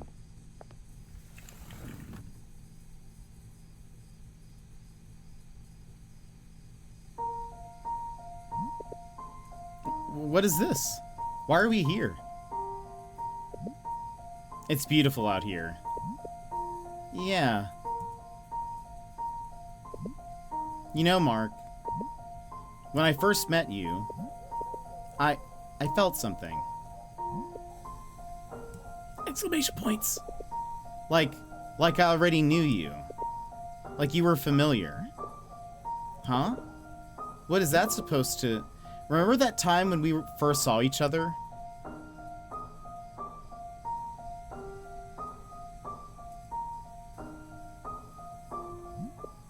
Oh. Uh-oh. I don't know. It didn't feel like the first time. Is this what Louise was talking about? Should I ask Nicole what it was like? But I'm pretty sure that's just our weird minds. No, I shouldn't be asking anything at all. Louise told me not to, but... I guess all I'm trying to say is... I think we were probably meant to meet. I've got to tell Louise.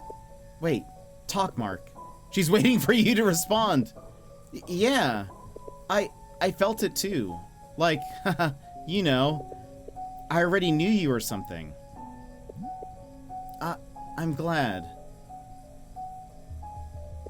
Why is she like staticky almost too? Is that just a graphical error, or like her face is a little staticky, or like there's like lines kind of messing up?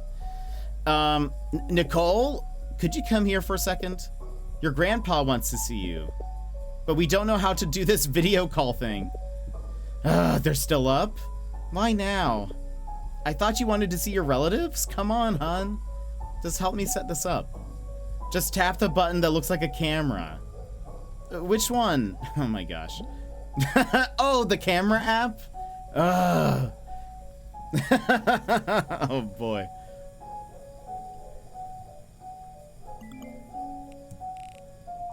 Oh, hold on. Luis, are you there? You were right. Nicole felt it too. Like we knew each other from before. She confirmed it.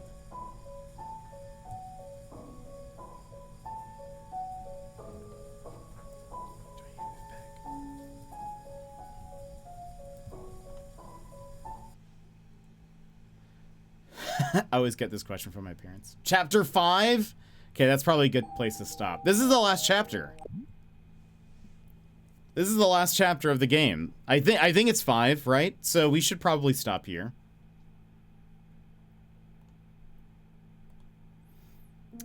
Yeesh, things are getting pretty crazy. That means we should be able to finish it tomorrow. Accounting that we don't just chat for 5 hours. No, I don't want it to end. I know. I want to know what still happens, but it feels like that's probably the perfect stopping point. If not, we're going to be going for another few hours. Same time again? Yeah, we'll start at the same time. Hopefully, we will probably get into, it's very likely we will get into the game earlier than we did today. We don't always chat. Again, we chat for like 45 minutes to an hour before we like get into a game. But keep going. No, but it's getting so late for so many people. We have to go to sleep. Well, I don't. It's still only 4 here, but but yeah, a lot of you guys need to go to sleep. But yeah, we'll start at the same time. Likely though, we will be starting the game earlier than we have today. So hopefully, yeah, hopefully we'll get into the game just an hour earlier than we did. Sleep is for the weak. Nah, sleep. Wait. Oh my gosh. Both Mary and Sassy say the same thing. It's already 8:30. Yeah, but you just started your day. You were too late. It's 1:30 for us. Yeah, wait. Danny, are you in Australia? No, that doesn't make sense. Australia would be in the morning. Where are you?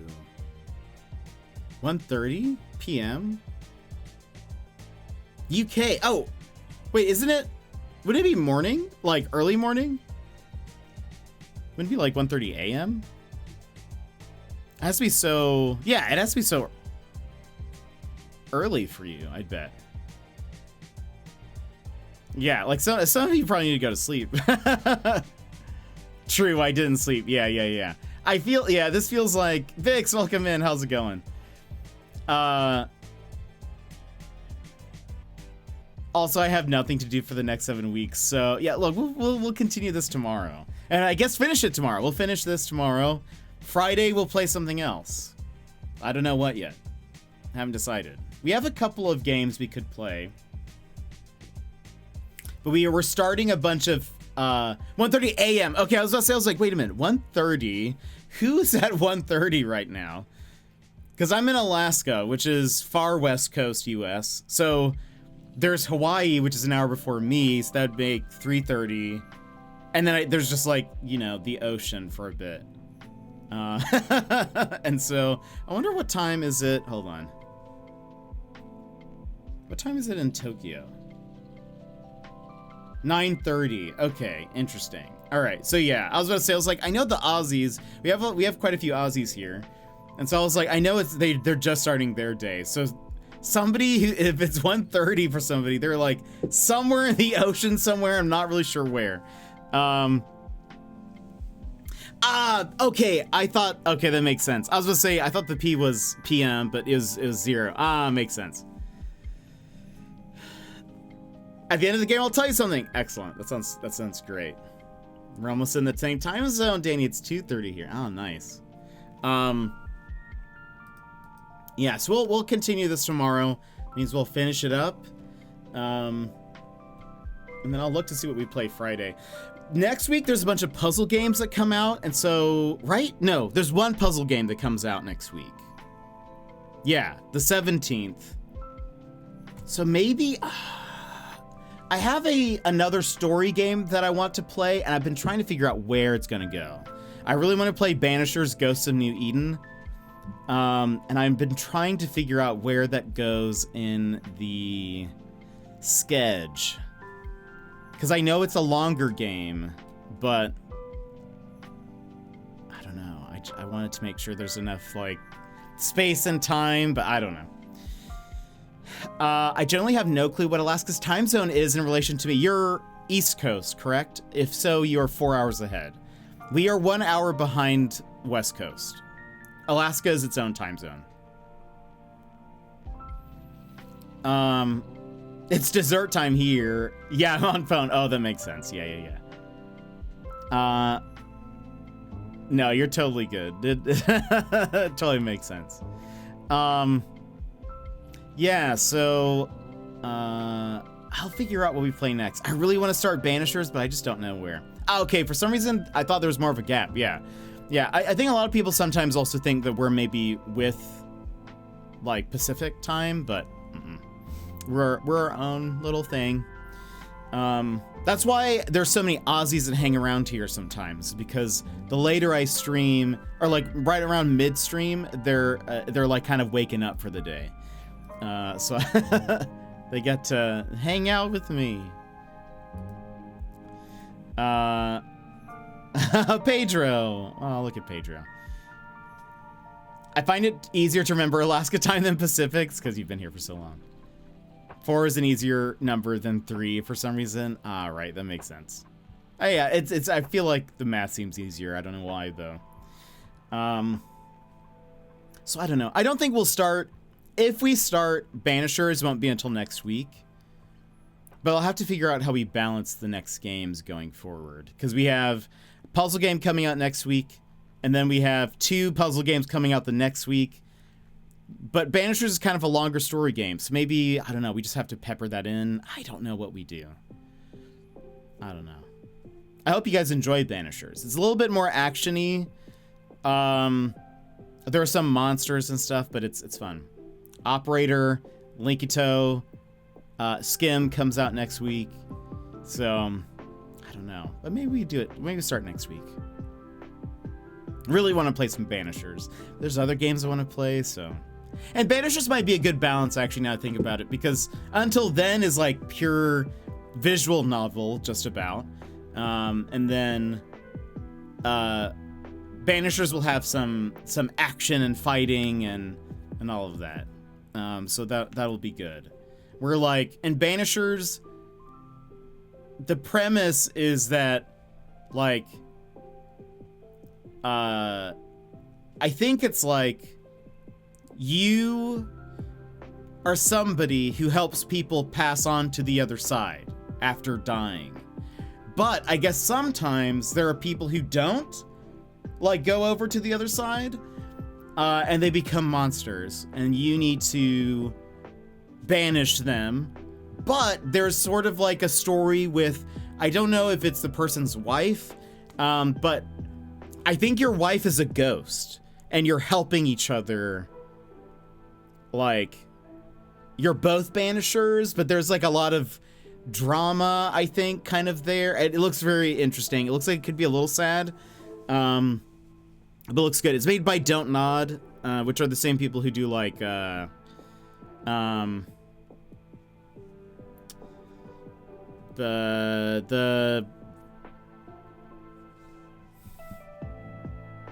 you know you know what I'm trying to say.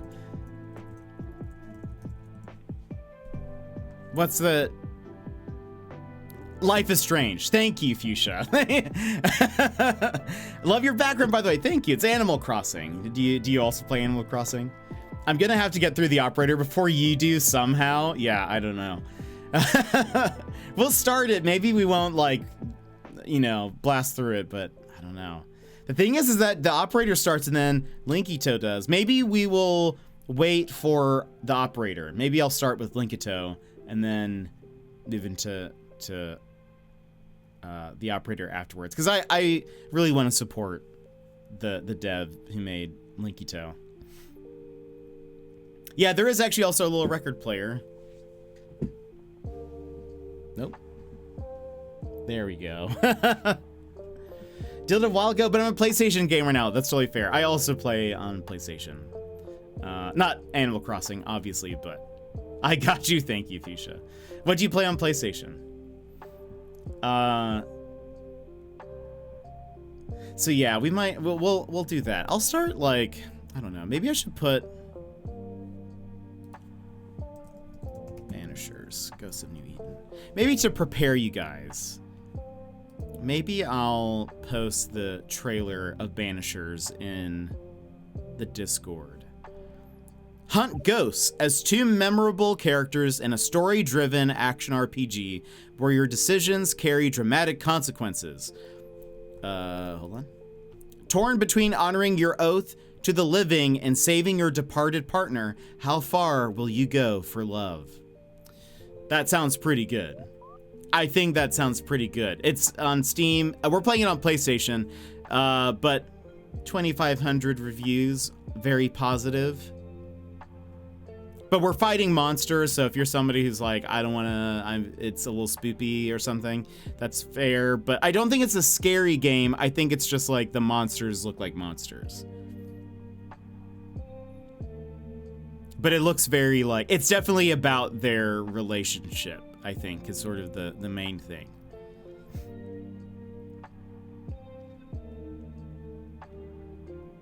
Oh, but it's also like a detective sort of game. That's right. That's why it interested me. As Banishers step into their lives, investigate the source of evil, unravel chilling mysteries, explore diverse landscapes, and interact with unforgettable characters whose fate lies in your hand. That's right.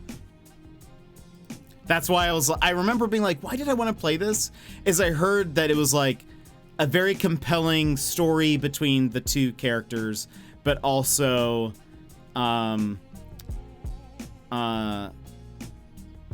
like there's like a lot of mystery in the game and like detective stuff. Mainly Fortnite and FNAF right now. Oh, very nice. And occasionally Genshin Impact. I have all 5 PS consoles. Nice. Nice. I started with, well, I guess I technically started with the PS2, but it was very much late into the PlayStation 2's life cycle. So PlayStation 3 was my main one, but I grew up a Nintendo boy. Is this going to be another Ghost of Tsushima where everything is sad all the time? I don't think so. I think some of it might be a little heavy because it's like, I think you have to decide sometimes when to banish someone versus like there's another alternative. I think it'll probably be like, okay, so here's what it says. Experience a heart-wrenching love story between the two main characters. And so then we have to like uphold our oath. Do we ascend her soul? Do we sacrifice the living in hope of bringing her back? Your decision will shape the fate of New Eden's inhabitants. And it looks like okay, so during the game, blame the living and sacrifice their lives, holding them responsible for their actions. Banish souls of the departed, condemning them to eternal suffering. Very good, very good. Or ascend souls, liberating them from eternal sorrow and granting them serenity. And so I assume it's going to be sort of one of those, like, I don't know. I don't know how it like plays out. Like, I think we switch characters. Like, I think we play as both the departed, wait, did they say wife? Is she our wife?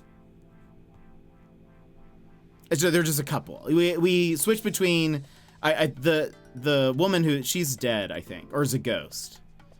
And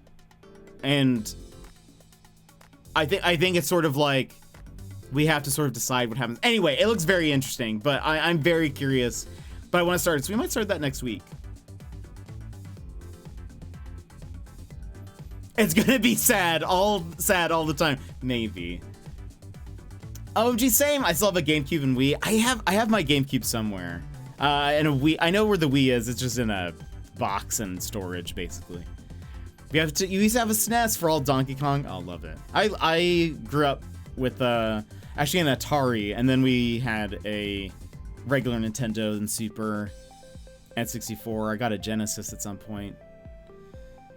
Then, let's see, I had a GameCube, and then I got a PlayStation 2. And then I've always had Nintendo consoles. I've had every Nintendo console.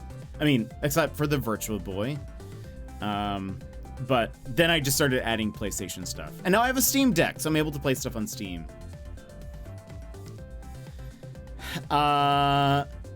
So fancy. My cousins had a GameCube and we loved playing this weird little Shrek game together. Incredible. I can only imagine the Shrek game being a little weird. So I'll have my NES, GameCube, Wii, and PlayStation 2, but only the NES and Switch are currently hooked up. That's fair. Yeah, I really only have... Can I come rob you, right? Give consoles. Well, I never had anything other than the SNES. Where do you keep them all? I don't have all of them anymore, sadly. I wish I did. I have some of the games from them, but I don't have the consoles anymore. I have a bunch of...